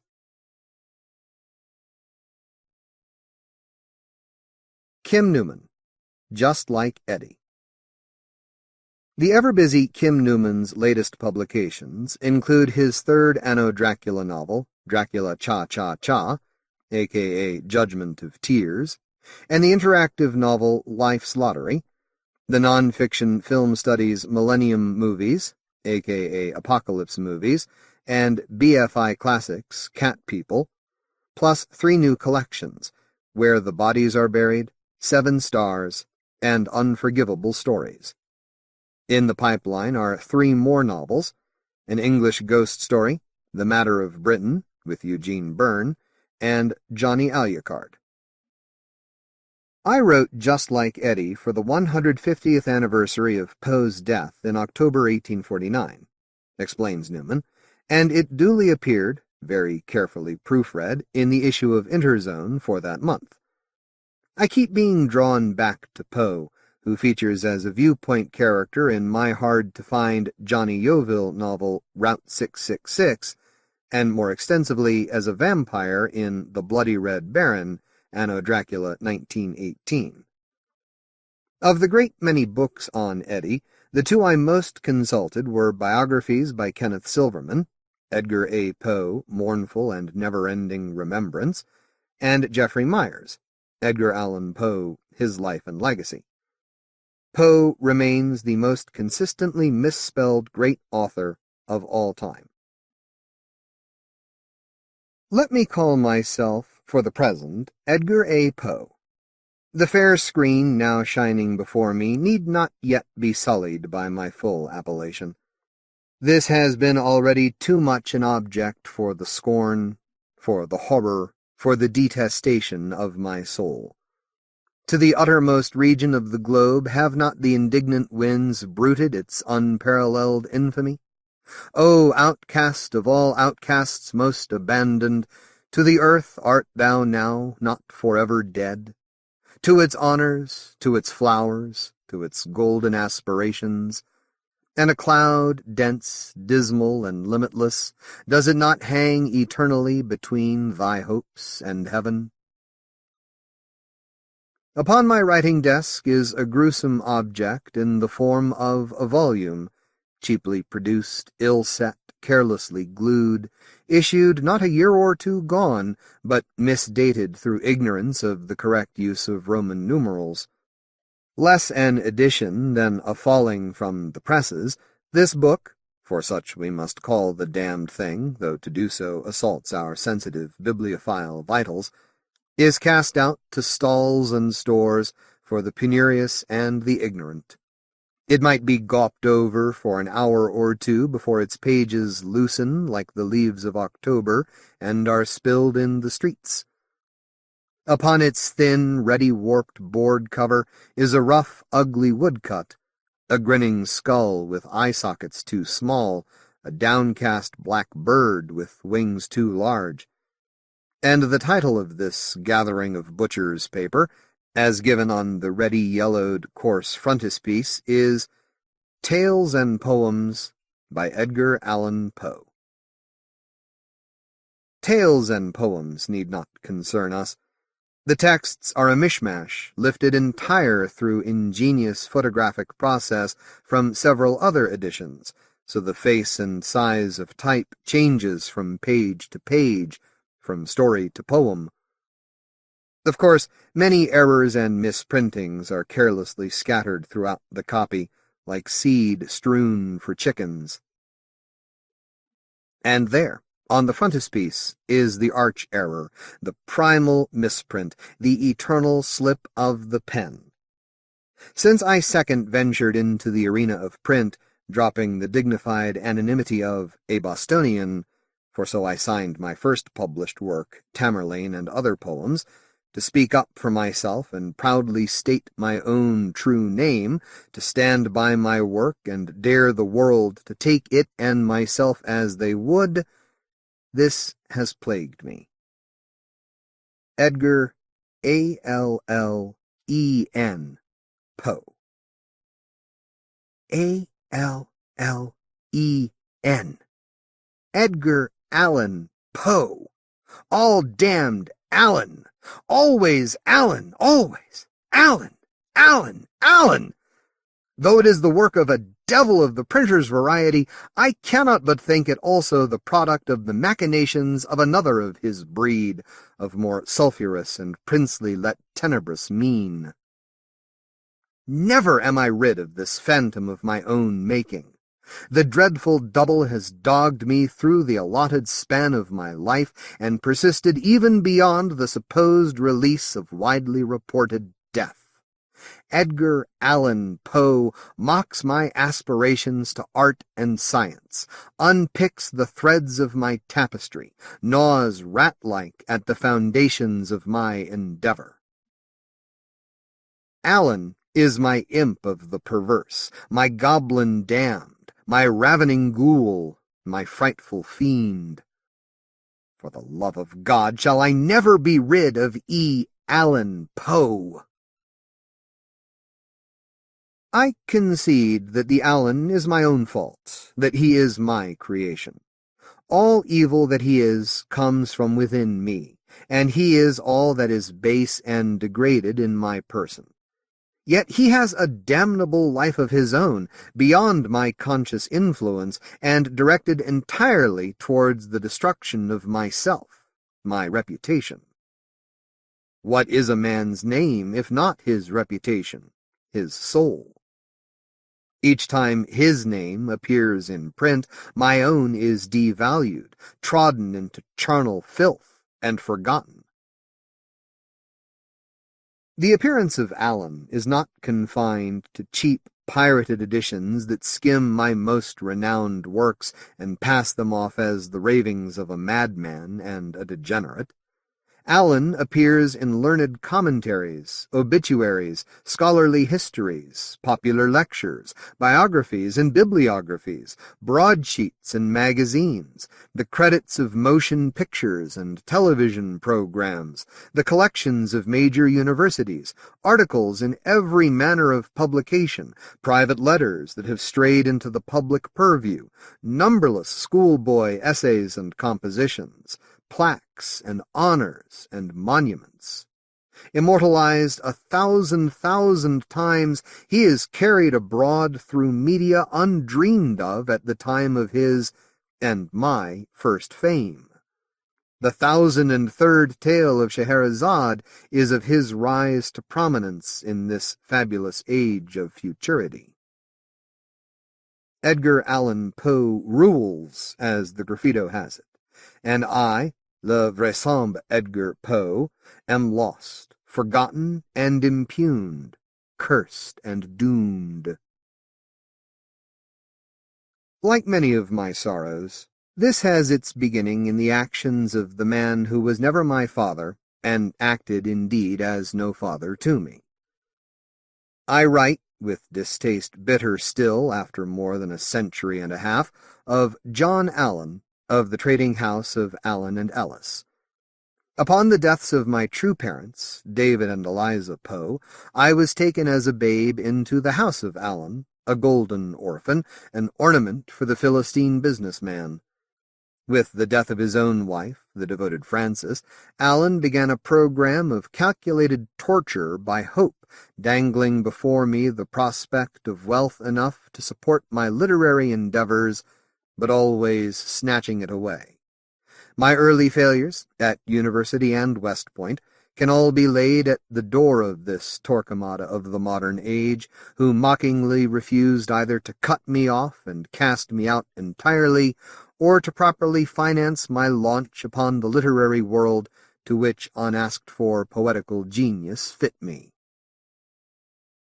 When I was but 2 years of age, this creature prized apart my given name, Edgar Poe, honest and simple Edgar Poe of distinguished lineage, with prehensile fingers like those of a great orangutan, and spat in his own patronymic, marking me forever as a man with 3 names, one invariably misspelled. This is the most hideous irony of the situation. I care not for the name Allan, and wish it were not mine. Truly, he had no right to force it upon me. In railing against the malforming error of Allan for Allan, I defend not myself, but the man who more than any other mortal sought to ruin me, to stand between me and my rightful position. Allan. John Allan. I only ever signed myself Edgar Allan Poe when communicating with my distant stepfather, usually in signing missives stating my desperate need for funds, in the hope of prickling his elephant hide to awaken a conscience that was in him stillborn. Such letters were invariably unanswered, perhaps left in the rack for weeks on end as John Allan pursued his own mean pleasures. I understand that in the writings composed during what is generally reckoned my lifetime, there survive only 2 minor instances of my use of the name Edgar Allan Poe, both from a period when I was unwisely tossing good emotional currency after bad by attempting reconciliation with a man beyond all decent feeling. Many tales and poems and publications did I sign Edgar A. Poe. This, I admit, in mournful and never-ending remembrance. This, even, was a grievous, a ruining error. I was born Edgar Poe. I am known as such to this day in that congenial country France, the only blessed dominion where American geniuses on the scale of myself and the estimable Mr. Lewis are fully understood and appreciated. I should never have succumbed to the temptation of a middle initial. It is a sheer puffery, whereby many authors of mediocre reputation and talents attempt to inflate their own byline to something with cachet, with status. He speaks a profound truth who warns you to beware authors, and especially authoresses, most especially my countrywomen, with 3 names. It seems these thrice-named ones are often afflicted with a peculiar and unwholesome compulsion to foist upon the public their maunderings in as many volumes as they have names, and indeed to pile upon such trilogies with additional installments unpromised and unsought for until the shelves of the booksellers groan with heartfelt pain. I should have abandoned even the token of Allan's name, that odious initial, that alien and alienating A. I am and was proud of the Poes that came before me, the revolutionary general and the great star of the stage. I found my own safe harbor amongst the circle of their relatives, my cousin-wife Virginia Clem, my own darling Sissy, and her mother Maria Clem, my devoted Muddy. Yet I curse my weakness and vanity, my shameful need for cash, and the acute embarrassment of living always in a state of genteel beggary. The Poes were much reduced in circumstances, through no fault of theirs, and John Allan was, through no endeavor of his own, colossally rich. A wealthy uncle died and left him a hoard of Croesus, a fabulous treasure beyond even that secreted by the pirate Captain Kidd. The gold tempted me, prevented me from breaking fully with this cruel man.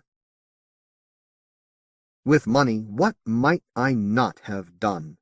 My cherished project, a true literary magazine for America, might have come to fruition and proved a very great success, much to the benefit of the culture of my homeland, which has, for the want of an influence such as the stylus might have provided, descended into a barbarous, illiterate, and nightmarish stew of ignorance and vulgarity beyond even the blackest of my black imaginings. The stylus would have proved a forum for the highest of artistic and political debate. It could have presented reasoned, definitive answer to those abolitionist fanatics who so dreadfully sundered the country but a decade after I passed from public notice, inflicting upon it a rapine from which it has never fully recovered, and elevating to wasteful mastery the brutish and barely human blacks who were in my youth so properly and mercifully chained. If we had been blessed with an income, my Sissy, rare and radiant maiden whom the angels named Virginia, might have received proper medical attention and survived beyond her tragically brief lifespan to bear me sons and daughters who would have carried on my name and done me honor. Allen denied me, denied America, these blessings. Yet, each time I was on the point of abandoning entirely all hope of aid from that quarter, some crumb, some trickle, would come from John Allen. By keeping the ghost of his name within mine, and with each appearance of my name in print above a tale or a poem or an article or a work of criticism, I maintained the limping, lagging last of our relations. John Allen passed out of my life, married again, and with fat, bawling new heirs for his fortune. But as he rode off in his gilded carriage to undeserved bliss, another appeared and crept from the shadows to torment me. Edgar Allan Poe. I cannot remember when he first appeared. It could not have been in any periodical for which I labored in an editorial position, the Southern Literary Messenger, Graham's Magazine, or the Broadway Journal.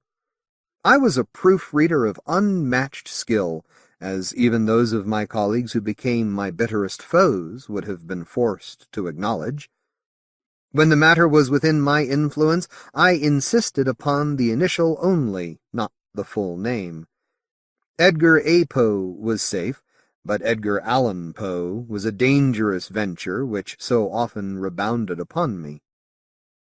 No, Edgar Allan Poe must have been born in some other connection, scratched on an envelope by a barely literate tradesman over one of the damnable reminders that elaborately brought to my attention some debt, as if it were possible that I could with honor forget such a matter.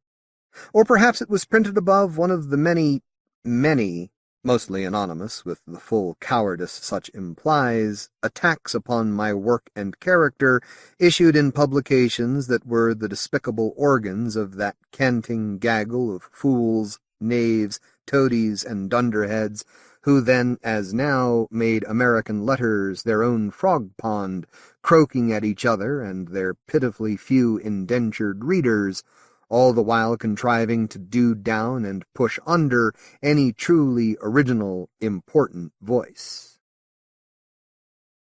Was there initially malign intent? Surely the first to have made the mistake, the common mistake I have heard it called, though how such a lingering and deadly blight could ever be a commonality is beyond the confines even of my notoriously fevered brain, could not have known. No, it was repetition that had the power to bring into the world the fiend who built upon the foundations of John Allen and worked so devotedly towards my utter degradation and ruin. At first, when grotesque tales reached me, I was indignant, certain that lies were being propagated by my so-called friends and acquaintances. Of course, none dared repeat such calumnies to my face, but I was always sensitive to whisperings, perhaps unnaturally so. His voice, Allen's, is always a whisper, a low, distinct, and never-to-be-forgotten whisper which thrills to the very marrow of my bones, the whisper of a man dead, yet unable to depart his mummifying corpse. The world knows, or thinks it knows, my story. After my final break with Allen, I was forced to embark upon a perilous and rarely remunerative career in the employ of the periodicals of the day, all the while hoping in vain to combine pursuit of literary excellence with the plebeian necessity of earning a daily buck. Sole support of my sickly wife and her helpless mother, I took a succession of positions with a succession of publications, making fortunes for bloated and idle owners, but not myself, and losing, through my drunkenness or stubborn pride, each employment, leaving behind only bad debts and tales and poems that have lasted to this day. It has been said over and over that I was a slave to the demon drink, that my condition was such that even a single glass of wine was enough to spin my brain into a frenzy, to send me on a binge that might last days, and during which I was as one possessed, capable of any vice or insult, a terror to my friends and foes alike, yet so addicted to such stimulus that I would continue imbibing even to the point of physical collapse, and finally, death. That, I maintain, was him, Edgar Allan Poe. Not I, not Edgar Poe, not, and it pains me to type the name to which I should never have laid claim, Edgar Allan Poe. It was in Philadelphia, or perhaps New York, and after my sissy had suffered the terrible onset of consumption, a vein in her throat exploding as her voice was raised in song, but before that dread disease took her away from me and robbed me of all hope for future happiness. I was writing so much and so fast that my fingers were permanently grooved by the pen, and my hand was wrung with constant pain. Suddenly, without premonition, I was no longer welcome in the offices of publications with which I had hitherto enjoyed a cordial connection. The private homes of many were similarly closed to me, and the staff of certain hostelries or stores began to give me a wide berth in the street. Had I, somehow, unknown to myself, been transformed into a pariah? I overheard stories of my exploits. I had assaulted this prominent novelist with a savage fury, importuned the wife of that noted editor with unbelievable license. More than once I found Sissy in tears, and had to coax from her the substance of some misdeed she had overheard ascribed to me. I found myself dunned by bills, yes, in that hated phantom name, but with my actual address, that I knew for certain I had never run up. There was only one possible conclusion, the impossibility that I might unknowingly be the subject of these fantastic tales having been justly excluded. My double was at large, wrecking my life. My doppelganger, as the Germans put it, identical in every outward aspect, but inside a prodigy of evil, a warped mirror of my own self. Many times I was driven from home and position by Edgar Allan. He was a brawler and a drunkard, but possessed of the same canny intelligence that fired my own genius. I might be a pioneer among poets, but he was first among degenerates, as devoted to his calling as I to mine. I set out to find him and put an end to this sorry business between us. I knew he could be no more than a projection, a ghost before his time, escaped from my body but attached by a golden thread. If I were to snap him back, I would be free of him, and he of me. We would be one mind, one soul. I was confident that I had the force of intellect and strength of character to deal with any ill influence he might have upon my thoughts. It seemed that he was always just out of my sight. I might arrive at a place mere moments after his passing, which often put me in the position of answering for his misdeeds. My pursuit was dangerous, leading me to the receipt of many an unearned thrashing. Sissy and Muddy would tend my wounds and worry over me, but my beautiful Sissy, her life leaking slowly, agonizingly away in a poetical tragedy of the first water, was in no condition to consider my poor health before her own.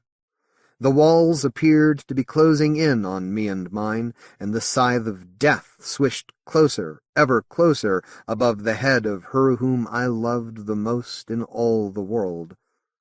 It became paramount that I finish with this Allan, for only when he was a barely discernible heartbeat within the tomb of my mind would I be free to devote full energies to my husbandly duties and to the higher work of literature. As dogged and perspicacious as any detective, I traced the impostor through reasoning. He led me from place to place, to other cities, and I apprehended that Allen was as intent on evading as Edgar was on ensnaring. In clues, the torn corner of a page upon examination I found missing from my own army greatcoat, lines of obscene verse scratched on the underside of a table in a low grog shop. I found messages from him to me, from Edgar Allen to Edgar Poe. He could not bring himself to vanish into the mists, for he needed me at his heels to give his life purpose. Eventually, in dreadful and deathless despair, I realized he had almost won his final victory. In following him, I was compelled to venture into the dens of vice he frequented, and forced into many of the wretched habits that were his.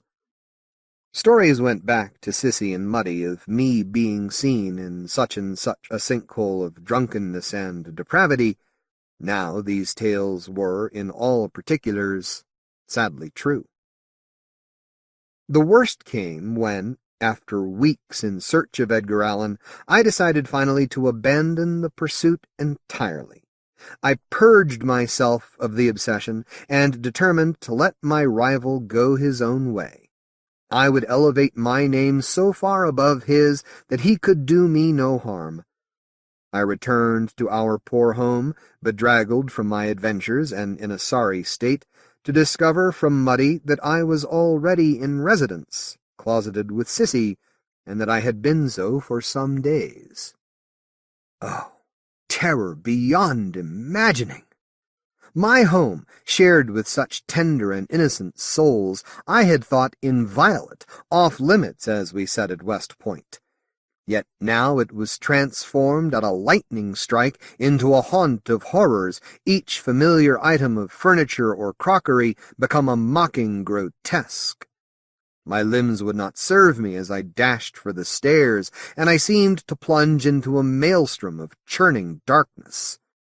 Our cat, a wise and humorous presence suddenly become a fire-eyed imp, was between my ankles, stretching out to undo my balance. Muddy, full as ever of concern for her Eddy, rushed to support me. At first bewildered by what she took to be my bifurcation, that good woman became affrighted that I had fallen from an upstairs window and received ill treatment, perhaps under the hooves of a horse, in the street. I found myself struggling with my wife's mother, a true mother to me, and terrifying her with my cries. The cat joined in with the sounding of ferocious mules, rendering my already taut nerves like the strings of a violin sawed at by the devil's fiddler. Breaking free of Muddy, I ventured upstairs, dragging myself up by the banister, conscious of a growing terror that made my heart a bellows and caused the blood to pound in my temples like a pagan drumbeat. The door of the room I shared with Sissy, my wife, daughter, lover, child, muse, sister, hung open. Within, a candle burned with sickly greenish flame. I stepped across the threshold and found Sissy sprawled atop the covers of our bed, nightclothes rent, scarlet blood discharging from her mouth. Other flowing wounds, open and intimate, marred the whiteness of her tiny form. She had been sorely abused. I am convinced that it was on that night she truly began the long, slow, heart-breaking business of dying. This was the worst the fiend Allen could do, the crime that was beyond all forgiveness. Howling, I glimpsed my own two evil eyes as I smashed the mirror on the wall. That was the nearest I came to seeing him, until much later. After that, I lost some days to hysteria. Sissy, of course, died. I had opportunities after that, and continued to write as ever, but my darker double had the upper hand. He grew bolder, taking advantage of my increasing reluctance to venture beyond my hearth, to perform ever more fantastic and appalling acts in my approximate name. Edgar Allan Poe was busy in those years. His name was everywhere. My own was quite eclipsed. I lost a deal of money and alienated a publisher who might have advanced my cause greatly by insisting a printer destroy an entire edition of my 2-volume Tales of the Folio Club because the hated Edgar Allan Poe had signed the introduction to this collection of my greatest stories. With that abortion was lost an original tale of mystery, in which the Chevalier Auguste Dupin penetrates the tangled puzzle of The Suicides of Saint-Germain, which would doubtless have been ranked among my finest pieces. Allan even trespassed into print. Now, I could not tell you which of my later works were his and which mine. Most of the famous pieces, the stories and the poems, are and remain mine. Too much of the journalism, the fillers and the canting reviews of unreadable books, are his. The worst tragedy is Eureka, an unwilling collaboration. The original manuscript of this essay was mine, a clear-sighted and visionary work which would have placed my name alongside not merely Milton and Shakespeare, but Newton and Galileo. After a period of protracted study and insight, a single theory of everything came to me, and I was able to contrive no less than an explanation in a manner that could not be mistaken of the material and spiritual nature of the universe itself. When the work appeared in print, it had been tampered with by my rival. Whole passages were rewritten so that the meaning was horribly obscure, and the grand, beautiful design marred beyond repair by pernicious nonsense and stretches that crudely imitated my own style and manner, as if composed by a trained ape with a nasty knack for mimicry. My critics, firmly in the Allan camp, were savage and merciless. It was a setback I endeavored to correct through lecturing and footnotes, but he had again lured me into evil ways, and I could never reassemble my original version, could never recapture that moment of pure understanding that had prompted me to append such a thundercrack of a title to the book that should have been my finest, but which became an embarrassment on a par with the poetry I tortured out of myself as a schoolboy. The Eureka affair determined me to recommence my search for my enemy. Without a wife, I was less hampered by fear for my own safety. I was in my 40th year, and the wrongs done me were stamped on my features. Implacable, purified by burning memory of the crimes against my soul, I turned about and looked for the trail. It was late in the year of 1849 that I found him. For months I went from city to city, taking work as a lecturer and scribbler, capitalizing on a fame which was now as much his as mine. I realized many who came to see me perform were hoping for a display of Edgar Allan-like madness and degeneracy rather than Edgar Poe-like sense and artistry. They were, for the most part, disappointed, though, as before, the nearer I came to my quarry, the more like him I became. I was unwelcome everywhere. Reports of my double came in from all quarters. He had engaged in fistfights with editors and critics and common sots. He had approached literary ladies as if they were gutter drabs. He had declaimed his genius, my genius, in such a manner as to alienate all who might have supported me. He had made fantastical claims of the wonders of the coming ages, misrepresenting as prophecy those fictions of mine presented as cautionary tales. He had delighted in the morbid and ghastly aspects of my work, but scorned the beauties and wonders I sought also to realize. He made bad jokes, undermining my once prized reputation as a delightful wit. He even had the temerity to pass off as mine, Xing the paragraph, a leaden failure at humor on the subject no less of misprints. Sometimes I would lecture, and he would take the money owed me, scattering it in the worst dives. He made a will that ensured the permanent blighting of my name, appointing my worst enemy, Rufus Griswold, rough Rufus, Griswold the Grizzly, as my literary executor.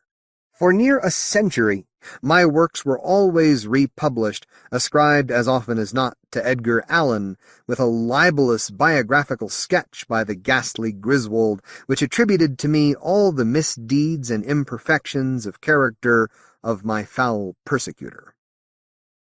We played tag throughout the cities of the eastern United States, Philadelphia, Boston, New York, Baltimore. I realized things had changed between us. He was hunting me as I was him, and I feared he intended to do away with me, perhaps to wall me up living in a cellar and take my place. I contrived in small ways to thwart him. In New York, certain I was in danger of being murdered, I shaved off my mustache to make a difference between us, so I would no longer be blamed for his crimes. That was a mistake. It made me, Edgar Poe, less the real man, and he, Edgar Allan, more the original. It was night in the lonesome October, in the worst year of the century, and Baltimore was in the throes of a corrupt and hard-fought election.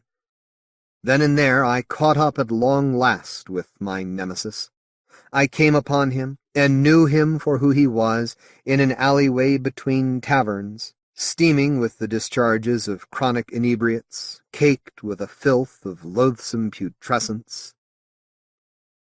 Edgar Allan Poe was in a sorry state, a grotesque caricature of myself, having accepted many bribes of drink for each of the many votes he had cast for either of the candidates. At last he was collapsed, shortly before sunrise, a tiny slug of a man. His clothes were shoddy, more threadbare even than those to which I was reduced, and he was, as he had always been, a living spectre with a broken mirror for a face. "Thou art the man," I croaked. It was but a moment's work to wring the life out of him, but as I choked, he uttered words.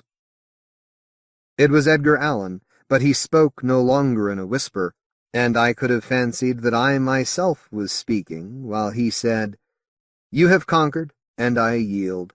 Yet henceforward art thou also dead, dead to the world, to heaven, and to hope. In me didst thou exist, and in my death see by this image, which is thine own, how utterly thou hast murdered myself." These were my own words, cast back to me like an echo in my skull. They shook me to the core, and I hurried away, unseen by those who gathered about the stinking body on the cobbles. Or was I the one gasping his last, and the shadow fleeing my enemy? He is buried under my name. My miserly cousin Nielsen Poe had me interred without marker. Later he raised a subscription for a tombstone which was smashed by a derailing locomotive before it could be erected. What was carved on that stone? His name or mine?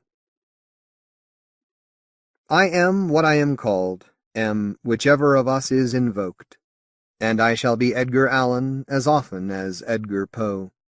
Each time the pernicious misspelling creeps into print, the true Poe is beaked in the heart, and the impostor reigns in illimitable triumph.